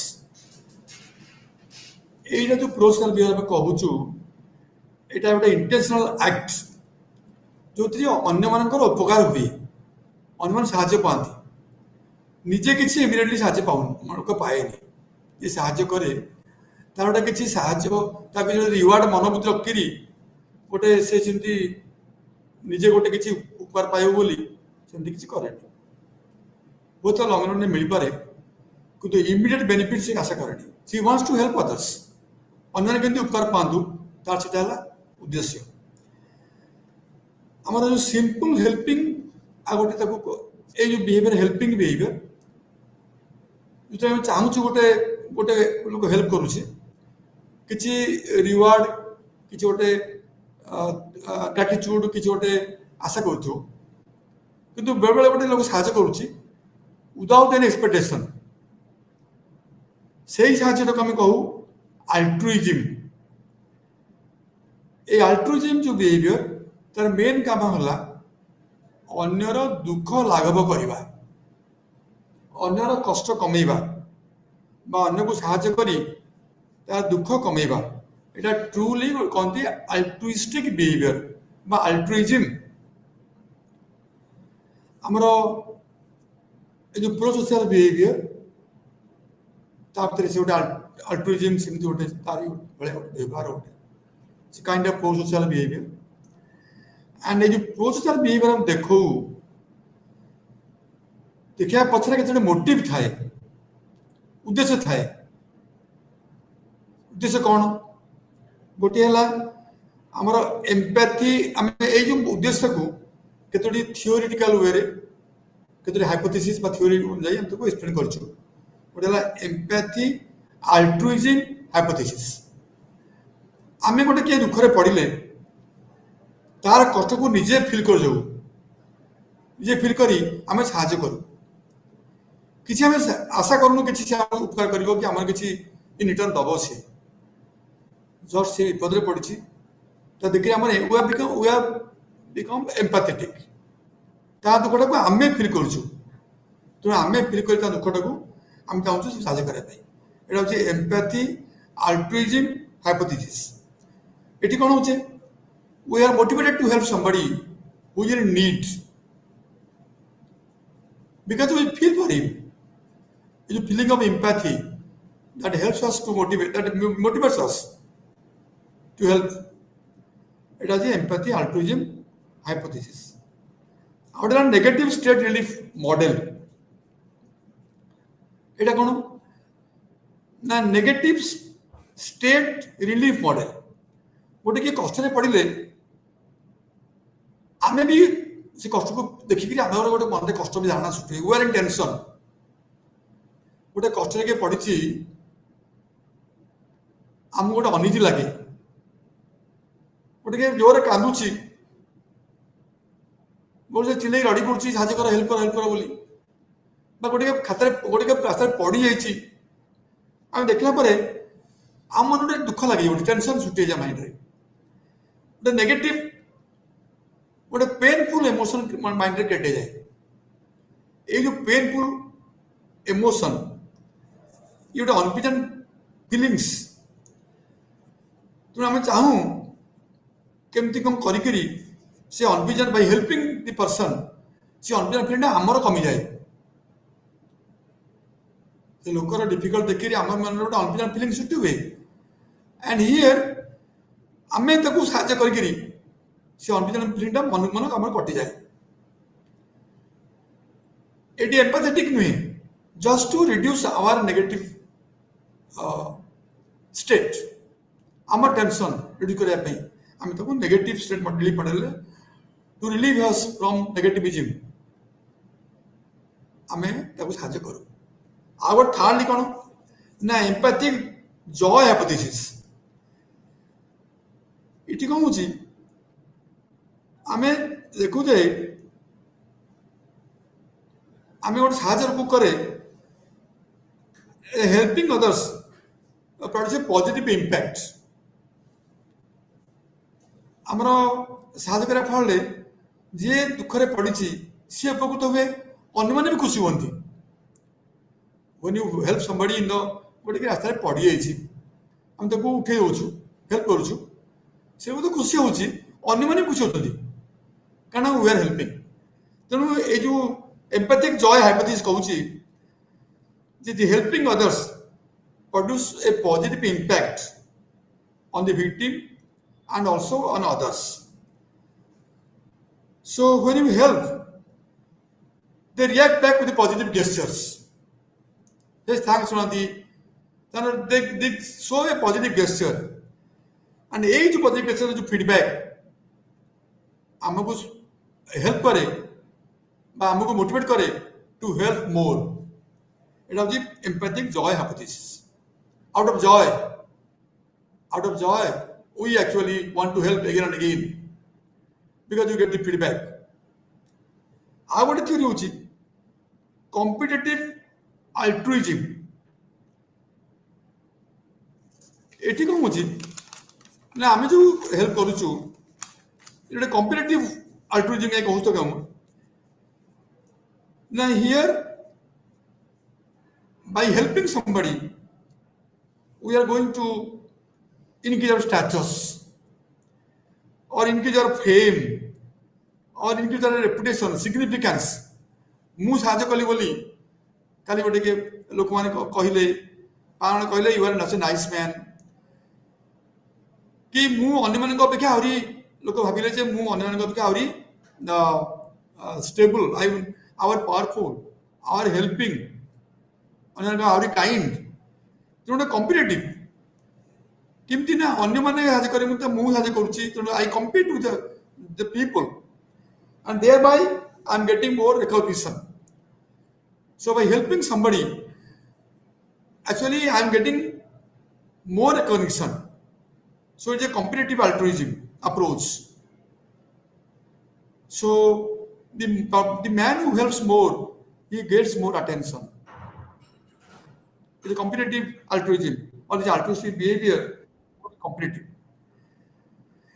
It increases status, repute in society.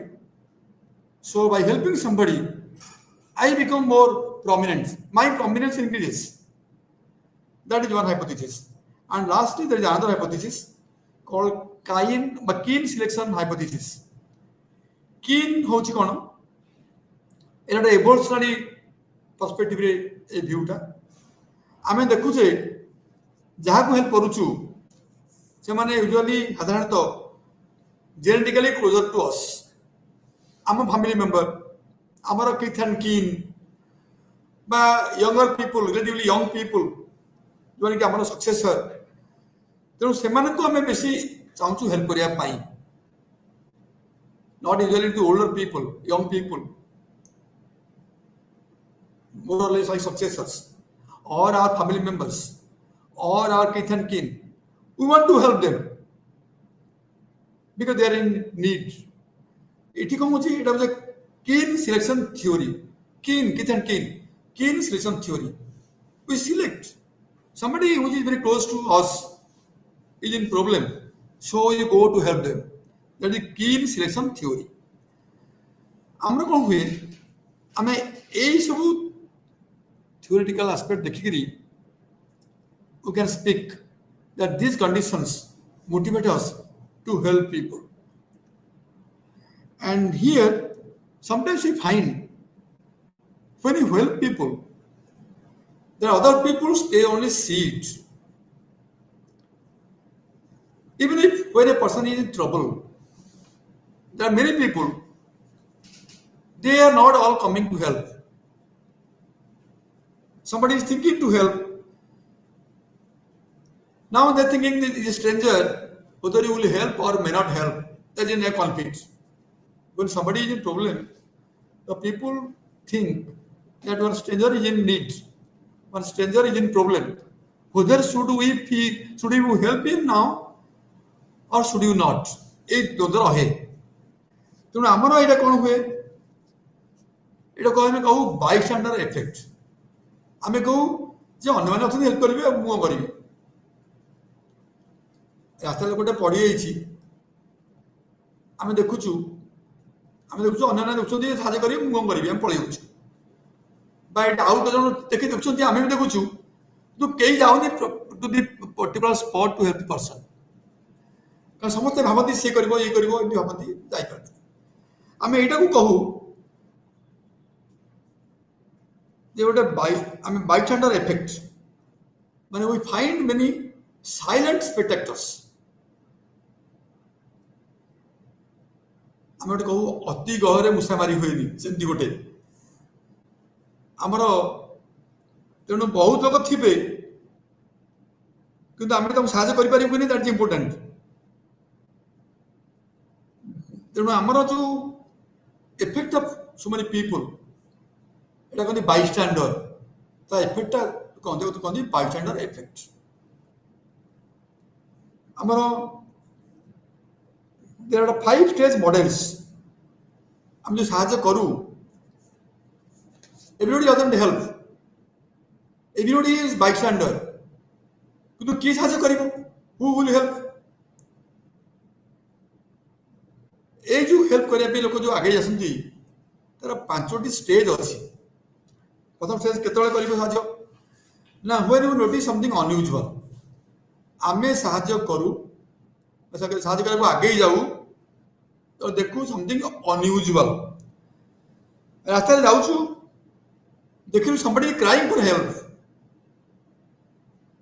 shouting for help एटा अनयूजुअल तेणु we are looking we are staying आम स्कूटर की cycle जाउछु बंद कर रखिलु देखिलु कोन पे से होछि So when you notice something unusual, first of all, is the first stage.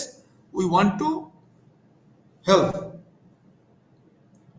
There are so many people are hearing, all are bystanders, and where I am also one of them, and I am seeing it, and I am thinking whether to help or not. First of all, it is unusual, so I must stop and I must look at that.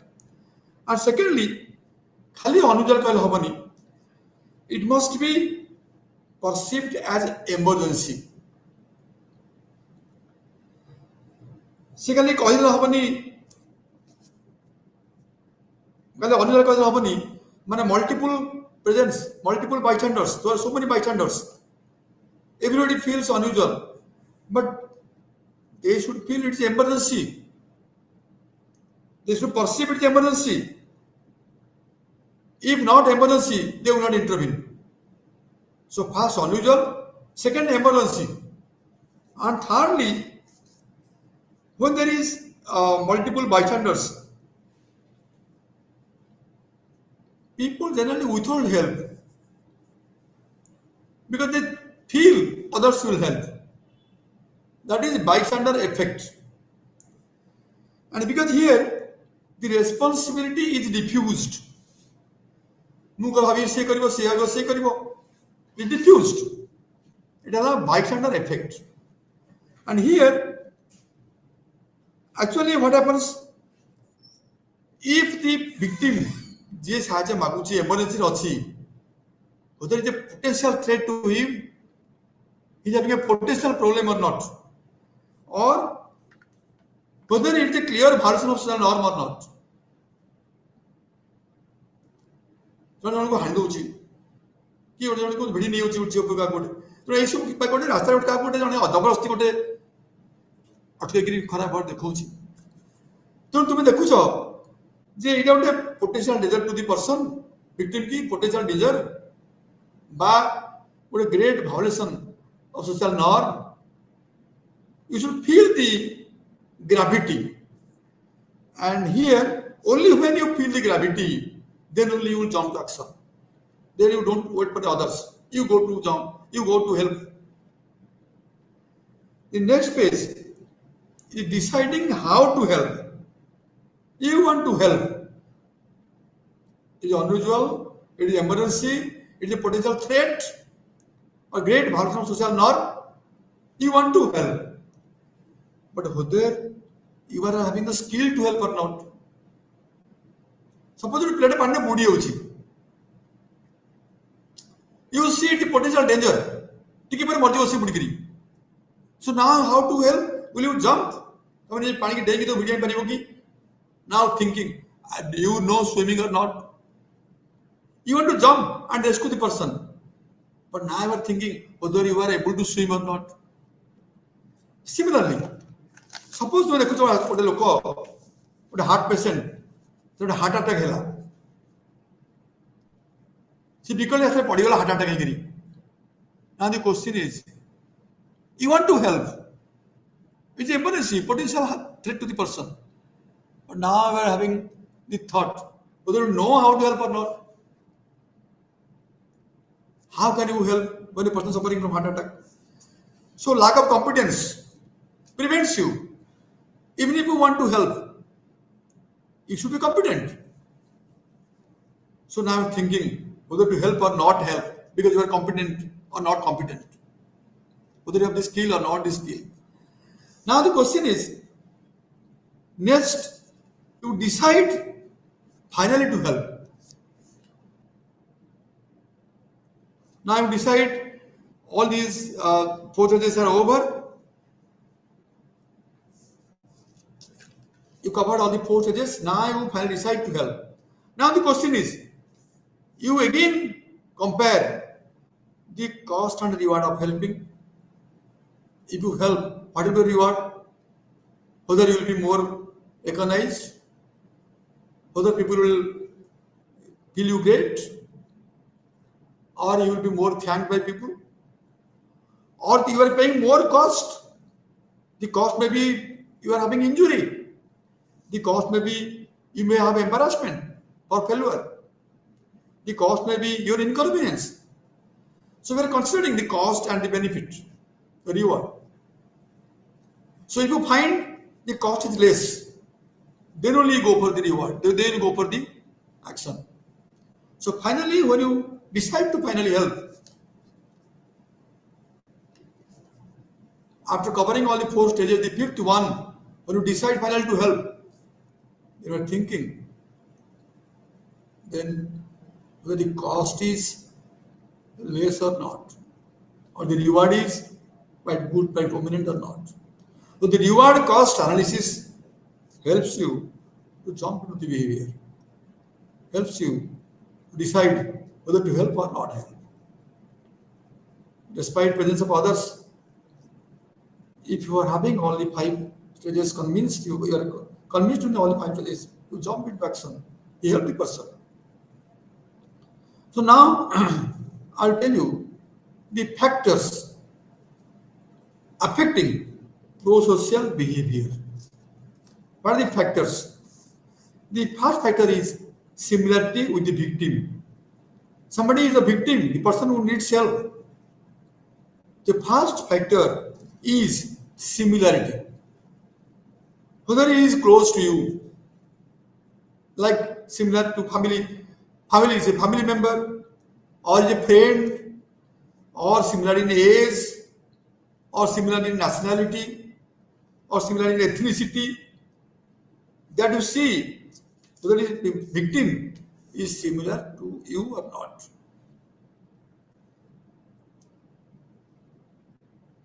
Suppose in an outside country, you are having a problem. Somebody is a victim, and the victim is an Indian.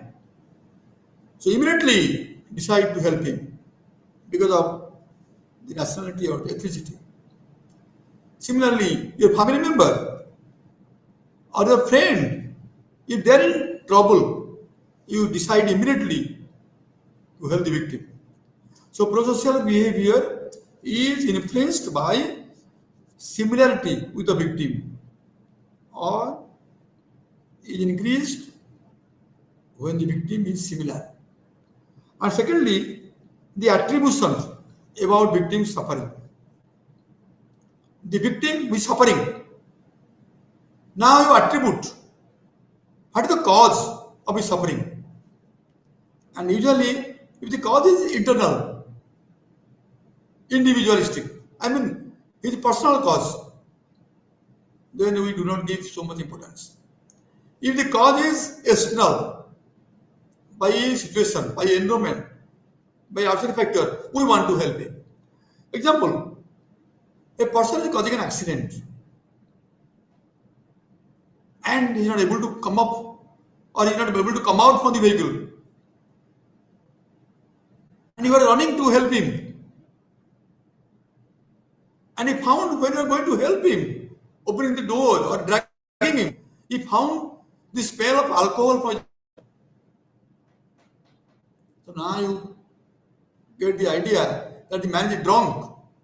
So when you see the man is drunk, getting alcohol smell, you do not want to help. You stop. So the internal factor, or you can say the institutional factors, he is indisposed because of his drinking condition. So when the cause is internal, we avoid. If it is external, the body by today comment outside cause which was chosen, we were more akin to help.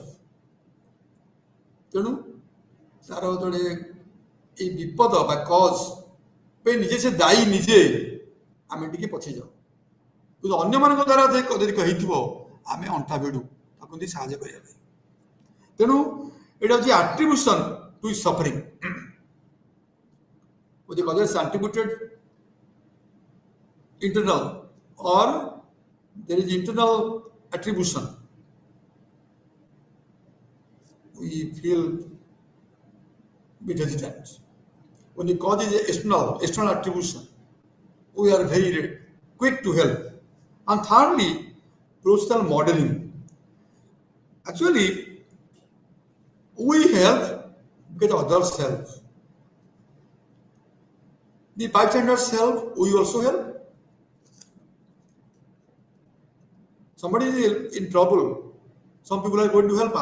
We are also going to help. Because their help is inducing us to help. We take them as a model. That is pro-social modeling. Here, we can again say that if you see some video, pro-social video games involving pro-social behavior, then also our pro-social behavior is increased by seeing that people are helping. People help like this. So we see that and we are also encouraged to help. So next is gratitude. Next factor, gratitude. And here, if somebody feels that earlier by helping he has been more recognized, more rewarded, more thanked, then he will immediately quickly jump to action. Or anybody, if he feels that by helping his self-worth will increase, then there is enhanced tendency or the pro-social behavior will be enhanced. If he feels that by helping his self-efficiency or his self-worth will increase, then that is a type of gratitude he is getting, so that he will be willing to help. And the next factor is interpersonal relation and connection with society. And it indicates the person who is more connected will be more social. the person is not connected, socially excluded. She will not be helping. He will not have empathy. So here, the person is more connected, joint family members, or they are more with friends, more connected. The more is connectivity, the more is prosocial behavior. The less is connectivity, or you can say the person is socially more excluded, then he will not be willing to help. He will avoid things. So here are the things, factors which helps our prosocial behavior. Now I'll come to aggression. Aggression is a common tendency, common behavior, as we daily feel like that, which includes anger, violence, and bullying behavior. And his aggression is contrary to prosocial behavior. In prosocial behavior, we help others. We try to make others happy. But in aggressive behavior, aggression, we are not going to make others happy. It is a type of inflicting pain on others. And here, you can say that aggression is a behavior which produces physical and psychological harm to another person. It encompasses a range of behaviors intending to harm directly, also indirectly. And aggression may involve physical aggression, it may be verbal aggression with hostile language, with rough language, with hostile language. It can be either non-verbal or verbal. And also, the aggression may be direct or indirect. Indirect aggression is indirect expression of displeasure, to whom we say passive aggression, active aggression, direct active, and indirect passive aggression. And here, when logically we want to hurt somebody, we want to, or we are motivated with anger, with the feelings of anger and hostility. Well, logically you can say, when we are motivated with the feeling of anger and hostility, we can say it is hostile aggression. And sometimes you can say there is one term, instrumental aggression. When aggression, showing aggression is an instrument to achieve something. For example, aggression has a hidden goal. And the goal is, here we intend to harm somebody to fulfill that goal. There is a goal and we make harm, we show aggression to fulfill that goal. And here we know sometimes we get angry just to get the work done. We shout, our purpose is to get the work done by the man, or to see that he is being silent, he is surrendering, or see that whatever you say, you will agree. So that need is there, and we show aggression because by showing aggression, we are sure that he will come to term. But the goal is to get our work done. So the aggression is instrumental. And the aggression may be of other forms like embarrassing, defaming through documents, maybe due to by comments, or maybe by doing allegations. So many ways we show the aggressions, and the purpose is to get our work done. And aggression can be explained theoretically in different ways. Number one, the biological approach.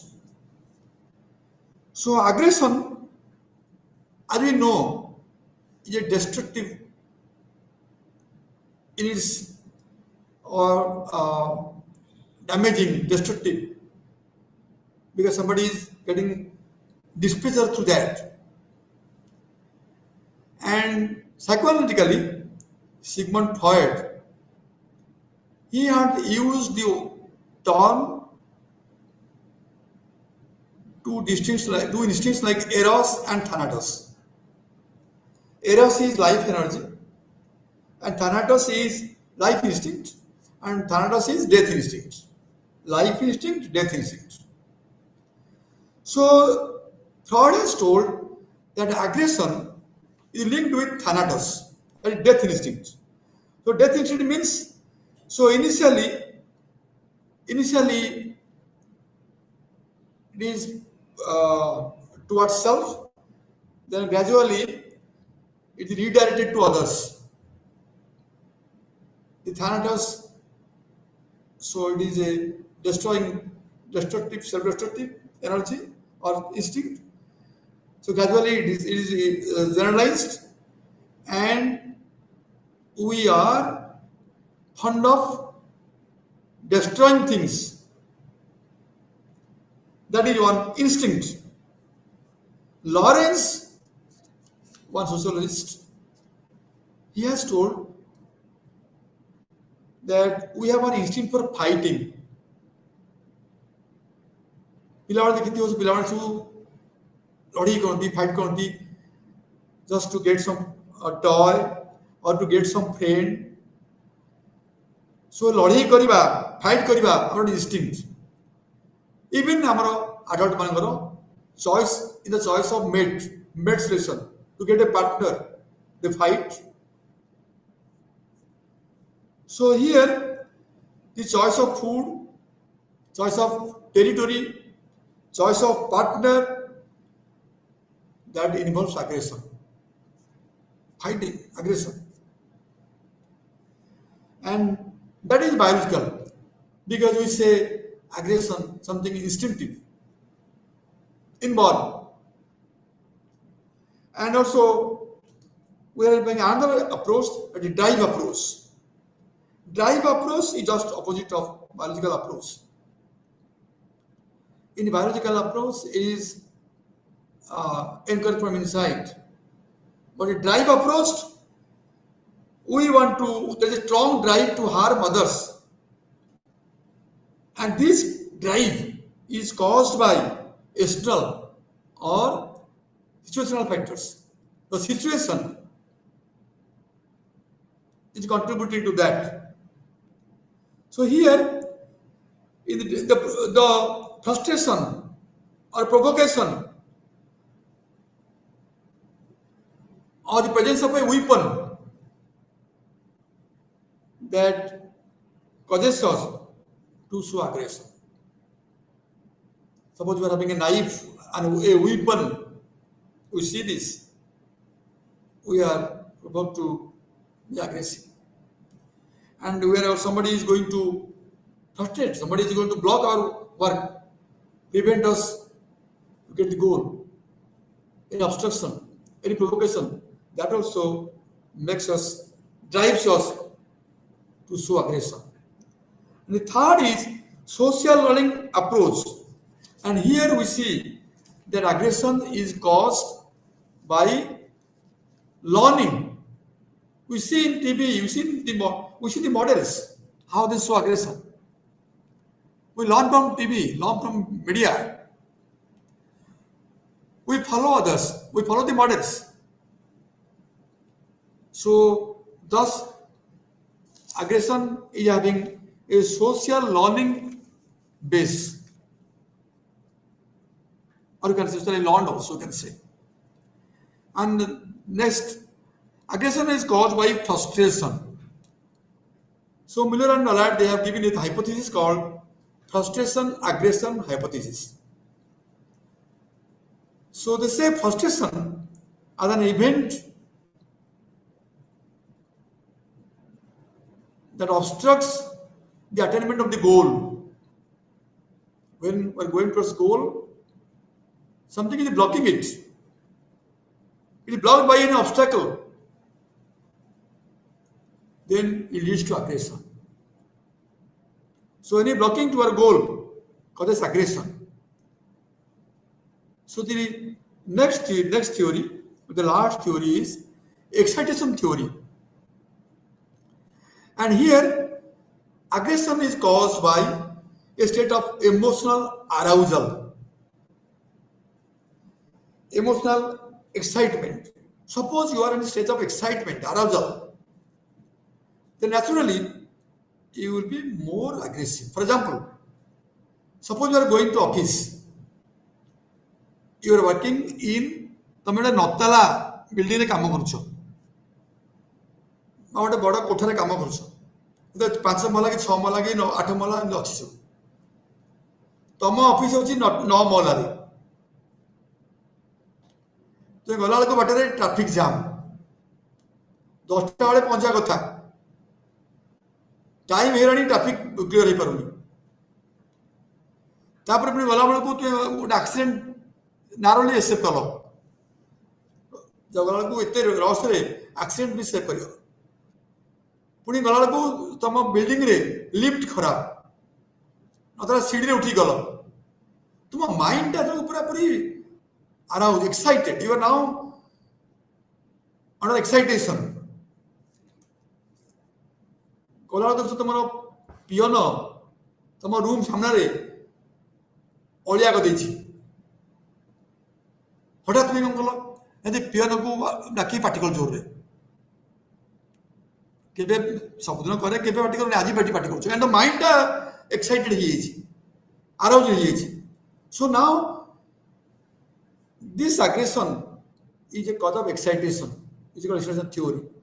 You are under arousal, you are under excitation, so immediately you are going to be aggressive. This is a cause of aggression. Now we can discuss aggression in we have three models of aggression. The first 3 stages, the model of aggression involves 3 stages. First stage, the first stage is situational, input stage.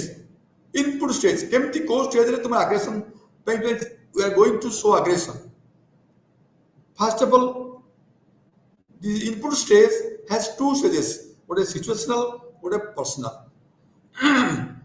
Situational माने whether you are frustration, whether you are having frustration, whether you are having any provocation, whether you are having any environmental discomfort, whether you are seeing somebody like that, a model like that, getting angry, that is all situational. And personal, your attitude, your beliefs, your intention, your temperament, skill, all these are personal factors. So these factors are setting you up for aggression. They are providing input. The next stage is root stage.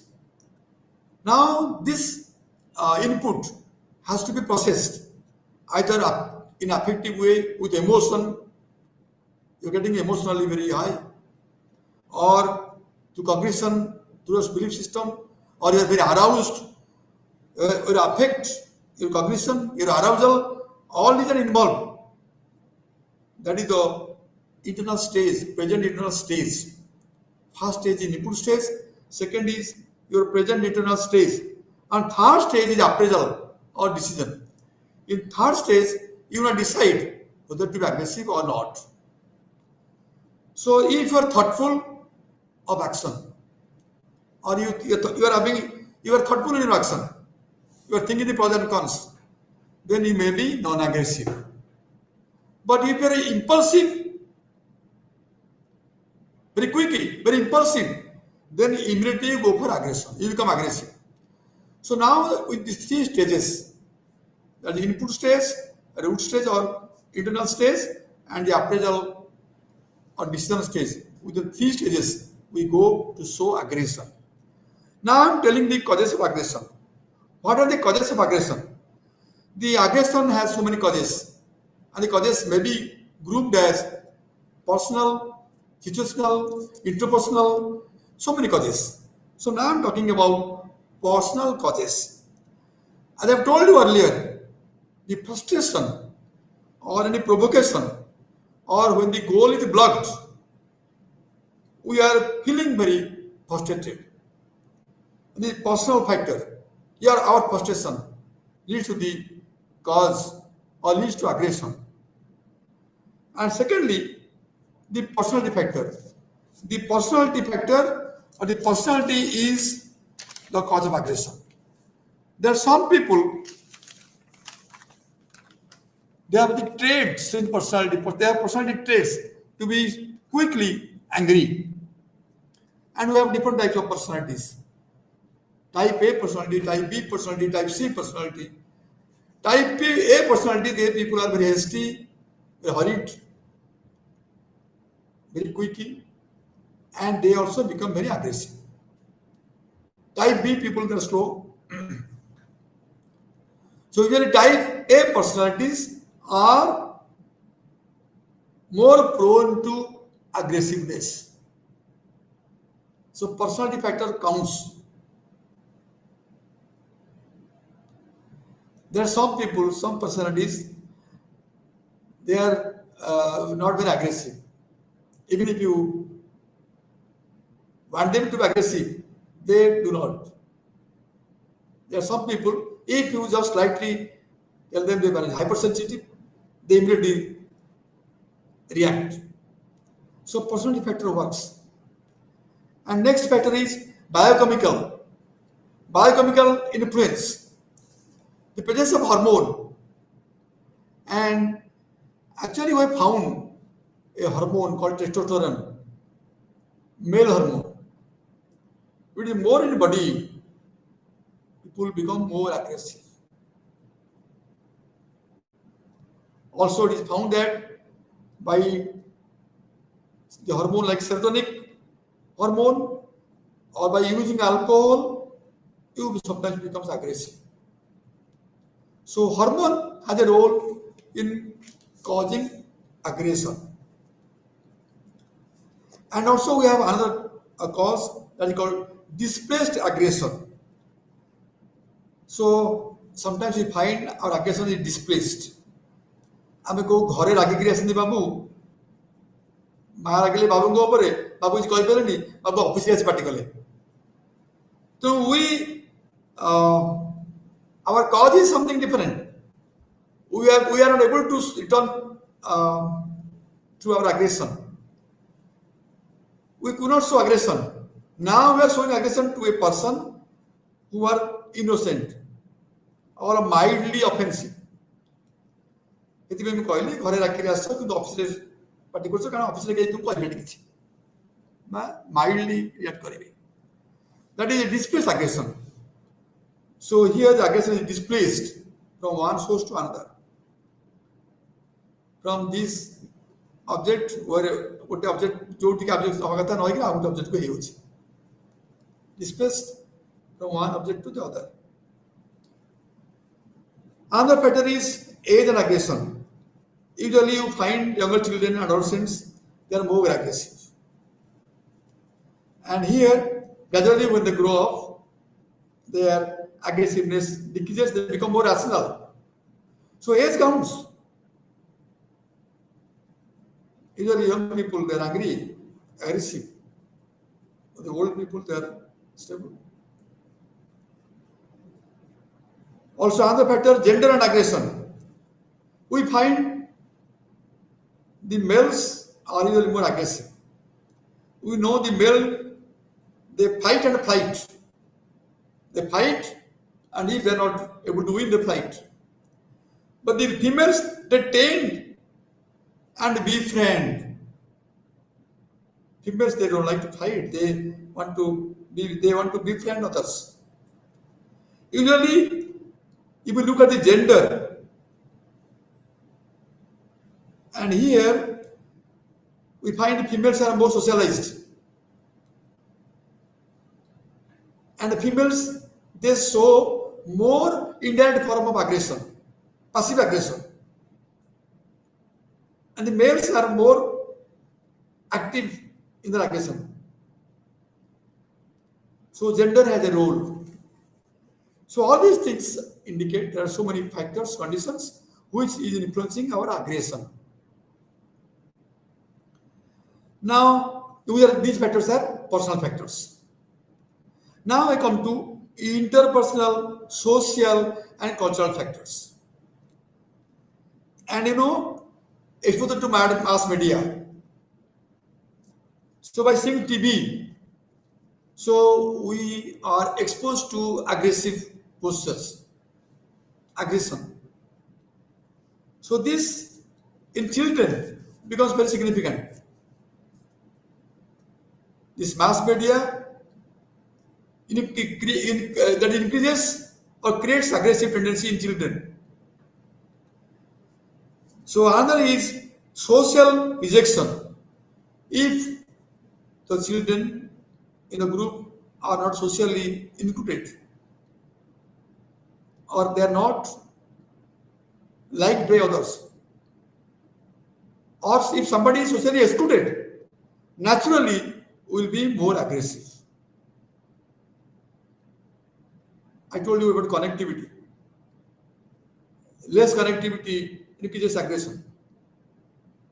So if they are more socially included, they are less aggressive. And thirdly, influence and need fulfillment.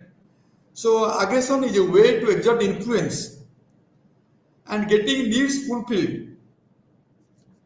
And here I have told you, so through aggression, we want to exert influence so that the victim will keep quiet and our need will be fulfilled. So through aggression, we can get the needs filled up. So now I come to the other group factors, that is situational factor, situational and environmental. So here, the situation itself is a cause of aggression. For example, weapon. Suppose we see weapon, we have weapon, then the person who sees weapon, he becomes more aggressive. And also, it is shown that a person who is exposed to weapons, he was giving electric shock to a victim with a high voltage, with a higher level of electric shock than the group which was exposed to sport items. So one group was exposed to weapon and other group was exposed to sport item. The group exposed to weapon, they were very aggressive and they were giving, when they were asked to give electric current in a test to a person or to animal also, they were giving high level of shock. But the person exposed to sports group, they have low level of shock. Because high level of sucking or giving high level of shock to others is aggressiveness. And also we see the other pattern like environment contributes to aggression. For example, the temperature, high rise of temperature creates aggression. Or discomforts arising out of noise, discomforts arising out of smoke, air pollution, that creates more aggression, violence. So all these factors are contributing to aggression. Now I have to tell you how to reduce aggression. The aggression is a dangerous thing, taking away our happiness. So how to reduce aggression? So aggression can be reduced by social learning. So we can reduce aggression by giving punishment and withholding reward. Somebody is angry, somebody is aggressive, you punish him. Or you don't give any reward, you make him socially excluded. or you make him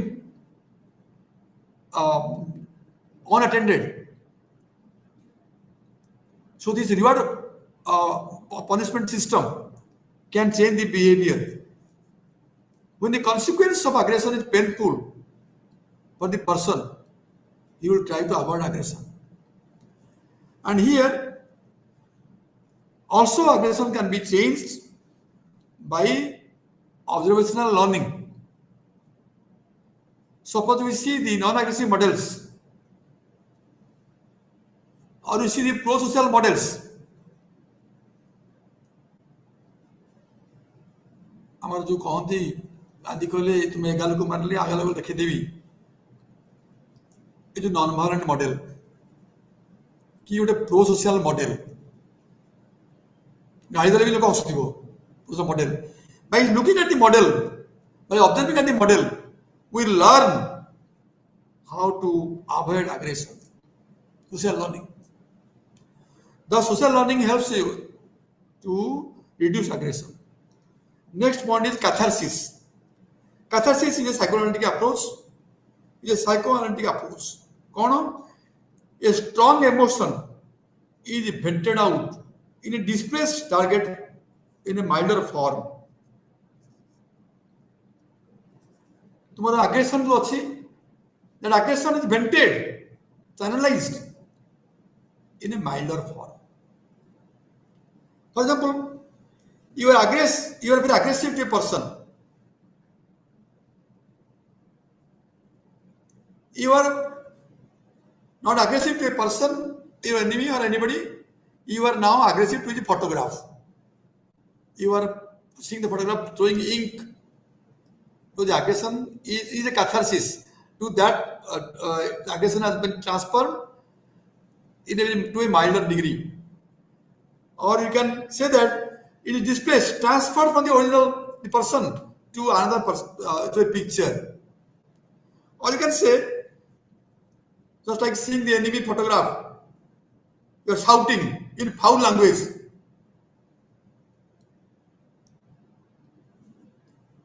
Or you are shouting in an empty room against the enemy or the person, looking at the picture. Then you find the aggression is reduced because it is having catharsis. Now it is displaced. लोगों को गाली नहीं करी, तब photo गाली दलो. मैं लोगों को गाली नहीं दी, absence से गाली दलो. देखो जी देखो ये आपसे catharsis. आ वो डला कौनो ना cognitive strategy. Aggression is the outcome of various personal and situational factors. So sometimes लोग रागिला परे कहते apology बाकी देले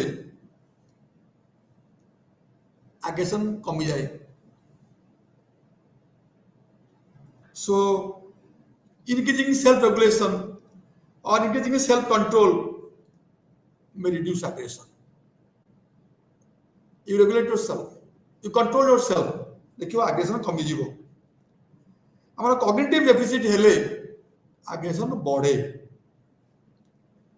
How can you decrease the cognitive deficit?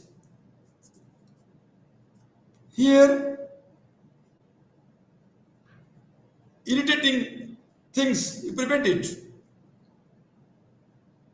Or you read by watching good picture, watching a pleasant picture, or watching a comedy, you will find, you will get a new look to the situation.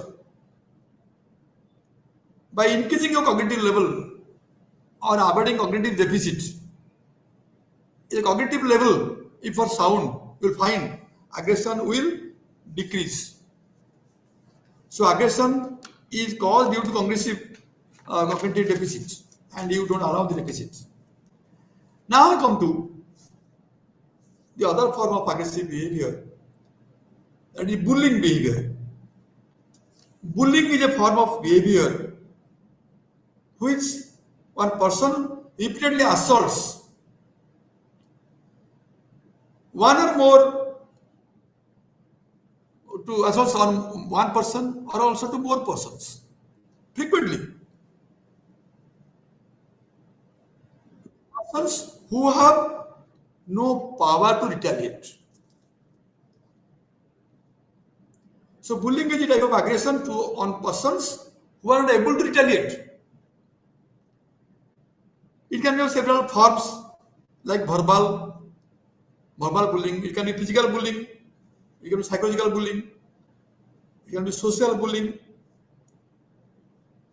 So it can be direct and interpersonal behavior also.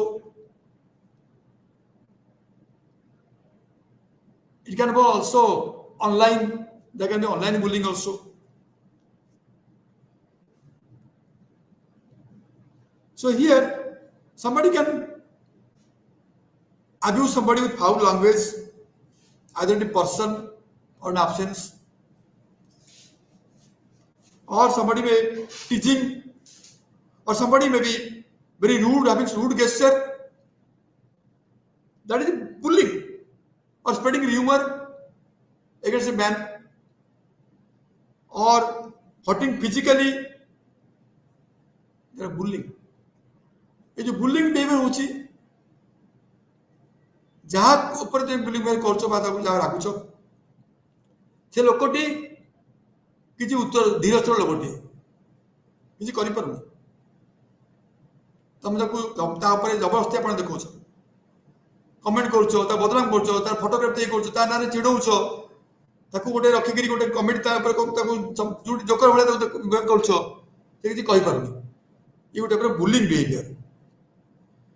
So it was thought to be more in children and in teenage. और पिला मानकर छोट पिलांकर teenage रे बहुत bullying हुए चिड़ा चिड़ी कर संग चिड़ाती चिड़ेबा जो माने सब निरीह पिला का कहि परबनी ताकू चिड़ेबे ता मुंडे हाथ मार देबे ताकू छाट पीट देबे ता चिड़ेबे ता नेम कलिंग करिवे का से कहि पारेनी तार तो बड़ नाही कि हाइट नाही बड़ नाही बा छोट पिलाटे तेणु ये है बुलिंग. ये बुलिंग जो हईराण करा जाए यहाँ पिला बेले हुए यूजुअली टीन एज पिला माने भी करते बेसी. बिसाइड्स एबे देखुछु आमे सब ऑफिस रे होउची बुलिंग इनफॉर्मल प्लेस रे होउची सोशल प्लेस रे होउची ग्रुप रे भी होउची. तो bullying has been a commonly observed form of aggression. So now why there is bullying? What are the motives behind bullying? कहीं यदि आप लोगों को हरण करा होची मोटिव दी प्रकार रोलांड कहजंती रोलांड बुलियन लोक 2022 रे कहजंती there are two key motives. गोटे हला desire to exercise power over others. अन्य मान को ऊपर बा अन्य पिलाटी ऊपर पावर हाकिम जाई करिया पई को बुलिंग करे. द्वितीय होची कोन desire to be part of a powerful group. गोटे बड़ गोटे पावरफुल ग्रुप रे मेंबर गोटे पावरफुल ग्रुप रो मेंबर मु शो करिया पई ताकू बुलिंग करता है. तेणु ए बुलिंग रो मेन कारण हला निजको पावरफुल शो करिया पई और निज लोक ऊपर ए पर आग्रेशन करा जाए. जियो माने बाहर नुआ कथा जे माने डिप्रेस जीवन नहंती they depressed they are more inclined for bullying behaviour. ताकर डिप्रेशन जे जीव जगर से देखियो जे बुलिंग करते कारण डिप्रेशन नु मुक्ति पाए to get relieved. And the bullying is a very dangerous behavior and this has to be stopped because by bullying many children they commit suicide. By bullying they become depressed, they lose career. हमारा जो ragging bullying ragging form बड़ा सो ragging बड़ा जो होची तो bullying. तो bullying should be stopped. How can you reduce bullying? Number one, bullying victims' personality changes by getting them low self-esteem. तार self-esteem कमी जाए. ए bullying जोगु तार social phobia आरंभ हो जाए. वो डरन से माने. ए bullying जोगु तार anxiety बढ़े, depression बढ़े, एवं कहिछि suicidal tendency भी बढ़े. तो एथि पाई teachers, parents they should be very conscious. Hostel warden, guards, they should be conscious. ଯେମିତି କେହି କାହା ଉପରେ କିଛି bullying ନ କରନ୍ତୁ. It is a nuisance and should be stopped. We should all try to eradicate this. There should be institutional measures. The institution should take measure for counter bullying and should take punitive action to the person who are doing bullying. ଆମର ଯୋଉ ଆଜିକାଲି college school ସବୁ ହଉଛି ସବୁ bullying ହଉଛି has to be stopped. Otherwise, many valuable students, many good students, they will end in frustration, lose career, and commit self problem. So it's all. Thank you very much.